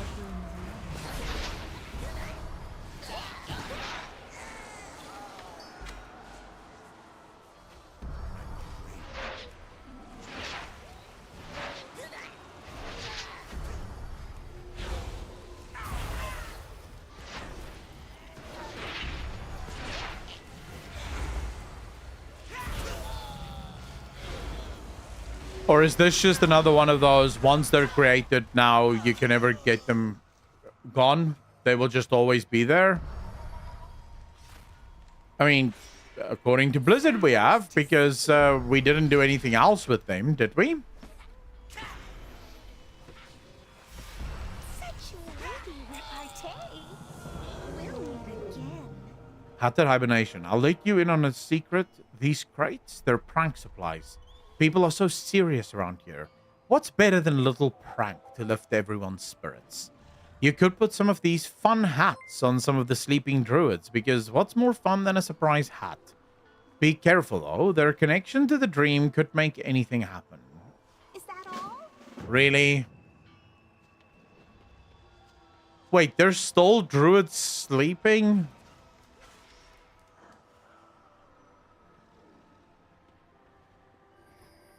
So how do you know where are the druids that are dreaming?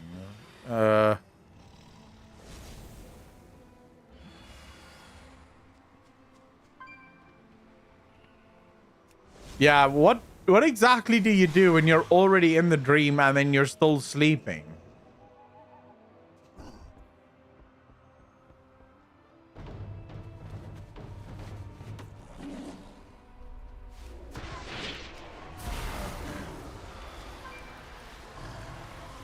This is so weird, bro. Yeah, you're in the dream and then this is like Inception level bullshit.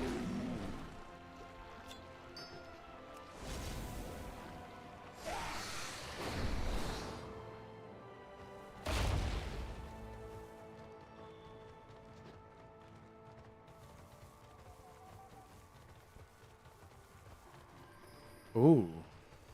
Who the hell are you? Irandna. The assault on the dream grows ever stronger. We are in desperate need of trade goods and supplies to support the defense effort. Even just one crate could make the difference on the front line. Vashnir can assist you with packing the shipments, then bring the shipment to me. Elune, watch over you, defender of the dream. Yeah, don't ask questions, chat. Just accept the fact that apparently you dream or sleep in the dream. Like, dude, this is evidence of just how fucking useless druids are. Like, if you've ever wanted evidence of how useless druids are, they sleep IRL, but then they also sleep in the dream. They sleep IRL in order to get into the dream, and then once they're in the dream, they sleep some more. I've already done sleep, Xanarath. I know exactly what it does. What chapter are you in this patch, Echo? We're done, Oji, with it. Perfect job for me. Dude, I don't know how people sleep that much.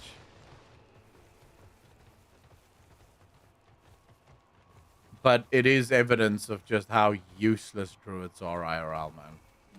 Or not IRL, but in-game outside of the dream. I guess we'll sleep a little because, you know, we have to save the world in the dream. And then they get into the dream and they sleep some more. What the fuck?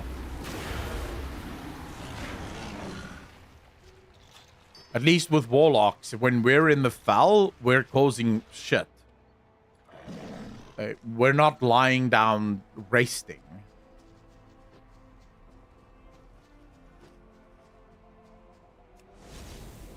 And beauty sleep my ass.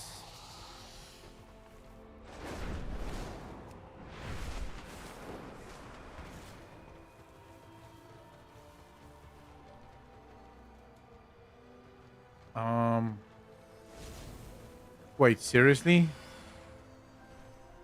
There's druids sleeping in here? Of course there's druids sleeping in here. Why wouldn't there be druids sleeping in here? Just resting, you know, like you do.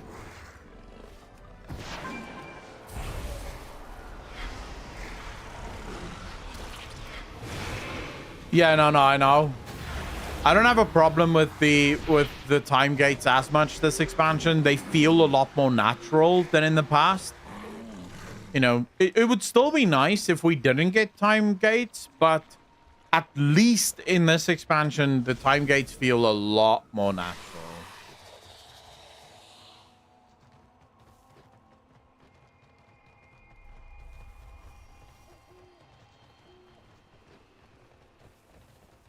Okay, now we need one more druid.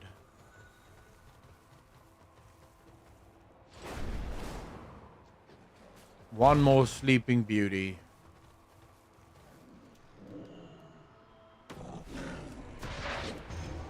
Long ago, the druids came to an agreement to find a way to be lazy for all of eternity while making everyone think they're actually very important and helpful. Truth.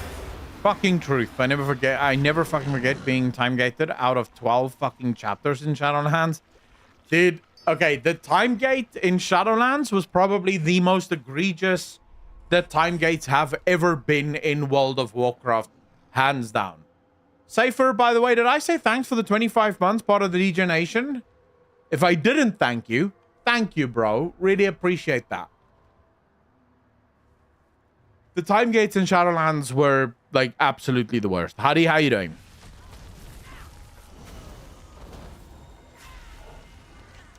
In our fight against Farak's forces, a group of my fellow druids went out in search for a quiet and safe place to rest.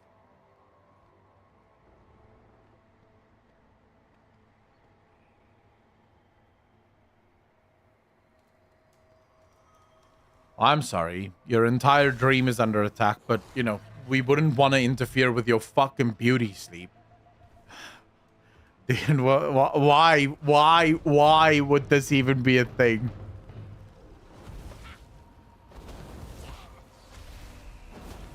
Alright, how you doing, bro?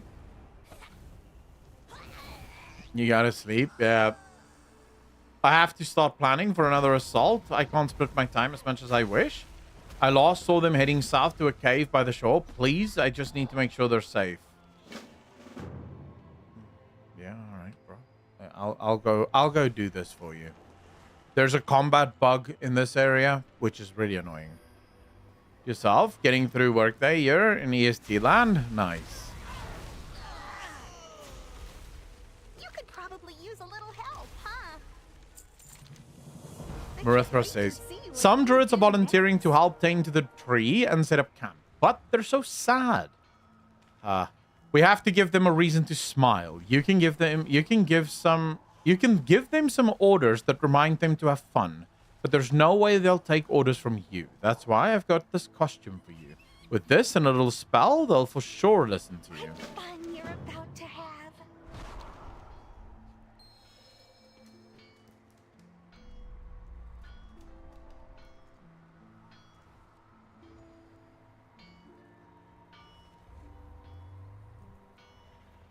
I do not like what, like, yeah, sure, this is gonna fool them. Like, what the, oh my goodness, bro. What you doing here? Sad to be watching. If you believe it will help us here, I will bake these confections. Keep your distance, mainlander. Tell the druid to start a dance party. Not in the affairs of riches. A dance party? I'm not sure how this will help, but sounds like fun. Alright, apparently this is what I do now.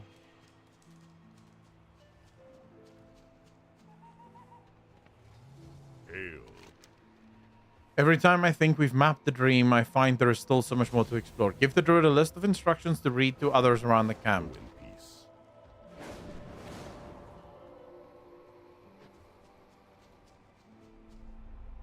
Speak quickly. Tell the druid to make flower crowns so that all the volunteers can match. Flower crowns? What a thoughtful idea. What the fuck? Party planner coming up next patch. Imagine that, bro. Tell the druid to collect luminescent red berries.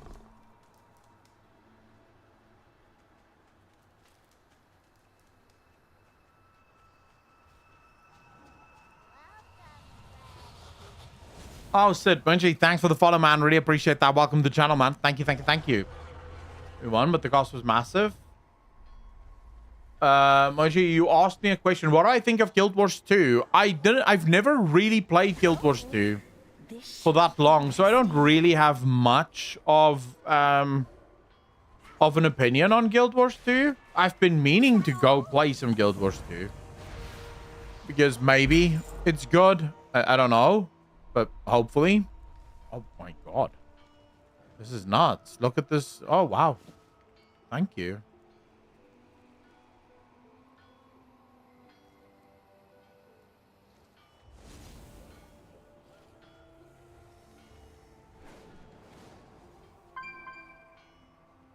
Marithra didn't even get angry. What the fuck, man? Did we really? Wait. That's partly what I'm referring to, actually.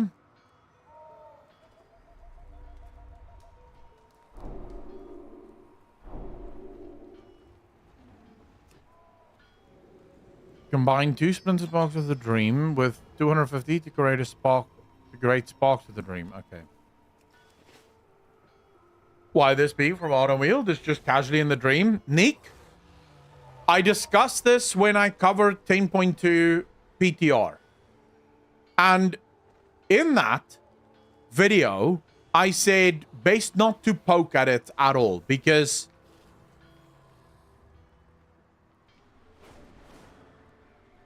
once characters are dead, they have to stay in the Shadowlands because that's where dead characters are. But apparently, who gives a fuck about the rules, right? If you want to change the rules, go for it. You know, the dream is under attack, and now the creatures of the Shadowlands have come back to say hello. Because apparently, there is no just stay in the dream, in the Shadowlands. Which now starts you start to ask yourself, well, why isn't Malfurion just here? Considering that you can just leave Ardenweald. Malfurion could literally just come to the dream, and him and Tyrande can see each other every single day. No, so it's not like it's different. He's always just slept. You know, so nothing would really happen there. I don't know. It's very, very weird. Never a dull moment with you. I can't wait to see what you do next. It's best not to poke at certain things because I have a feeling that Blizzard themselves don't have a fucking clue why they're doing certain things the way that they're doing it. Be bold. Be true.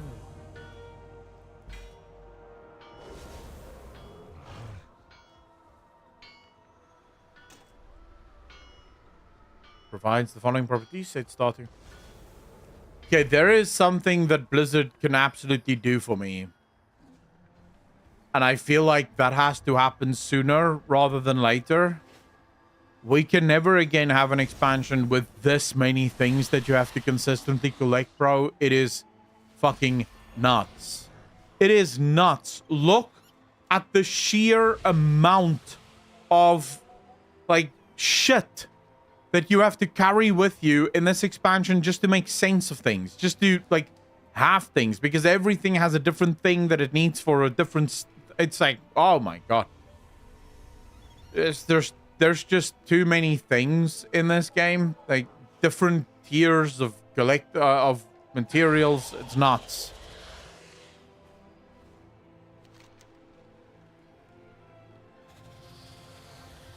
Okay, so...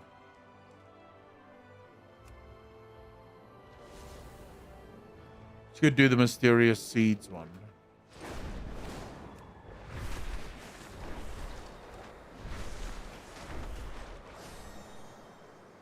Currency. Like, I don't mind if you're going to have that many currencies, but then all those currencies have to go into the currency tab.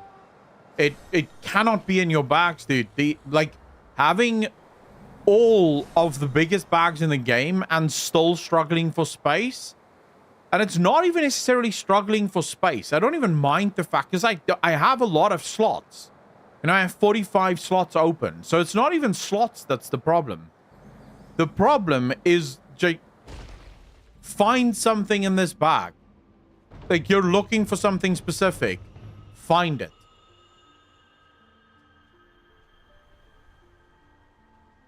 It's just not great fun.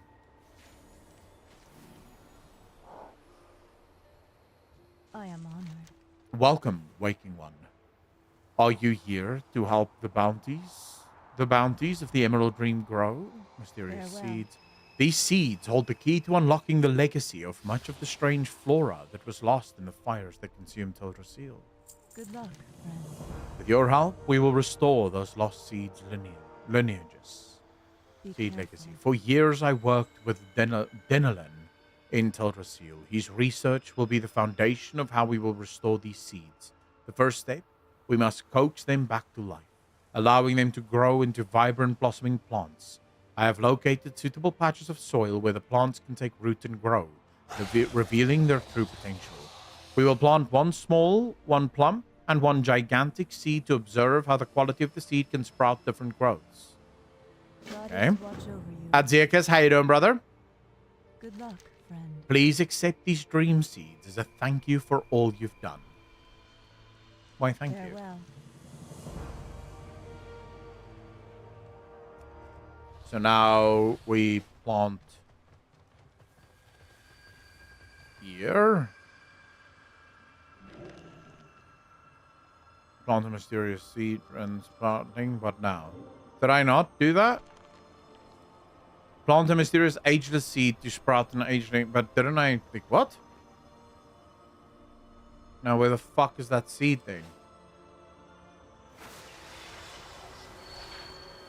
Oh. Okay.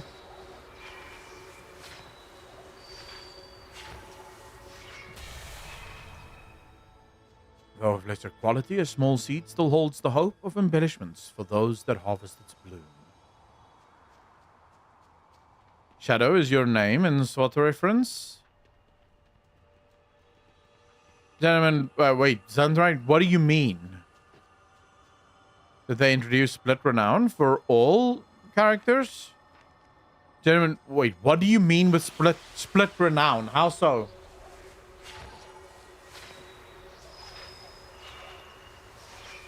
You mean in the next expansion? It's been known to attract small creatures to its bloom. Many become suitable pets. Okay. No, now. I don't think they're shared at the moment. Are they?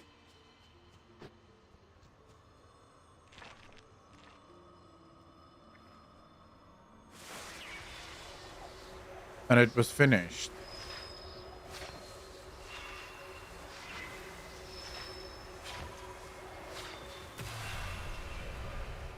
Is both epic in size and rewards. A few have attracted mounts with the beauty of this bloom. Shit. So this is a way to get mounts and stuff.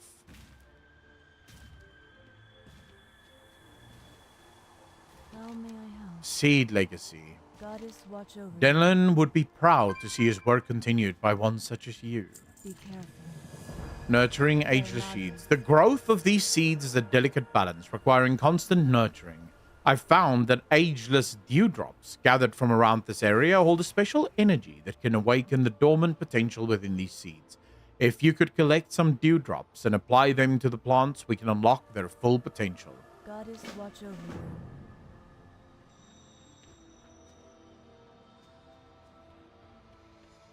Fucking what? Dewdrops. So where do I get these dewdrops, do you think? Probably not from flying. Oh, these things have it. Makes sense, I guess.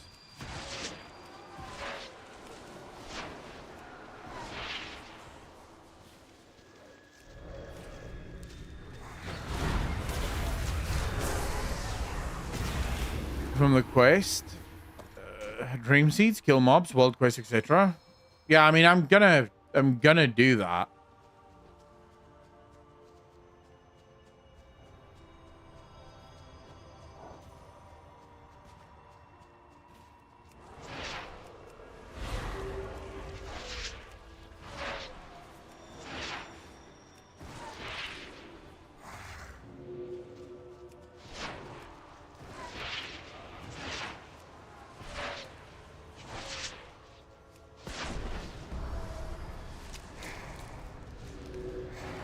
Do I really need to do that? Yeah, well, fuck it. Okay, so now I can do this. Which Warlock spec do you like the most? Always Affliction.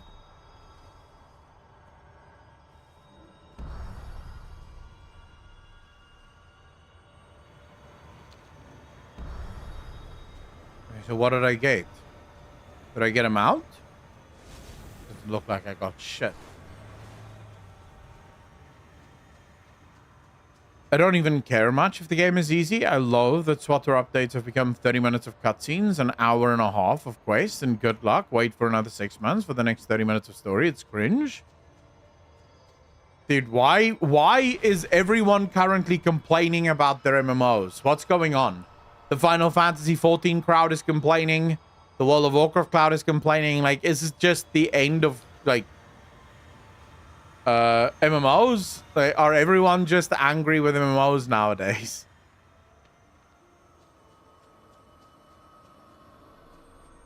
You're welcome to Doom. I'm just asking.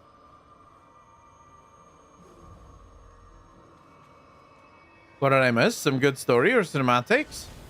No name, how you doing, bro? I mean, not really. Nothing's ended yet. It's just, you know, is what it is. Nothing massive has happened so far. Desire to dwell on in WoW? Why? Digit.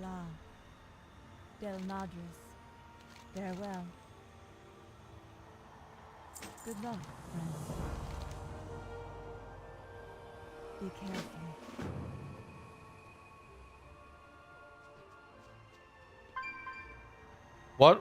Why are you not sure if you want to play?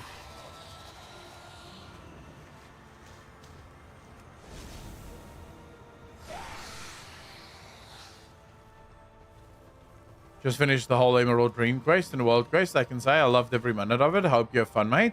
The Shadow Creed, how you doing, bro?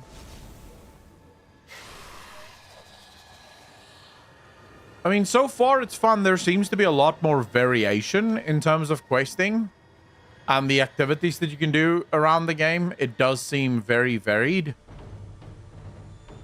The story so far hasn't particularly blown me away, but then again, the story I think is really only going to start next week or maybe the week after, depending on when they open the last chapters.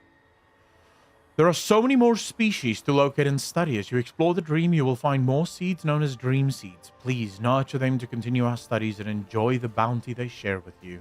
You will find dream seeds all over, but many are hoarded by powerful creatures around the dream. Additionally, you should keep an eye out for the surge of life energy we call the Emerald Frenzy.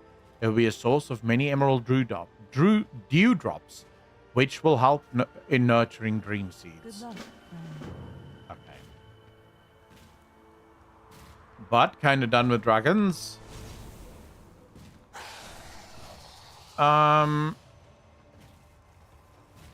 I guess I understand that.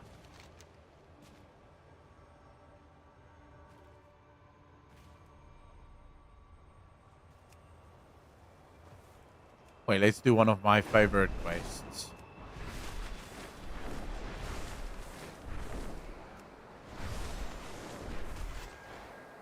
Let's go, bitch. It is a bright day with exceptionally You play makes me want to play. A perfect day for a race. Marcus, how you doing, bro? Okay, let's try the course first. I have not done this course before, so let's try it, shall we? Should we just have started with the hardest one? We're just gonna start with the hardest one. Fuck it.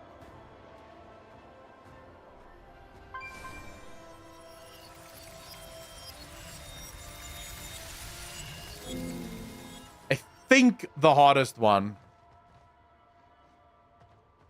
is this one, right? Reverse challenge course.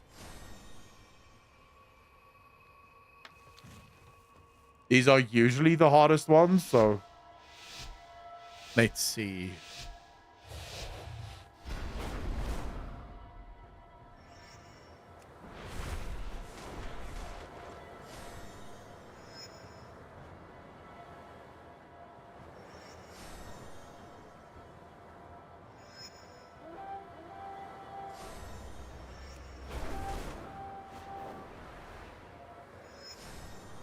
Okay, I don't know how, like... See, I don't know when it's gonna go up, so I don't know if I should be wasting my fucking...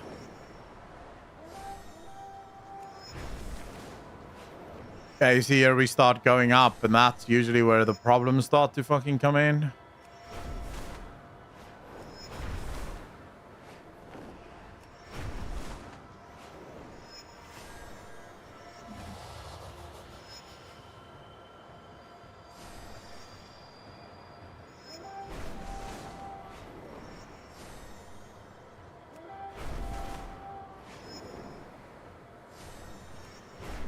Wow, this is a long-ass course.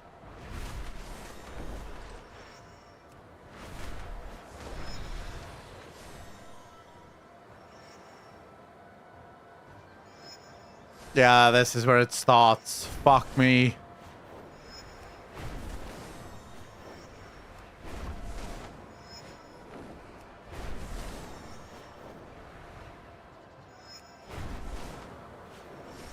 I wasted it too soon. Chat, I wasted it too soon.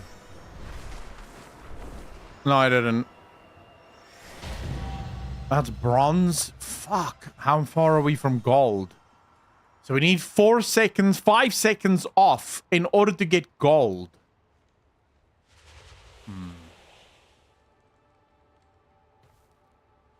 How the hell are we going to do that? We serve once more. Okay, let's see. Doesn't seem to be too hard.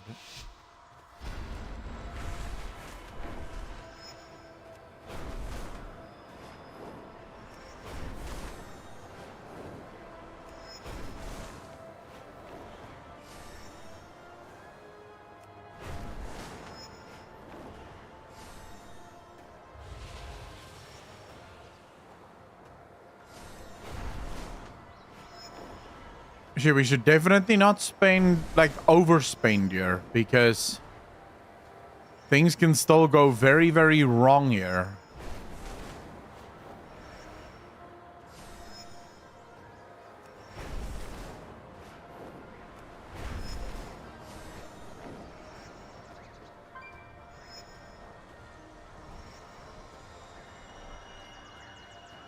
I don't like this. I don't like this. It feels like we're going too slow. But are we going slower than we did last time? Or are we going, like, faster than last time?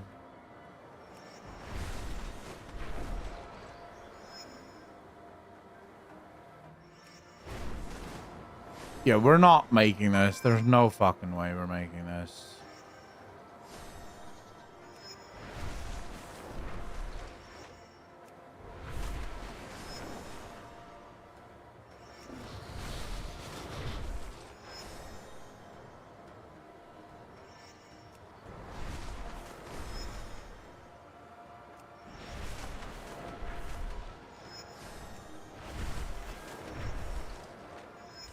What's that? Again, bronze? What the fuck?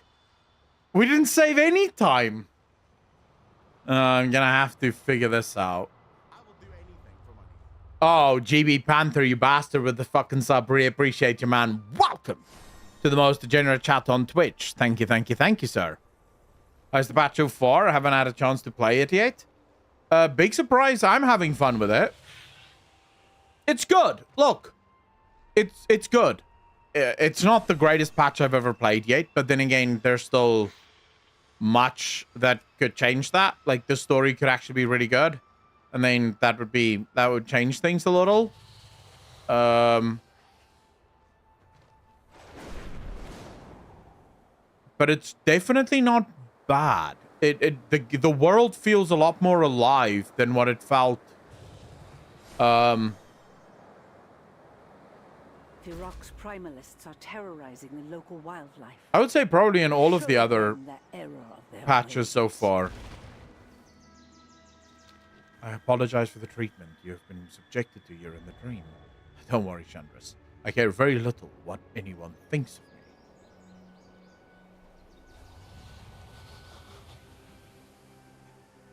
I'm not exactly thin-skinned or skinned much at all. Oh, yes, here we are. The most cringe fucking quest in this patch. I lost my mind over this quest. Xanthrite, take care of yourself, bro. I never miss a shot. Consider it done. Athlon, good. We have cornered our quarry. Let me brief you on our mission. Goddess watch over you. On your mark. Lillian and I have been shadowing Rayless Firewind and have uncovered his plan. He has manipulated the Sisters of the Flame to bind spirits from the dream to magical spirit stones. With Raylus's blessing, these stones became powerful tools of corruption, allowing these fallen dryads to twist the dream and its denizens. We will start our purge with the dryads. They have the stones. Then we will end Raylus. The hunt begins, Aklon. Consider it done. Right. So then where...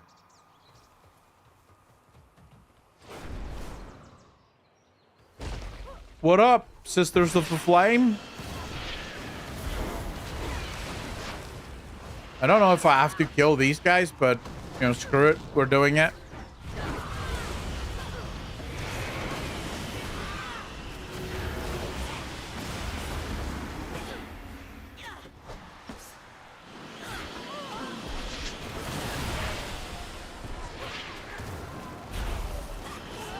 Whoa, whoa, whoa, whoa, whoa. What the fuck is burning me? Dude, how am I burning?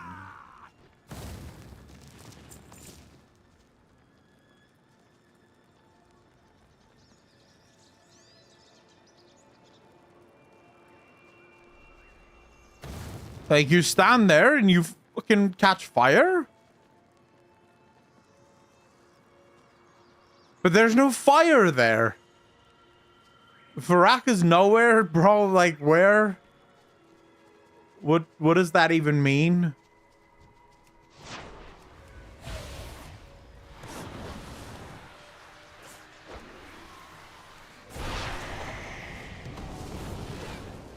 I don't see Farak in the sky. And also, if Farak was near me, like, I would have burnt in other spots as well. It's literally just in that one spot.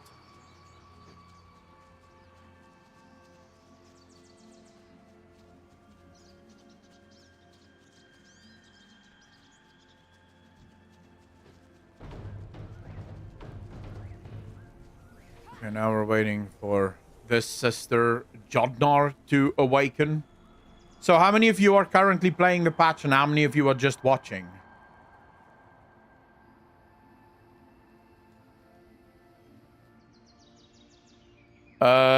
Siren, how you doing? So, okay. The Druids of the Flame. After the fall of Nordrassil, the Druids of the Flame tried to get through Fandral Staghelm. They tried to get back their immortality. Now, the way Night Elves worked is because their world tree was blessed by the dragons, all of the dragons, they were immortal. Then Nordrassil fell, and the reason it fell was because of the Burning Legion's invasion, and Malfurion activated the Wisps in order to stop Archimond. Was it Kil'jaeden or Archimond? Archimond.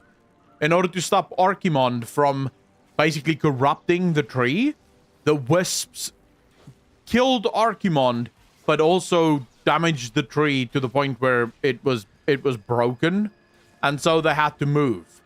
And they moved to Teldrassil. The Night Elves then asked the dragons to bless Teldrassil. Nosdormu refused to bless the tree because basically the Night Elves were demanding that the trees be blessed again. And as far as Nosdormu was concerned, they didn't need that much power. And so Nosdormu refused to bless the tree.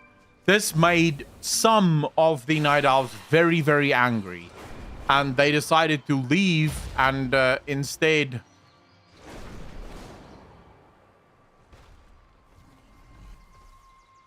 Now, where the hell is that? What am I supposed to do here? Spirit Moonstone. What? Moon Spirit Stone. But where? Is it down below? It's on this thing, right? Do I combine all of them?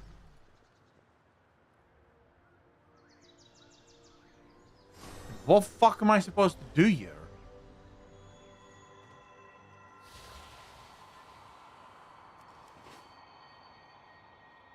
Should spawn where you are?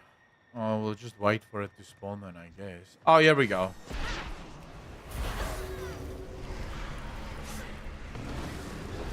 The new MMO panel. Yep. We'll be watching that in a second.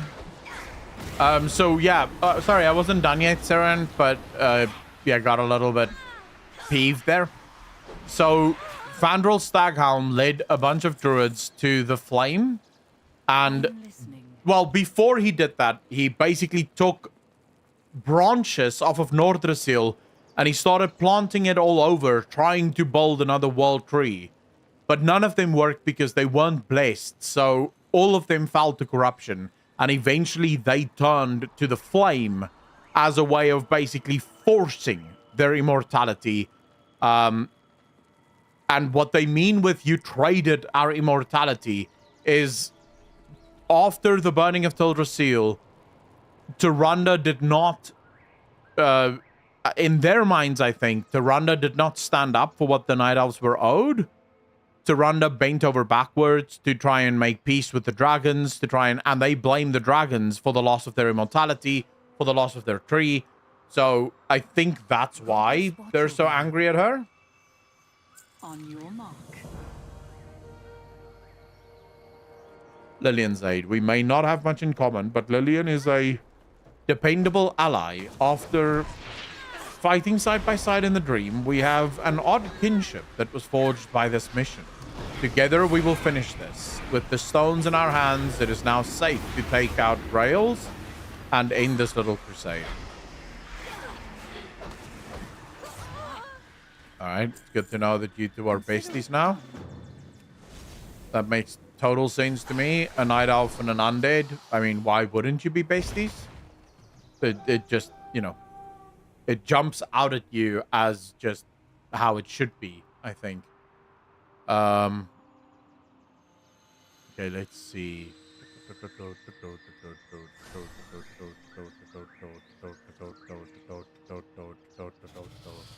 I want a link to their live stream.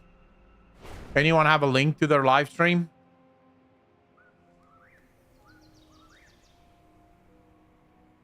Fantastic Pixel Castle.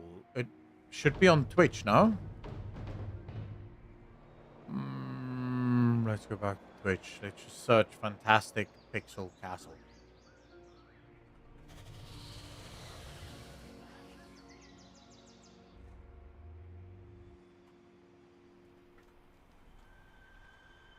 They say they have a YouTube channel. Here we go. I think it's this one. A Twitch channel, actually. Not a YouTube channel. What the fuck am I talking about? To the occasional presentation, prettifying. And for my friends out there in my Sapphire Guild, if you are not watching this, you're probably loot locked next week, so enjoy. Hi, I'm Christina. I'm head of product, which means I look at things like user research and how do we build a game that gives players everything they need. Hi, I'm Shanti. I'm the head of the IP. We're making a brand new universe for this game from the ground up to support the gameplay, but also be a place that we hope you can come and enjoy for a couple All right, here we go. So very happy to be here. And hello, I'm Brian. I'm the gameplay designer. Brian Alinka, bro. So my job is mostly around the classes and the combat and the traversal and basically everything you do when you press a button. And, Left Blizzard and now he's here. What do you know? Yes. My name is Candace. I'm the content design director, which means I dabble in things like red and blue shards, the cities, raids, quests, dungeons, the open world, all that fun stuff. And I do the monsters and enemies, which you, as aforementioned, punch. We were limited on the number of golden couches we can fit in this room. So we have a bunch of other people in the studio. Just want to shout out to them as well. You'll be seeing a lot of this crew, and you'll be seeing a lot of the whole team. Okay. So let me start just by talking a little bit about Ghost before we get to your questions. I want to stress we're in early development, and that means the art and ideas are not final. And that's the whole point. We want to share all this with you early so that we can get feedback, make changes, and make the game better before we are finally live. Okay. We think the right way to tackle a project as big as an MMO is to be careful about where and how we innovate. We think this is a risk when you try to innovate too much. That's what leads to a MMO with a dev cycle of 10 to 15 years. True. Nobody up here wants that. True. We're going to be really careful where we do innovate. A great example are several of us came from World of Warcraft, and we love WoW's Dungeons and Raids. We don't think there is a lot we need to do there differently. We'll put our own spin on it. It's a different game. It's a different IP. But overall, we're not going to spend a lot of points innovating on things like that. I agree. However, we think adventuring, like going out into the world, doing quests, kind of figuring out where you're supposed to go next, has not aged super well. And we think that is a great opportunity to innovate. Oh, so I true, talk man. A little bit about that. Oh, shit. Look at the concept art, bro.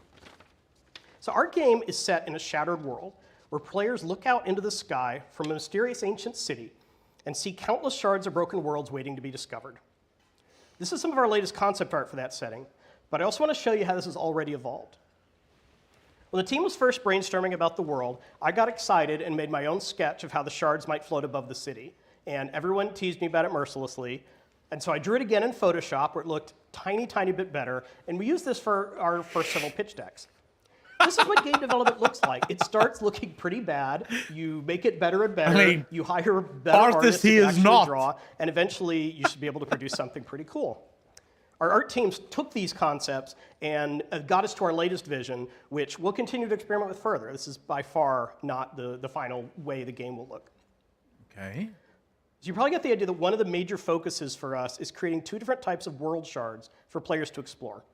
We're calling these red shards are like more traditional MMO zones with lots of danger, dungeons, and world bosses. Okay. This is where you'd find most of the dungeons and raids in the game, and other players, particularly strangers, are really important here.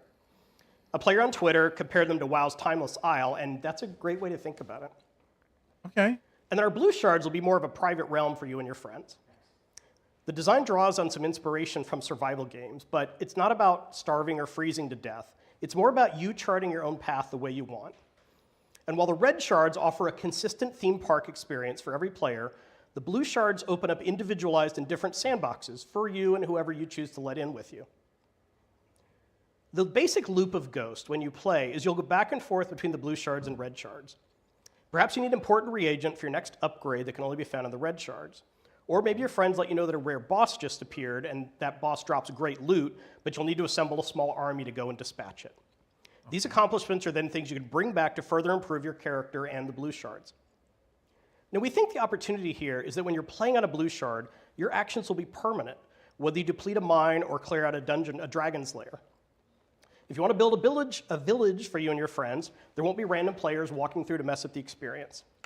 If you want to set up a guild versus guild PvP shard, you won't have to worry about random arrivals later on causing an imbalance. Dude, what the fuck? But without random players, you don't really have an MMO, right? So the red shards are where you get that massive multiplayer experience that we all love.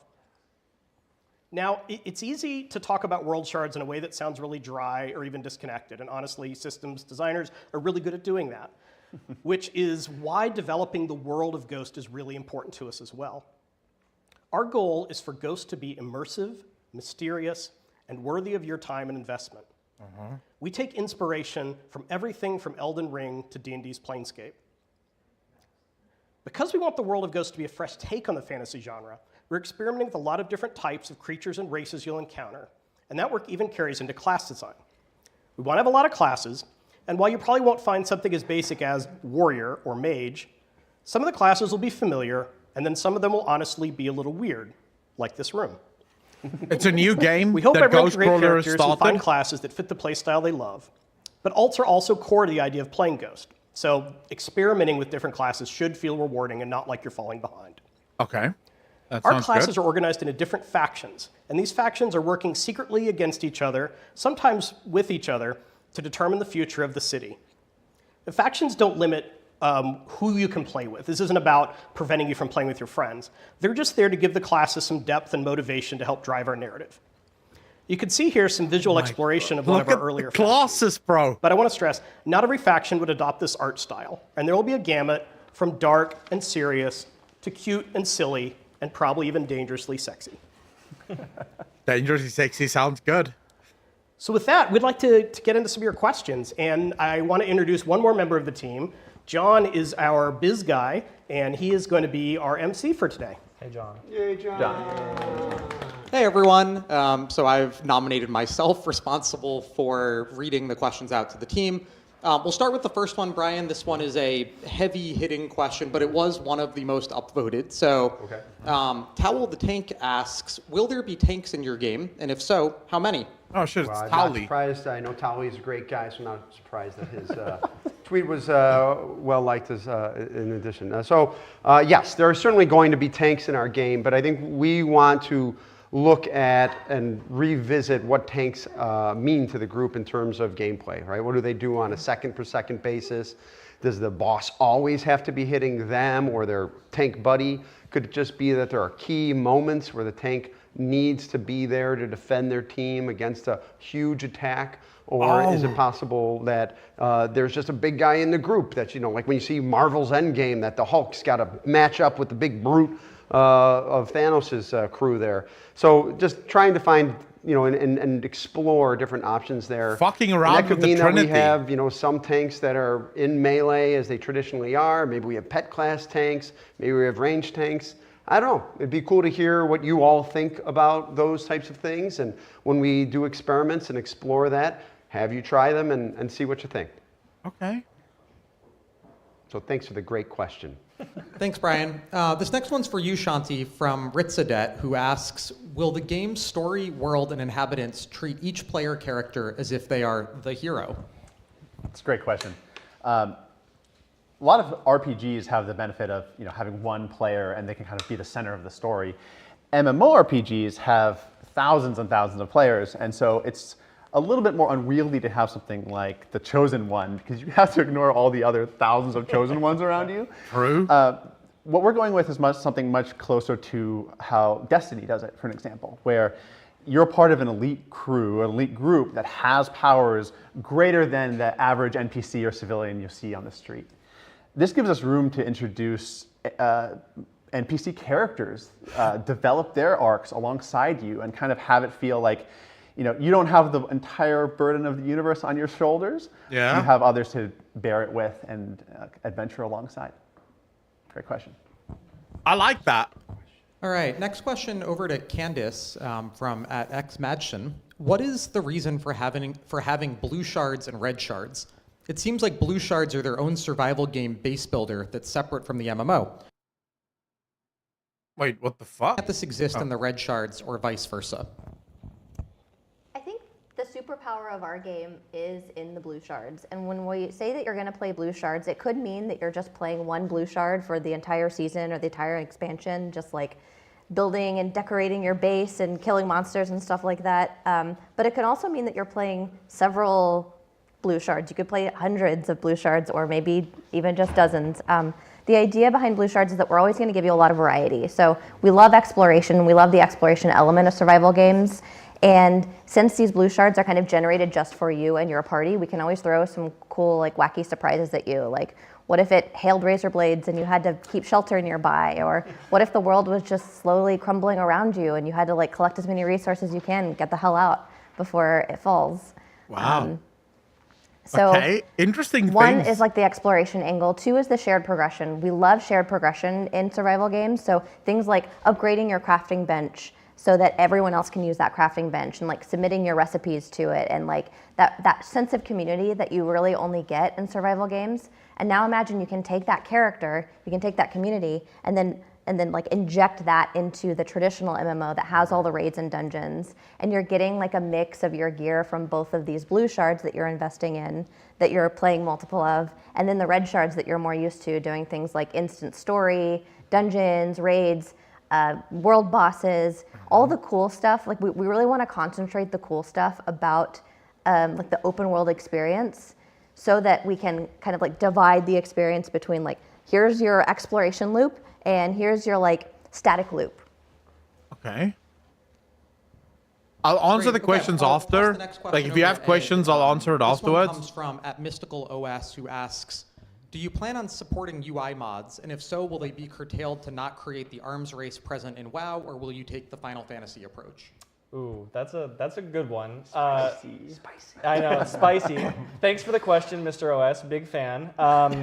So I think you've astutely called out like that there is a pretty big risk to doing something like add-ons in the context that say like WoW does them, right? Where you can get to the point where you've got all these interesting fights with great mechanics, and then you have people who are sort of just in this arms race with the developer to like build add-ons that play the game for you, right? Yeah. Shout out to Foji and WoW Classic for doing this for my raid in Wrath of the Lich King.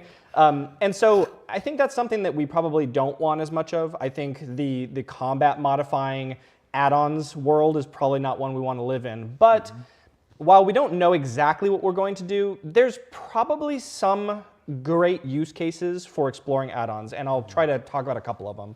So, like, examples that come to mind for me are things like, imagine that there is an accessibility feature that we maybe just haven't been able to prioritize yet, but a passionate developer in the community could build it for the game. I mean, that's and fine. That could enable new people to play. Who That is wouldn't fine. Otherwise If you want to do I think that's awesome. add-ons that just and likewise, sort of change there are just players who your UI, I think have that's strong fine. preferences about how their UI should look, and they may not be in the realm of what the base customization in the game allows. And so allowing someone to serve those needs, I think, is good.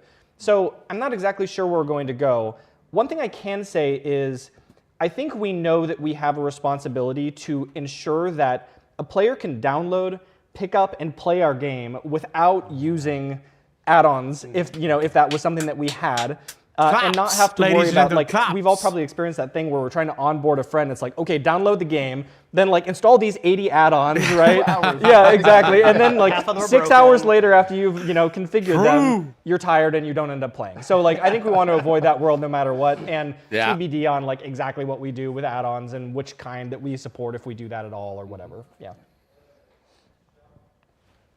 All right, Greg, this next one's addressed to you from Daco Tiak, who says, more and more systems-heavy games seem to be dominated by the soulless quest of optimization at the expense of social decency. Greg mentioned social play is what makes MMOs special. What's your strategy to keep optimization from destroying the social fabric of the game? So peeling back the curtain a little bit here, the historical business model for a lot of MMOs was to keep players playing as much as possible because that's, where the revenue comes from. And we don't think that has aged super well. Like when Baldur's Gate 3 came out, I wanted to just play a lot of Baldur's Gate 3. And if I had been raiding or something at the time, that might have been an issue for my guild. If you're a hardcore raider, like my friend Ed here, that may be fine. You may want to raid all the time. And we know that the optimization game is fun for some players. They want to try to first you beat the boss, then you try to beat your friend's DPS. Like, we get it. And that's fine.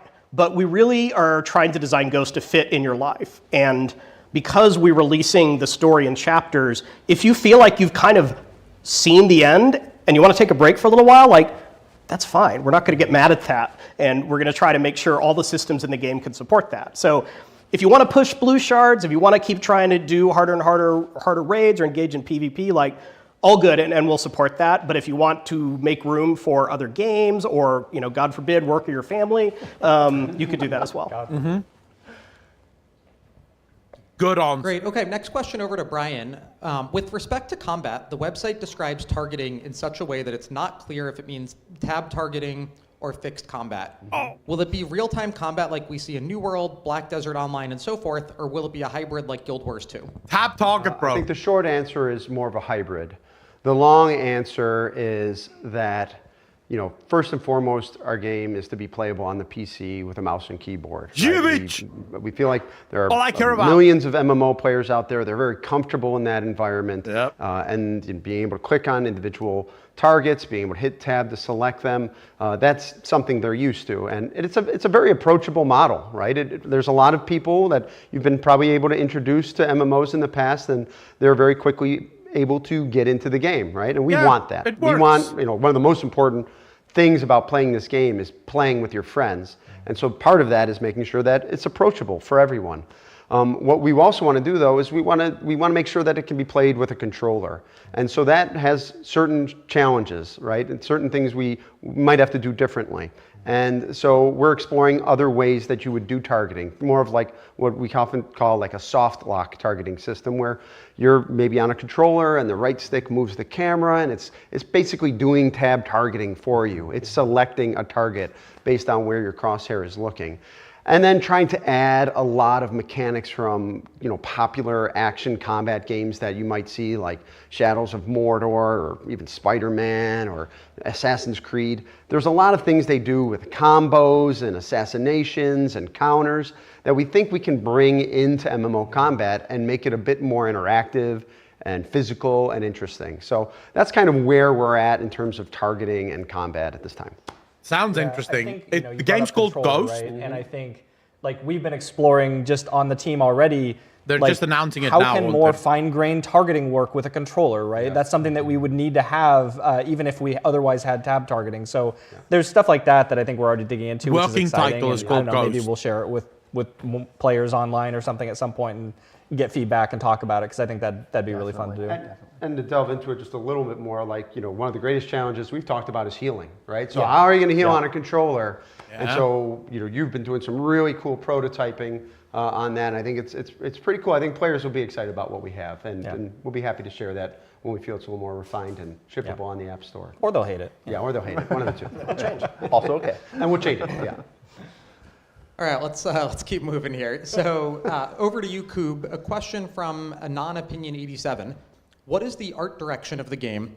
More stylized like WoW or more realistic? Yeah, Will it be built in a way that it won't become outdated graphically with options for visual upgrades in the future? Will it be third person or isometric or something else? That is a lot of questions.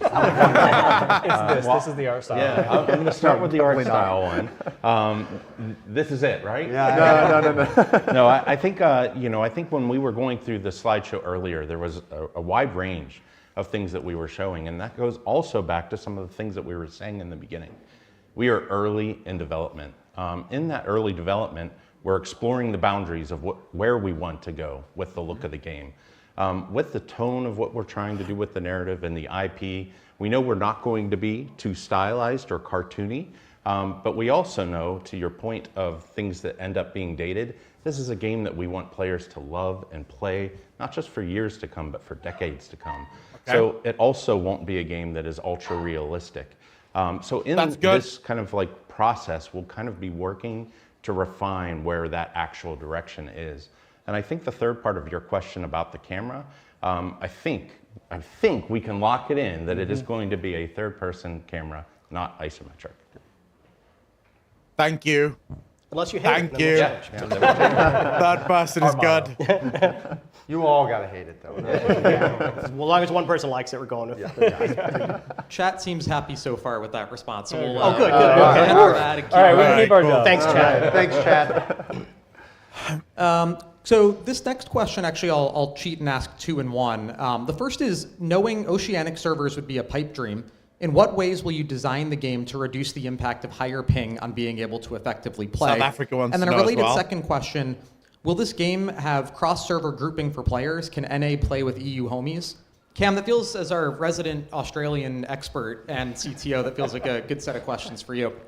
Yeah, for start, I love this question because I'm an Australian, and growing up in Australia and wanting to play MMOs when they first came out, it was really hard. And so I actually didn't get to play MMOs for a really long time. And so I can really empathize, and it's really important to me that we actually solve this. I think the combat that Brian described actually can make the game quite latency friendly, and so we can have players playing with each other from all over the world. I don't think it's the right answer to just say, we'll have oceanic servers. I think the right answer is to make it that you can be part of the worldwide community. And so that also goes to the second part of this question, which was about how easy is it going to be to group with friends? It needs to be easy. Like, one of the core tenets of our game is that you can play with your friends. And so if you then had to do like some kind of weird transfer or play on a different server or not have your characters, that would be a pretty terrible experience. And so we're pretty committed to that. The exact server model, we don't know yet, but it'll be very friendly to playing with your friends, playing with people in other countries, and for latency tolerant They want to connection. do a world server for the... Dude, that's nuts. Yeah. The Australians in the chat. All right, let's switch it up a bit and start taking Can some you- of the do you questions think- live from chat too. So 100 Fists asks, how do you avoid falling into the procedural generation traps that so many other games fall into? Yeah, Greg, how? 100 Fists. You want me to take this one? Procedure generation like AI or just like soulless random games? Probably can't answer fast enough to make this work, but I don't know. Yeah. I'll answer it both ways. We're relying a lot on variability and random generation for our blue shards, but we take a lot more inspiration from, I mean, several of us worked on Age of Empires, which has random maps, or Civilization. Those are not procedurally generated in the sense that it's just a bunch of empty fields and maybe the field is green or maybe it's brown or maybe there's a bush. Like, we want to make sure these maps are fun to explore and that you see cool things on them and that adventuring is fun. Sometimes procedural generation creates like a soulless experience where you have a great quantity of places to explore, but none of them are that interesting. That's the exact opposite of what we're going for. We want the experience of starting a new blue shard to be really exciting because you don't know what you're going to find, and it could be very different from anything you've seen before. Yeah. Go ahead. Yeah, and also to add to that, I mean, you'll find things like side missions, you'll find things like recurring characters. We have a lot of tricks up our sleeve to make it feel like it's still one contiguous world. The other thing that we're exploring that could make it feel really cool is like giving the player a modicum of control over their blue shard. So it's not just randomly procedurally generated, this is what you get. What if you could do things like adjust the difficulty? What if you could do things like adjust the season, or even bigger things like that? Like, what if you could turn on rules that let you turn on PvP permanently and kill other players and loot their bodies? Like, we want to give you so much control over this thing that it feels like you're breaking the game. Now, does that mean that you can just crank the difficulty to easy and like get all of your gear? Probably not. We're going to control the things that you need to get, the scarcity of resources, stuff like that. That's on the red shards. But when it comes to blue shards, we really want to let you play your way, and we want to get pretty freaking radical about it. And so I don't have anything to show right now, but hopefully we get to do some more deep dives on what blue shards actually are, because I feel like we've really only scratched the surface on what we want to do with these blue shards. Get it. And so, like, yes. Long story short, we hope that they don't feel soulless because you have your own spin that you can put on them, but also because the stuff that you do in your blue shards is not going to be soulless. You're going to be creating a community with your friends. You're going to be, narratively, you're going to be uniting this shard with like the rest of the world. You're like saving fragments of a dying world. And there's a lot that I could talk about that we probably can't get into in the AMA. I'm very sorry, but we're very passionate about it. We have a lot of ideas, and we hope that you'll like them. And also, we're hoping that we'll get your feedback along the way. Keep us accountable. You know, if it feels soulless, tell us. We'll change it. We won't. All right, so we heard it here first. It will not feel soulless. That's great to hear. So let's. We're just going to start rotating back and forth from live and the ones that came in from social. So a question that was submitted earlier from Woover was, really excited to see some of the crew back together again. I'm having concerns about the game being backed by NetEase. I understand the game needs to make money, obviously, but NetEase makes me think of the MTX and Diablo Immortal. Will this be similar? Oh, shit, yeah. No. I mean, in short, we have not finalized our business model yet, but honestly, it's probably going to be something like you pay for a box or you pay for a subscription. Like, we almost certainly, this is not going to be like a free-to-play game with microtransactions. We might have microtransactions, but it certainly won't be pay to power. We decided to work with NetEase because they made this crazy offer of they want to fund us and let us kind of make whatever game we want with whatever team we want, and then they'll be there to support us along the way. So it is the most freedom I've ever had as a game developer. I've been doing this for 25 years. It's awesome, and I think that is what has allowed us to attract so many great people to work on the game. But again, love to hear feedback. Even once we start talking about the business model, that's the kind of stuff that we'd like to have. We want players to feel good about spending until money. NetEase becomes majority investors. Yep. Great. Next question then from Ciro in chat. You've mentioned a lot of classes. While it's obviously too early for an exact number, is there a ballpark for how many you plan to launch with? Maybe over to Brian for that?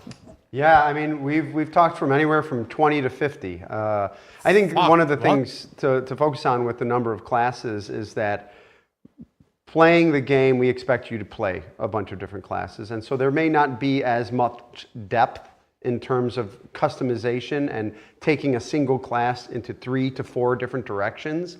But it's more going to be that, this class, it's very easy for my rat catcher to not look like Greg's rat catcher.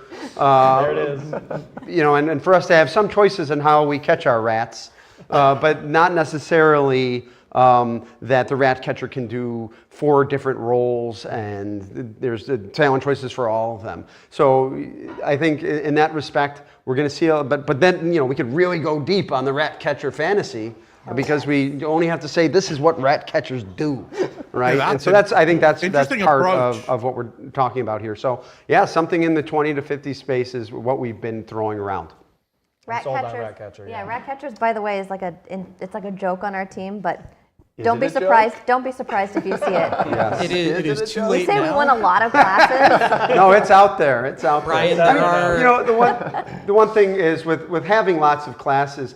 Sure, it's not going to be like rat catchers our only class, but part of it is, yes, we're going to have, as Greg alluded to in the opening, we're going to have those traditional things that you want to be. There's some guy who wants to be bare-chested with a big sword running around smacking things, and wants somebody to be... Bajira? Yes, exactly. Yeah, Bajira will. Maybe if he's out there now, and sure, there'll be somebody in a long robe who wants to cast spells, and we'll have roles or classes for those type of people who want that fantasy, but we also want to do weird stuff. Yeah. So, yeah.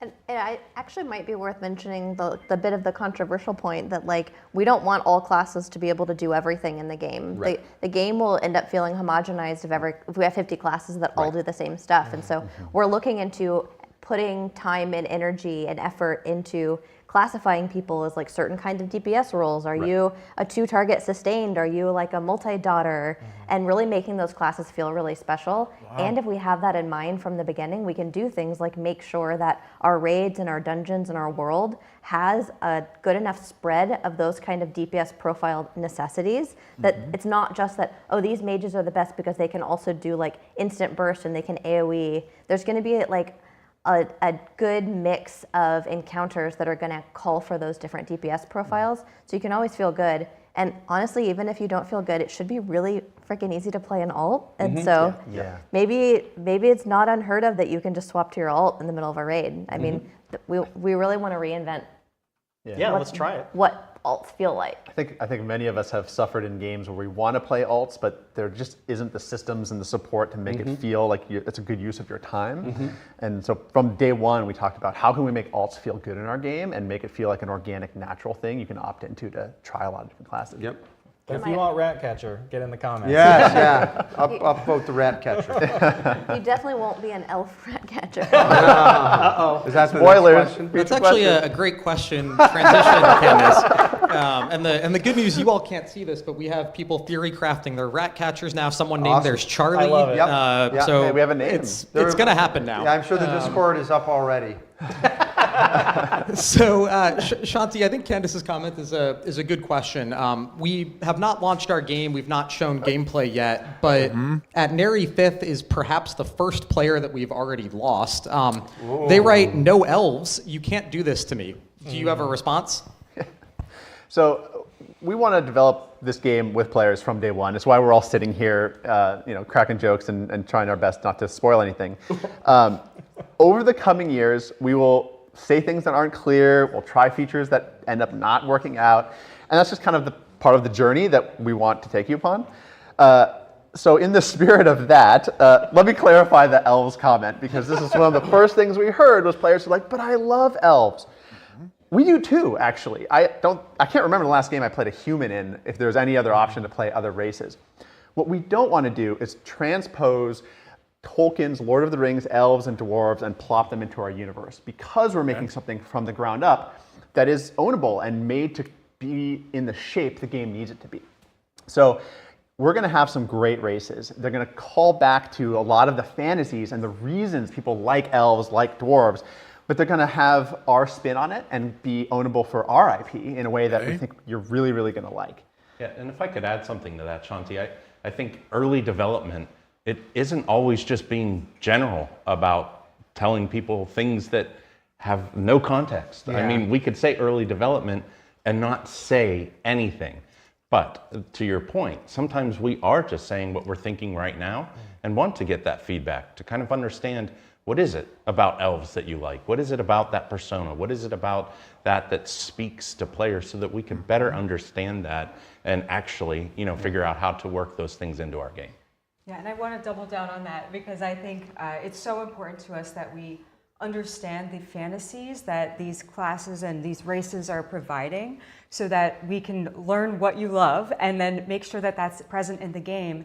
And that if you have a fantasy of, I want to be like a class that loves nature and I use nature magic, we have that. If you just want the fantasy of an elegant, beautiful elf, there will be elegant, beautiful races, right? So I think it's really important that you keep telling us how you feel about our ideas. Okay. Right now it's called So Ghost. what I heard was we're That's not the building working elves. title. We're building like 15 different kinds of elves. Perfect. They're all rat catchers. And they're all rat. And they have great abs. All right, back over to you, Cam. Probably a quick question here, but a bunch of people have had it, including Vivid Gaming GG. Is our game built in Unreal or Unity or something else? Yeah, so I think you can get pretty good results from building a custom engine. But if I said to Greg, hey, just give me 5 years and I'll get a triangle on the screen, that probably isn't going to fly. And so we're going to start with Unreal. Unreal is a great engine. It is not an MMO engine in a box. And so we have a lot of work to do, and we're happy to take on that work and to make a great MMO. But we wanted to start with a great engine. Unreal is a great place to start, and so that's what we're doing. I think that's a smart move. Engines take a fuck long time to build. Thank you. All right, Smart let's keep move. moving. Maybe actually, while we've got you, Cam, another question here from Choco in chat. Will the game be built around anti-cheat and work against bots? This is always an issue on economy and player experience. Yep. Yeah, Big question. That's actually a great follow-up question, because that's one of the things that we will need to put a lot of effort into. That's really important. It's important to me. It's actually something that some of us on the team have worked on before. And so things like, if you call that client integrity, things like avoiding exploits, avoiding botting, avoiding dupes, things like that, that we'll put a lot of effort into that. I'm confident we can get that to a really good spot. And then the other side of that is actually content integrity. You don't want, like, I actually hope our game gets big enough that there will be data miners trying to like sneak into the files and work out what it all means. But like, we don't want that to spoil the game for people. And so we'll make sure that content is also protected if we've got a big story moment, or even if we want to just hide for gameplay reasons, like what is this upcoming boss mechanic, then we want to make sure that we put enough like content integrity tooling in place that can't get spoiled and that can't get data mined. So that stuff's hard, but I'm confident we'll be able to do a good job of it. The game is called Ghost. Yeah, Guys, you're we'll doing a talk great about job answering everything questions. I'll just after give you this. another one. I'll answer all of your This one's questions after this. I at promise. Stripe Wow from Social, who asks, do you plan on releasing the game in patches worldwide at the same time? So short answer, yes. I think we want a worldwide community, and it's just better if everyone gets the same content at the same time. And so that is our aspiration. That's what we want to do. Sometimes there are practical reasons why that's difficult, different platforms, different countries, but wherever possible, we'll make sure the game and the patches are released at the same time worldwide. And same deal, you don't want to get spoiled because someone in some other country found out about the content and then you didn't even get a chance to see it and you've already heard about it. And so wherever possible, it'll be worldwide. Good choice. Good Australia, choice. maybe we'll give it to them first. Oh yeah, that's what I meant. Australia first, and then rest of world. Yeah, right. Makes sense. All right, Brian making the wisecracks over there, so you get the next question. This question comes from Denied, who asks, when it comes to characters and alts, will you have to level multiple different tunes like WoW and Guild Wars 2, or will it be more like Final Fantasy XIV, where I can have one character that can learn all jobs by changing stone or weapon combo? Yeah, it's a good question. We touched on this a little bit before. I think we believe, RPGs, it's a lot about creating a character, and your class has a lot to do with the identity of that character. And so we do want character and the classes to be tied together. So if you create a character, it's going to be that class, and that defines it, and you can, you customize it, you make it look that way.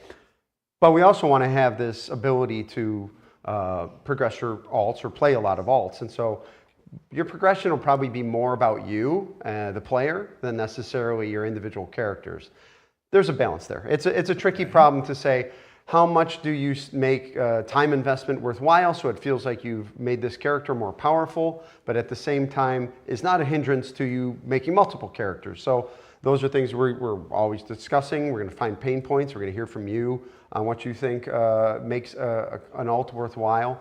But yeah, our plan right now is to make characters and classes tied together, but also to make it pretty easy for you to switch classes. Yeah, we have talked about this a lot. Some of the things that we really like about the Final Fantasy model is like how easy it is to swap back and forth from classes, and how much sense it makes. Like, oh, I have this different weapon now, and now I'm this different class. There are things that we could do that are inspired in that vein, but ultimately the thing that we like the most, and the reason we chose this direction, was like, we like embodying the entire fantasy of the character within a single character, in the sense that, like, if I want to play a Scourge character, and then I want that to feel like it's in the vein of, you know, Scourge stuff, or I want to play my Tauren character or something, and that's going to feel very different. We want to give you like the full breadth of that fantasy, and I think the best way to do that, to deliver on that, is to let you play a lot of different races, to let I understand the reasoning here, like fantasies to explore.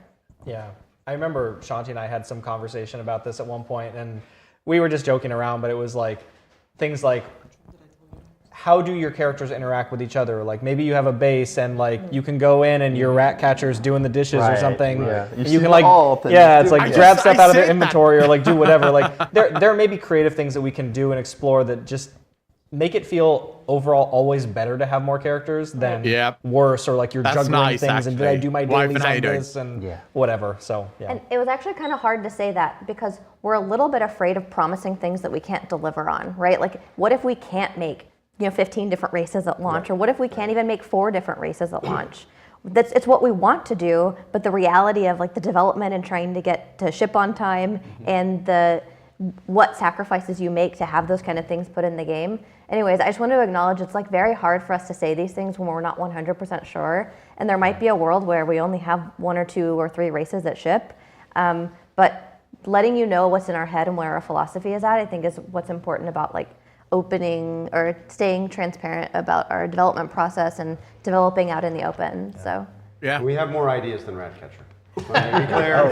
In fact, you came up with more today, or Ratcatcher might just be our anti-cheat system, is what Cam said. That's right. So a great name. It'll be somewhere in the game, even if you can't play it as a class. Brian, you took like a mix of W's and L's in chat for the alts versus not alts type thing. I'm not surprised. Probably the WoW players versus the Final Fantasy. I love alts. I don't like alts. I like playing one character. And that's the thing. We understand. There are people who like making one character and playing that character only. And so one of the things you have to make sure you're not letting happen is, well, to play this one character, I have to play lots of alts, right? I have to play lots of alts and drive it towards that one character. It's okay to say, I play this one character and it can feed my other characters. Like, that's a little bit more palatable than saying, in order to make my Ratcatcher more powerful, I've got to play my Gunsmoke Ronin and my, my Swan Catcher or Swan Watcher. I don't know. That's a new one. There's a swan right there. I'm looking at a swan. There's the camera here and a swan right there. I want you all to know what is my experience right now. So where's the rat? Yeah. I just want to say one more thing on that topic, which is like, we are staying curious. So if there is something about having one character that is very appealing to you, very curious about what that is. We have some inclinations, like how easy it is to like share gear, and like, is it more of like, is it a fantasy thing that you want, or is it more of a logistics thing? Because logistics are very easy to solve, especially whenever you're building something from scratch. So anyway, that was a baller question. Thank you, John. Great question. Also, one last clarification. It's actually an Australian swan. So going back to the Australian thing, we're very pro-Australian. All right, Brian, while we're with you, chat is spamming this one, so we're just going to do it. Specifically for Holinka, can we get an idea about what PvP will be like?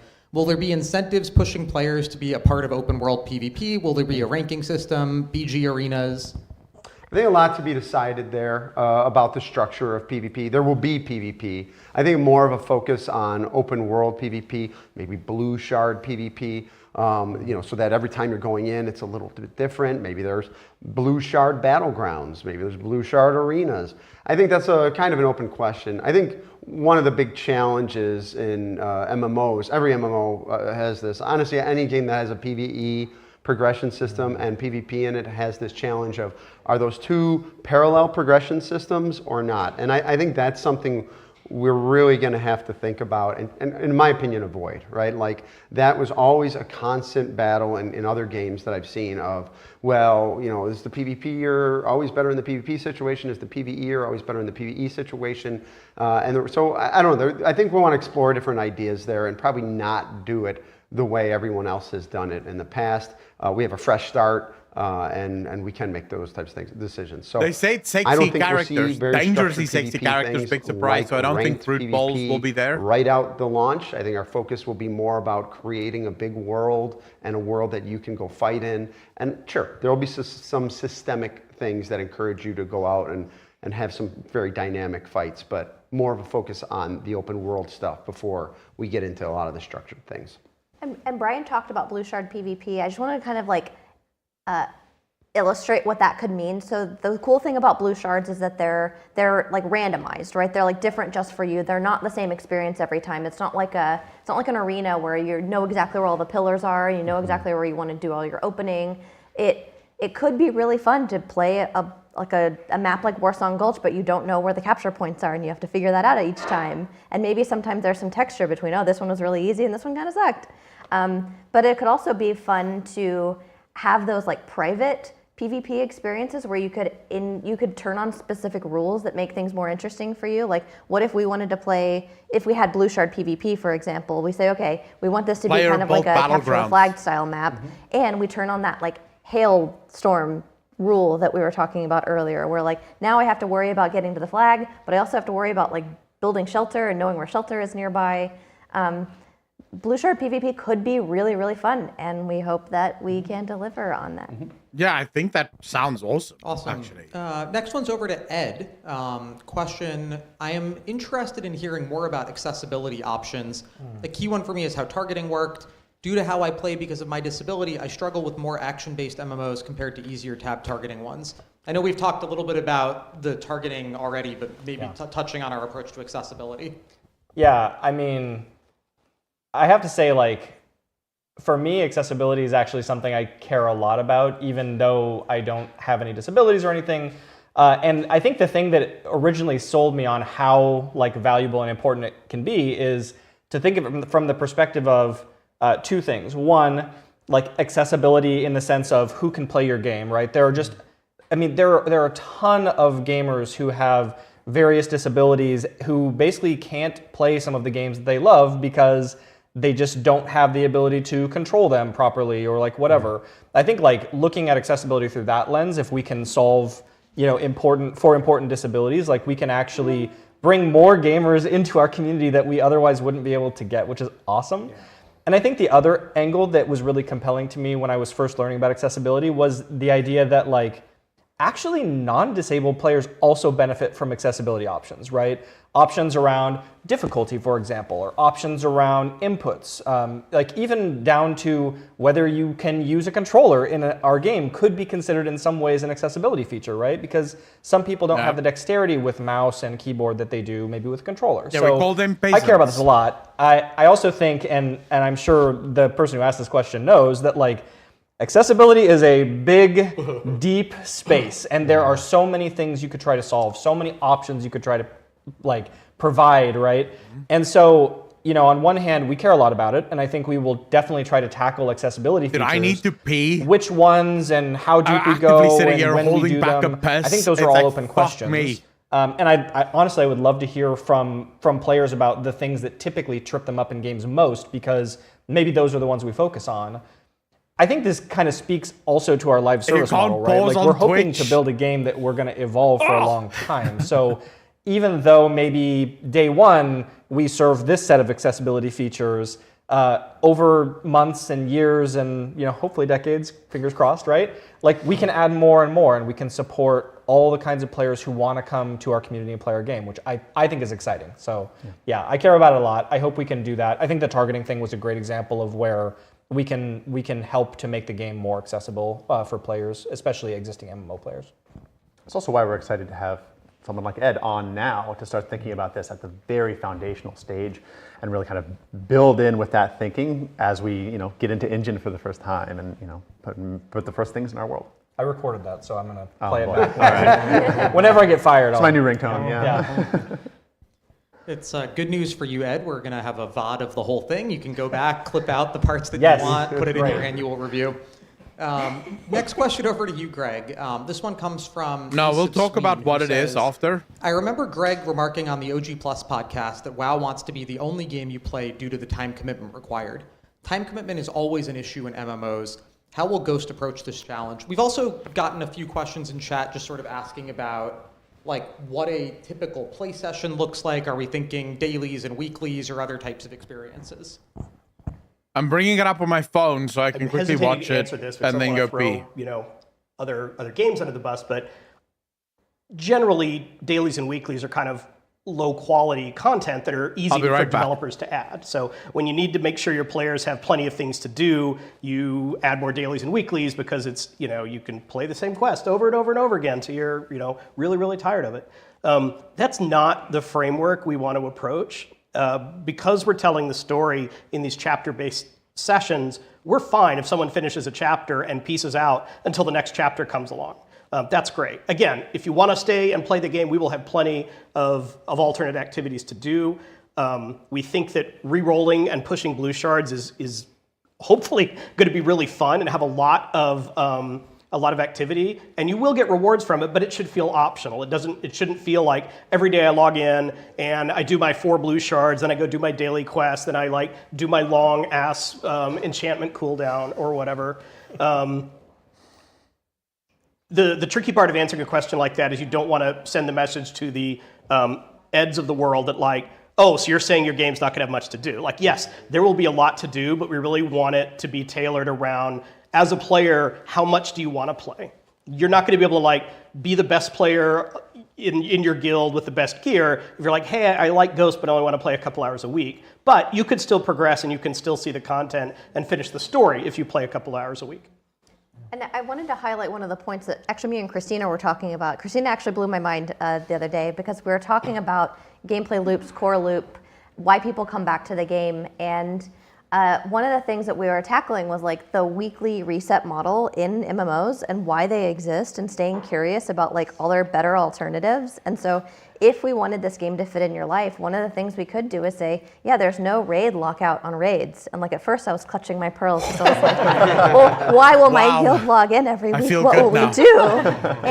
But I think there's better reason. Like if you wanted to quit our game happy and full of gear because you've seen everything and then come back whenever we give you something else to give you, that's way more preferable than like you're leaving money on the table, you're leaving loot on the table if you don't clear this raid every week, if you don't finish all of your dailies. Like this is what we mean by fitting into your life. If you want to finish the game and move on, that's okay too. We're hoping that we give you a lot of stuff so that you don't like finish very quickly or or at least like you have optional things to opt into. But yeah, what's a world like where there aren't any cooldowns on raids? Like loot locks and stuff like that. Oh, Would you have to redesign the meta of the world first race? Why, yes. Are we already thinking about this? Why, yes. Good question, Candace. And this is also Dude, like why we need your huge. feedback. Like, what is it?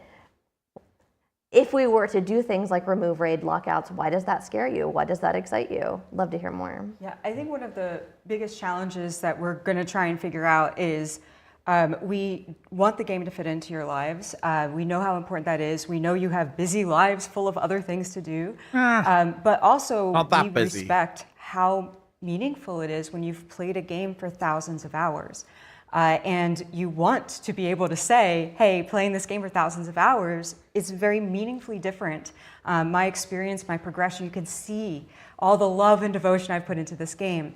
So that's something I think we're going to be spending a lot of time talking about in the coming years, how to balance those two things, because they're both important to us.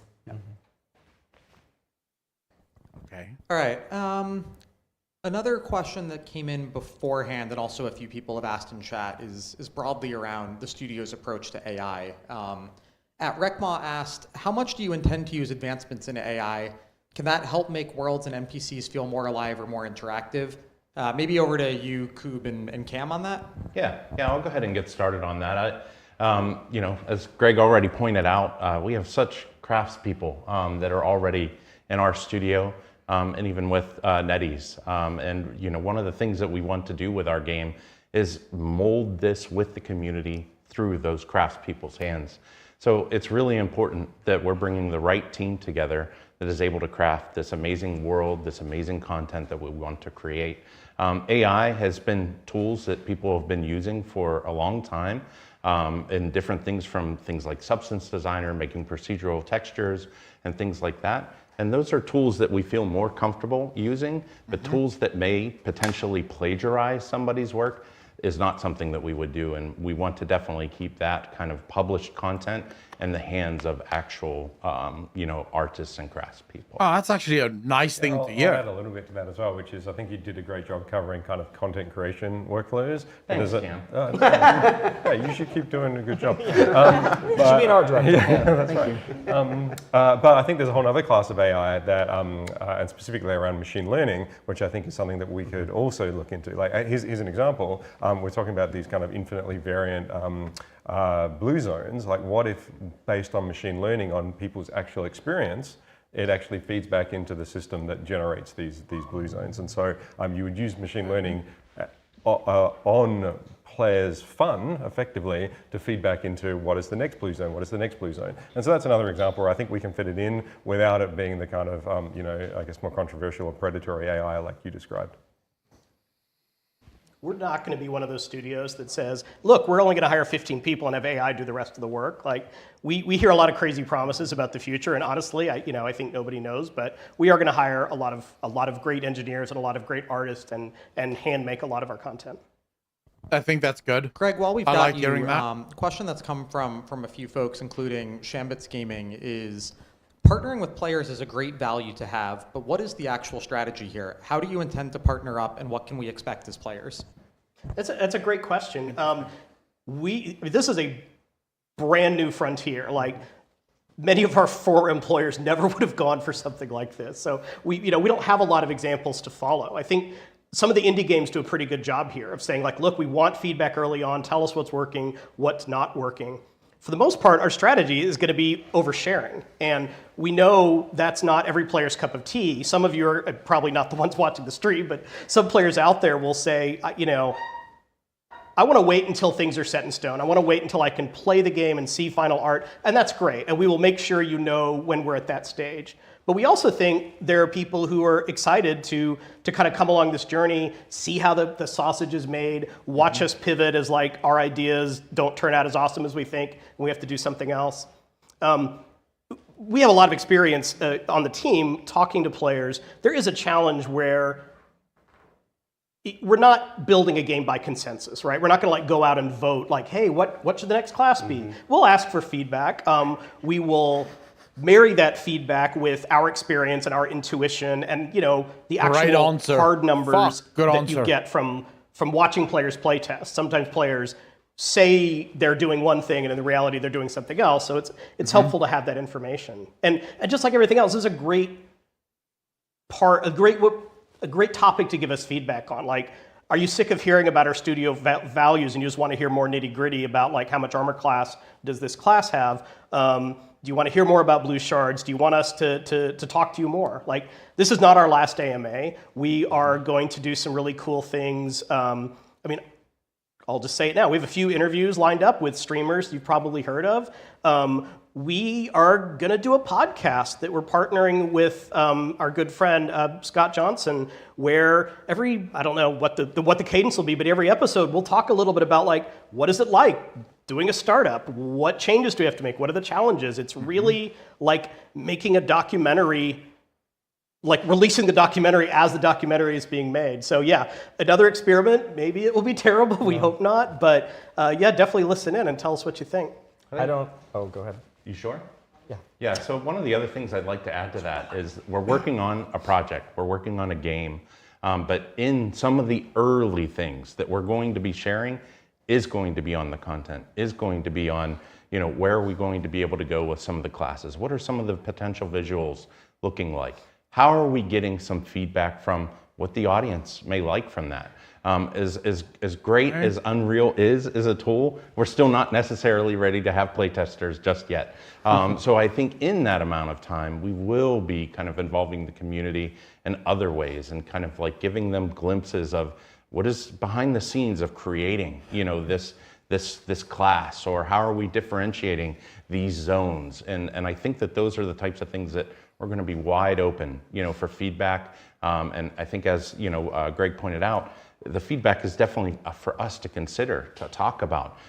We love kind of like just as groups, even questioning and having people consider things from one another. But we're still only, a group of people. I think on our website we have like 14 people right now. So we'd love to get, more information from the rest of the audience.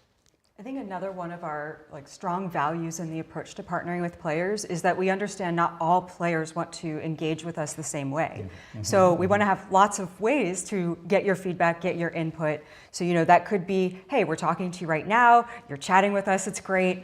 It could be, hey, we sent out some surveys. It could be play tests, it definitely will be, but more on that later. Yeah. I don't know if Greg remembers, but when I first joined Riot before coming here, I reached out to him and I was like, can we get lunch? And I just want to pick your brain. And I just remember kind of fangirling over Greg because not because he was a celebrity or anything. Smart. Yeah, he's just so smart. No, but because seeing Greg and other awesome developers across the industry engaging with players about how games are made, why we make decisions certain ways, it helps not only excite people who are just interested in game development, which I was and became, but also helps people understand how did we get to the decision that we made, and even if it's a bad one, right? And it lets people give feedback in a better context. So I think, yeah, we're betting basically that there are a bunch of other players who are like little Ed, who might be interested in how the sausage is made and want to have a window into game development, and I think that'll be exciting, hopefully. I do also want to give a shout out to Ashes of Creation for developing that in the open, and I think that is a good place to start. That's they're kind of pioneering the path when it comes to that, and the reason that they're doing it is because they're crowdfunded and they treat players as their stakeholders, right? We're going to show you this update. They're going to be super out in the open. That's really cool. I think to add to that, we want to treat players not just like our stakeholders, but like our peers. We're all gamers. We're all MMO enthusiasts. I've been working on MMOs for 15 years, playing them for over 20. And so that's what partnering with players means. It means treating your feedback as valuable as one of our own peers, but also treating you with the respect that you deserve as the stakeholder, as the person who's going to purchase our game. So. Good answer. Good answer. Next question, I'm going to cheat again and combine two questions here so we get more questions. Probably over to Greg. A question that was submitted was, being industry veterans, do you worry this may cloud the vision of the product with the we know better mentality that seems to stagnate development as we've seen throughout the industry in recent years? And related to that, question that just came in chat from Paddles is, Greg mentioned a long time ago about hiring talent with no experience to see a fresher POV on game development. Do you have any news about that? Yeah, 100% this is a concern of ours. When you get industry veterans, you have a lot of experience and you know how to set up a game from scratch. It is easy to lose touch with what our players, particularly younger players, talking about these days. How do they interact with content? What kind of games are they even looking for? Fortnite, bro. That's it. As Christina alluded to before, part of this is just talking to players, talking to younger players, talking to players from different demographics than we represent, talking to players in different countries around the world to kind of find out what's working for them. Do the current games they play, are they delivering? Is there something absent, a niche we can feel? We will do focus groups, we will talk to a lot of players, and yes, we will hire people with little to no experience. I just think that will be an awesome way to get a fresh perspective, some crazy ideas. I'll come work with you. We are not at that place yet. I'll be we're a remote designer. studio, so we cannot offer a ton of direct mentorship. Our tools are currently the kinds of tools that veteran developers are comfortable using. So give us a little bit of time to catch up with that, and we will. You will find job recs on our website. I just want to caution you that. Let me write the story, we will probably get a lot of interest in those fucking roles. easy. So we can't hire all of you. I would love to, but we do want to stay as a smaller studio. All right. Next question over to Shanti comes from at InnoShades, who asks, congrats to the team on the unveiling of the studio. On IGN, it was mentioned you want to avoid typical fantasy tropes such as orcs and elves. Do you have any other examples of tropes you want to avoid? Dwarves, gnomes, halflings, dragonborn. Love this question. A lot of games lean on tropes because tropes are there for a reason, right? A hero overcoming some obstacles with their friends and being triumphant has been in stories for as long as humans have told stories. Yeah. So we're not going to try to reinvent storytelling in game and avoid all tropes. It wouldn't That being work. said, one thing we are very excited about is the possibility of playing more in kind of the gray space between the good and the bad. We love it when you can understand why a villain may be doing something, even if you don't agree with it. Or watching a hero that 2 seasons ago was your favorite, maybe starting to make some choices that you're not so excited about anymore. George R. R. We want to be Martin respectful style, bro. of the passion and the love that players have for characters in the world, but we think there's a lot of really interesting area there in the gray that we can deliver awesome stories and incredible characters for you. Gray if works I were to add to much that, better. That's what I love so much about being able to have art partnership with IP and narrative, because it really helps drive what we could do visually, with that. Already when, Art has been sharing with the team on our kind of weekly cadence of, oh, what about this? Or, Shanti will start, throwing in some designs, and then Greg's like, oh, well, he gave me the go-ahead, so here's 20 more. And I love what we were able to kind of come up with and explore. It's just great having that from the very beginning of the projects, because it's only going to make what we're creating, both visually and for people to play, just more kind of a stronger foundation to grow on over years to come. All right, that's good. Good answers all around, bro. Only the We've Nate's gotten a answer couple was a bit questions problematic. about sort of our approach to solo play versus group content. One of them is from Jagadorium, who says, what's your take on solo players?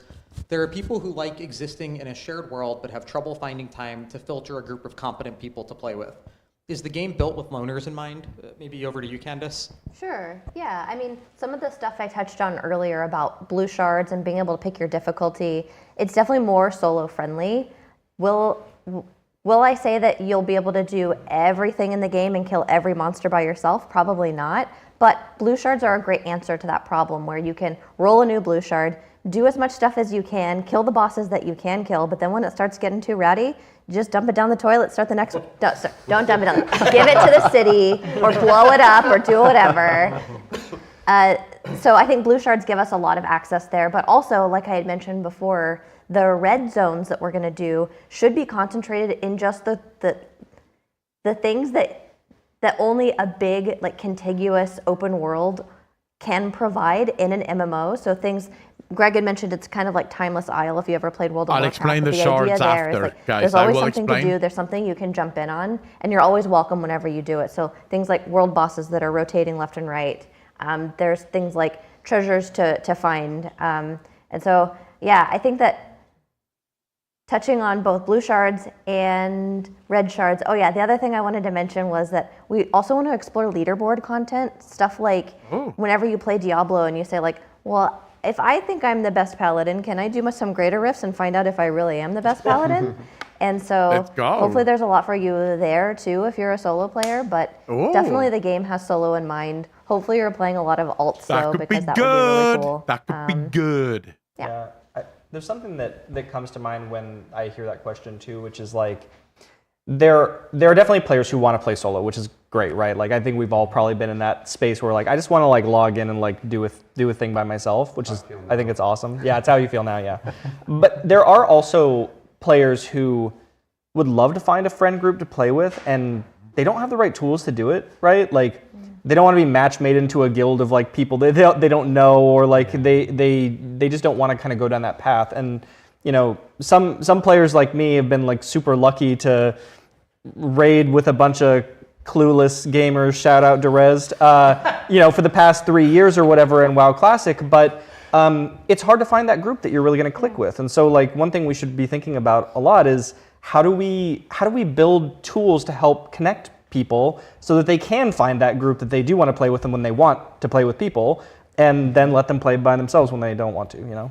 That's a great segue. Part of that actually is another superpower of the blue shards is that we can create roles within a community that don't exist in other MMOs. I think about the time that I played Rust. I cherish all the time I played Rust. I didn't like killing players. It's actually like a PvP elimination game, but I don't like to kill players. What I like to do is like organize all the stuff in our bags. Yeah. Be sure that everyone had like their raid ready. Here's your jacket, here's your food, here's your AK-47. And sometimes when you log into the game, you're gonna have some like creepy like picture of a clown looking at you, or a mural of Rick and Morty in our house. I kind of liked that role of just being like, I'm going to be the one that combines things. I'm going to be the one that like decorates our house and makes it look beautiful. I'll never go out into combat, and that's okay. And so like, when you think about being embraced by a community, you can be valued for more than just the DPS that you put on the meter or the healing that you do to the team. This. And that's really important. They do sound like they're playing video games, like they know how to play fucking video games.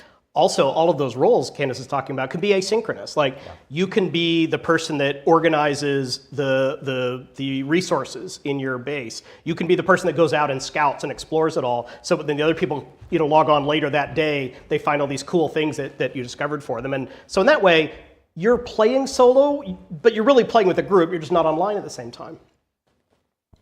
Awesome. So what I heard is that Eddie's going to help everyone in chat find friends if they need it. Personally go I will out. personally matchmake you. Hit me up. That's really amazing. They are all friends with each other already? This is now an MMO dating sim. Yeah, that's right. Let's so go. Well, now that we know that Single that's as going to fuck, happen, let's take another question here from chat. Mucktwow asks, will there be a focus on everyone should be able to get everything, or will there be a discrepancy between the hardcore gamer investing all their time and the casual who just wants to have fun? Just throwing that up there. Anyone want that? I mean, I could start. We think exclusivity is cool. I think it's awesome when you have a sword that nobody else has, or at least it's very rare, and then you strut around the city, and we call it peacocking when other people get to see that and they're like, oh, you're awesome, or maybe just very lucky. Flamingos. Maybe just very lucky that you got that. I think again, when players don't have enough to do, they start to look at, I need to find best in slot for all of my equipment, and then when I do that, I'm kind of done with the character. But we hope we unask that question a little bit by having lots of items where you don't necessarily know where they come from. They might drop on a blue shard. We have lots of different character classes. So maybe you can be the, what was your new class you just designed? Maybe you can be the best, Australian swan catcher. The best swan dancer on the, of your friend group, or the best swan dancer NA, or things like that. So there should be a lot of different ways. Even if all you want to do is compare numbers to other players, there should be a lot of different ways to do that. That's not just about gear score DPS. Mm-hmm. Thanks, Greg. I think the last question that we'll take now, and I'll just go meta for a second as the weird voice that people can't see. We are going to keep talking to players as much as we can. So if we didn't get to your question today, we will be back. Take my question. Talking to you. Take it's it. One of our core values. One of the last questions we'll take for today, though, is from Not Calex, who asks, where can we sign up for playtesting and feedback? Many of us have followed your team for years and want this game to be successful and can't wait to be part of the journey. For years. Maybe to you, Christina? Yeah, I love this question. And the answer is we're going to put something on our website so that you can sign up on the website. We'll let you know when we put it up there. But I did want to give a little more context here about playtesting in particular. So earlier I mentioned all the ways that you could engage in giving us feedback, whether it's surveys or focus groups or things like this, right? There will also be playtests, but in the beginning of game development, playtests are small. It's usually not a lot of people get in. We will, as the game grows and as we develop the game, open the playtest to more and more players, and we're very excited about that. But I think what I want to express is that not everyone will get to playtest this year, but stay with us and you'll get to playtest more, engage with us in the other ways, and there will be lots of ways for us to hear your opinions and put them back into the game. Mm-hmm. Okay.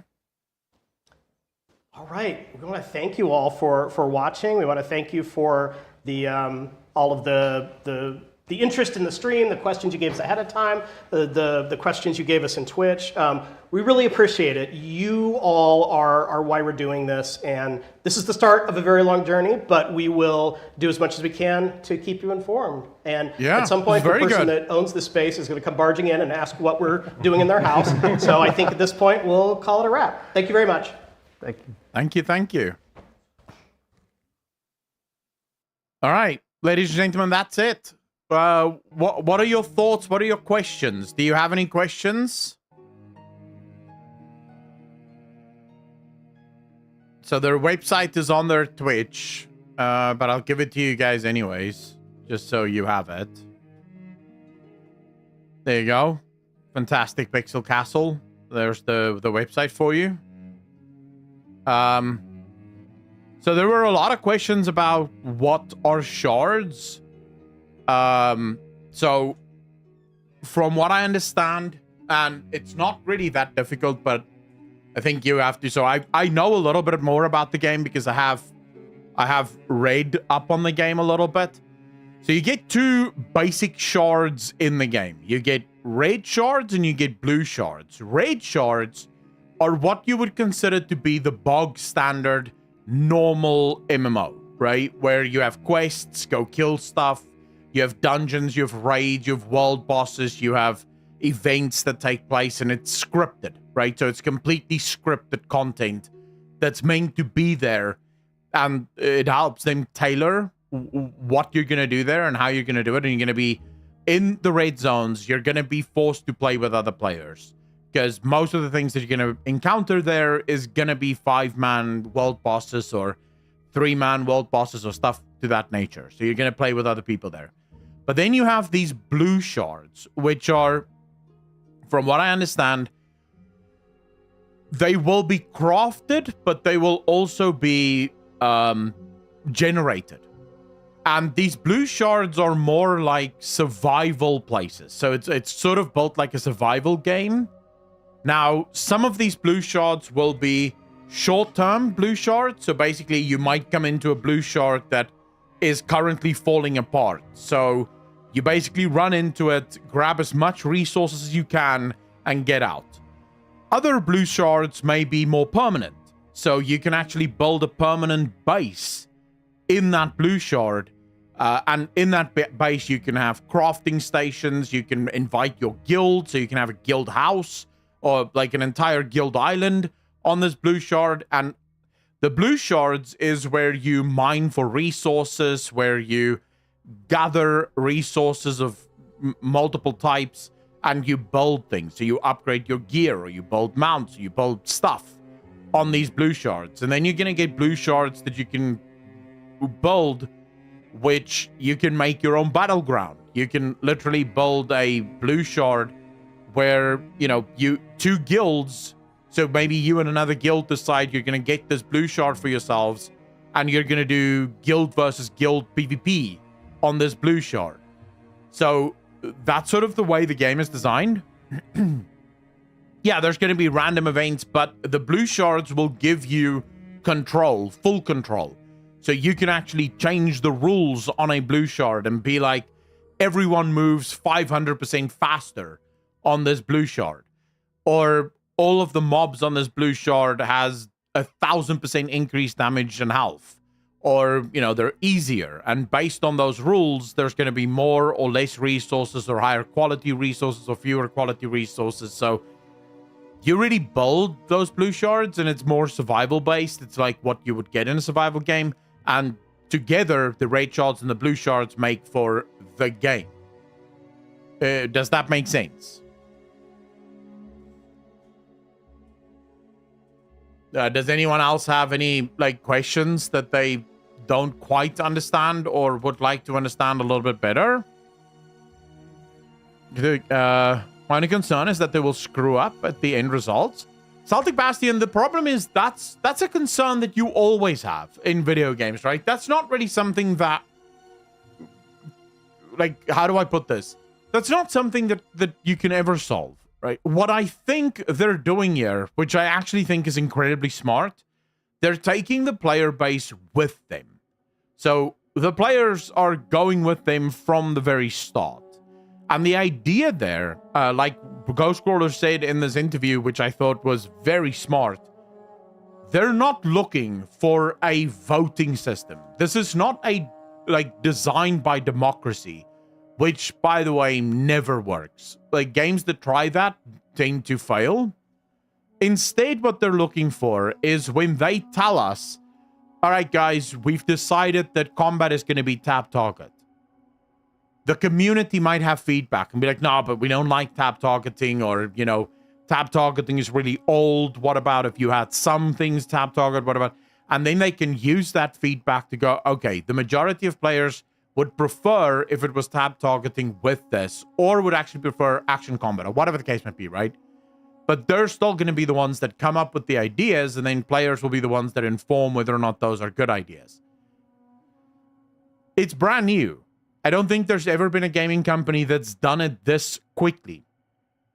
Because someone asked if they already started developing, and yes, they have, but I'm if I'm not mistaken, this is like a very, very new company. Like, Ghostcrawler only announced that he had something to announce, I think 4 months ago.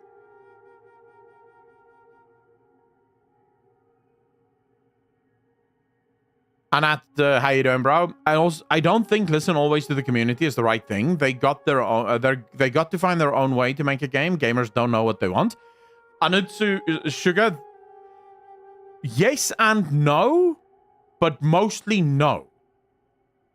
Gamers know exactly what they want. Gamers don't always know how to tell you what they want. Now, I'll explain to you what the difference is there, because it's a very important distinction. A gamer will play a game and immediately figure out that they don't like this thing that they're doing. What gamers suck at is telling you why they don't like this thing that they're doing. So take, for example, Torghast. You would get gamers that do Torghast and think, man, I'm not having fun here. Like, this is just so not fun. And then you would ask them, well, why don't you enjoy this? And they'd be like, I don't know. I just don't like it. It sucks. Well, that's not very helpful feedback. But that's how they feel. They feel like it sucks. Now, this is where the veteran developer comes in. Because if you have 10 players that's complaining about Torghast, one player tells you, oh, I don't like it, the mobs hit too hard. Another player tells you, oh, I don't like it because the powers suck. Another player tells you, oh, I don't like it because I don't get the point, right? Whatever the case might be. But now you have these 10 different complaints. As a developer, your job is now to start putting these 10 different complaints together and finding out, right, what is the actual complaint? So what is it that I need to fix about this thing so it becomes fun for the players? That's the job of a developer. It's the job of figuring out, it's a job figuring out what is it that players are actually saying, because players aren't always saying exactly what they think. But no, players know exactly what they like and don't like.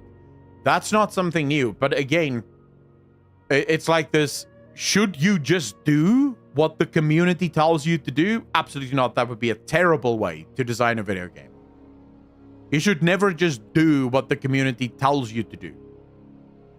But listening to the community, taking their feedback, and then discerning what is actually the problem. What would be a great example of this? In WoW, there's actually been examples of this where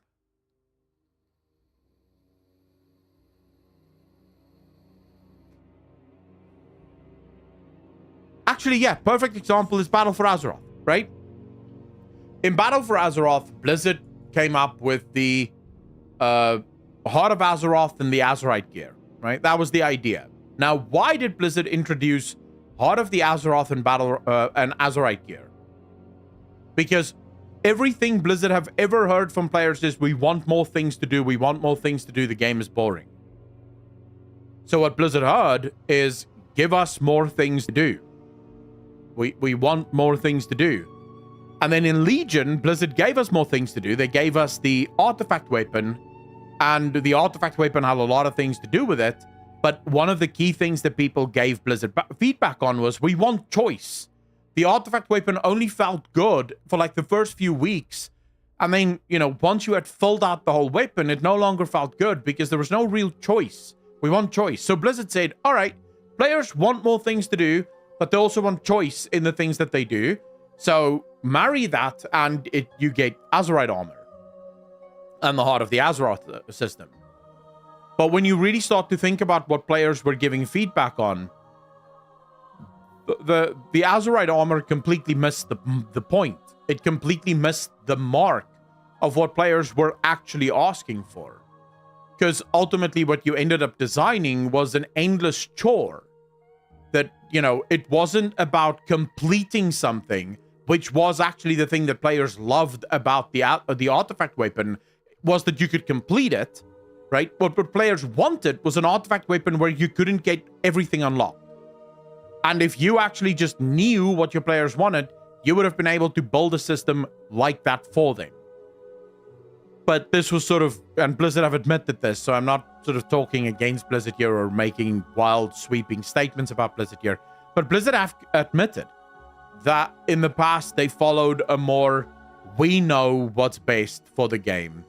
So you guys will just do what we say. We don't care what you have to say. We don't want to listen to your feedback. We know what's best.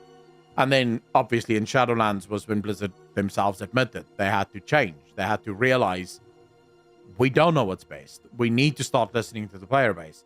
But where you are, but you can't ask for a game to have everything we want. It's not possible. We just need something good.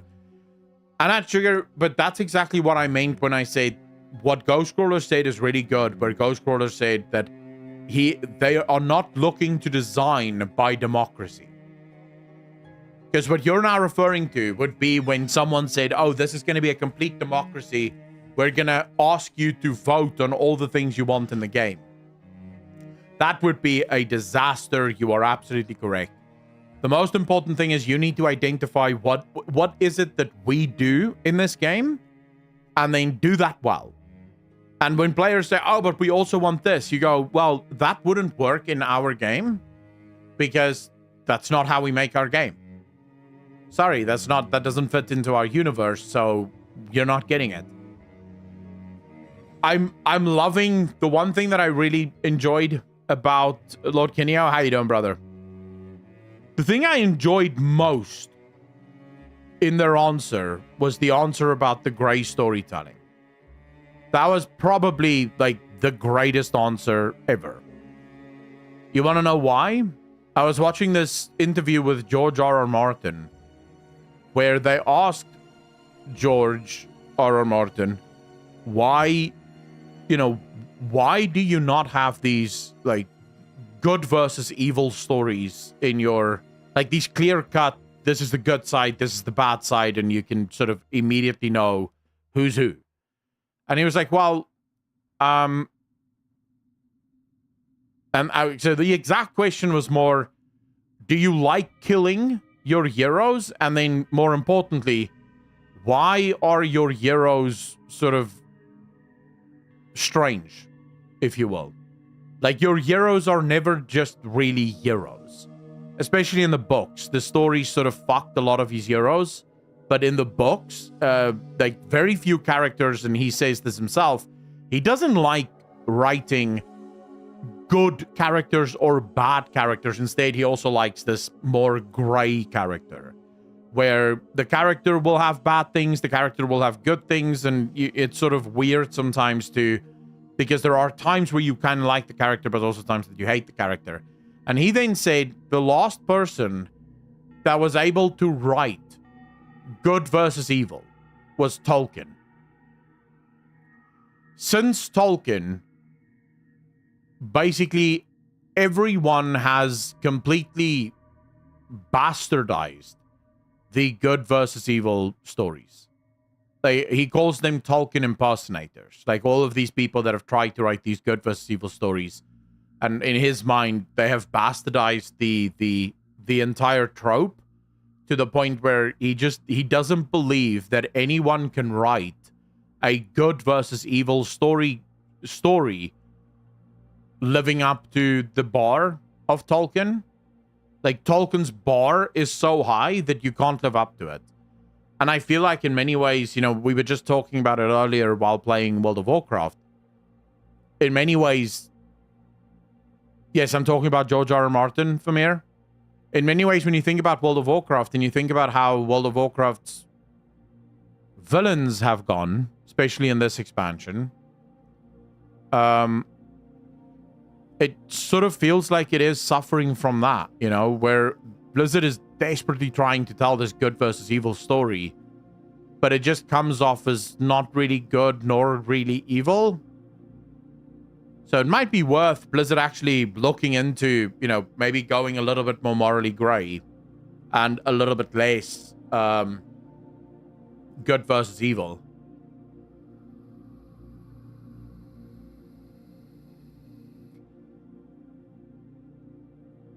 I don't know what the King Killer Chronicles are, Lord Kinyo. Look, I'm not saying by that that you can't have good versus evil tropes and that there aren't stories that do good versus evil reasonably well. I just think it's much harder because the bar is set by Tolkien. Like, if you're going to do a great good versus evil story, it has to be at least as good as Lord of the Rings, right? In order to be considered good, or at least it has to be 20% as good as Lord of the Rings. So I think the bar is incredibly high. And I think unless you are an absolutely incredible writer, you are most likely going to suffer.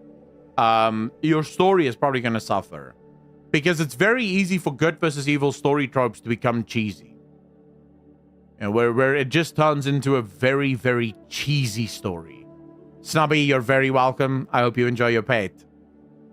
5D Ego, how you doing, brother? I mean, it is true. Lord of the Rings is a bar extremely high and extremely difficult to reach. Yeah. I mean, even good stories aren't as good as Lord of the Rings. They're just good, but they're not as good as Lord of the Rings. I would say Harry Potter is a great example of a story that managed to be about 40% as good as Lord of the Rings. And it was also a very clear good versus evil story, right? But it's only about 40% as good as Lord of the Rings. Like, it doesn't come close to what Lord of the Rings is. Not in terms of a literary work. Christopher Polini did it really well with the Inheritance series. I don't know if I've ever watched that. But Sakane, that's the thing. Game of Thrones isn't a story about good and evil. Right, so you can't compare Game of Thrones to Lord of the Rings. I would argue Game of Thrones is probably a masterpiece in and of itself, but it is a masterpiece for a very different reason. Are you afraid that Midnight and The Last Titan are too much good versus evil stories? Didn't Mason say something like Banish the Shadow Forever, although he also said something goes horribly wrong? Chris Mason historically has always written, historically, Chris Mason has always written very, grey-ish characters. If you look at most of the characters throughout history, they were relatively grey. And even though Chris Mason was always really good at writing incredibly likable villains. Like, the villains were always, super fucking cool villains, you know, and even if they were just pure evil, they were going to destroy Azeroth, you couldn't help but go, fuck, they're cool though, right? Think Deathwing, think Arthas, think Illidan, even back in TBC, think all of the old gods. So he's always been, and if you think about the heroes that Chris Mason have created, it's also always been his heroes have never been full-blown heroes, right? They're usually broken champions or broken people with lots and lots of shortcomings, lots and lots of things that could be better. Think Varian. Varian is a great example of a character that is, I mean, he is a good character, but fuck, he's done some questionable things in his time. Think Thrall. Think Garrosh. Think Grommash. these are all characters that he created that they were good and they stood for good, but they also had some blood on their hands. They also did some really, really bad things in their time. So Chris Mason has always been very fond of writing almost like the anti-heroes. The, you know, they're the hero you deserve, not the hero you need, right? Or that you want. Let's put it that way. They like that's just or the hero you need, not the hero you want. Let's put it that way. You want the brilliant hero, but what you're getting is a broken guy that drinks himself to sleep every night, but happens to shoot well. So fuck it, right? Let him just shoot the bad guys. Do what must be done, hero, instead of I do what is right. Yeah, I feel like the whole, you know, the heroes constantly trying to do the right thing, it just doesn't really play out well. You know, it just, it's not that it can't work, it's just that it's much more difficult to make work. You have to be so good in order to write that story, and it doesn't always feel as if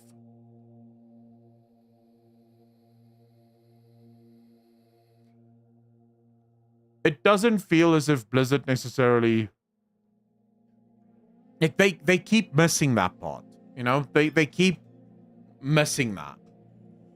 And I don't know if they should keep hunting for that specific brilliance, because I don't know if that brilliance is actually achievable, you know? At least that's how I feel.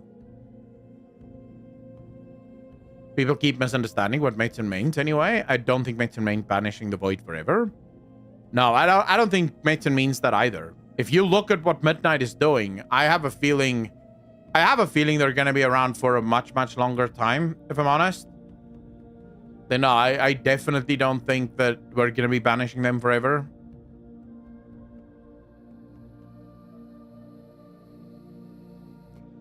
Apocalypse, let's see. Let's see what happens. But, I mean,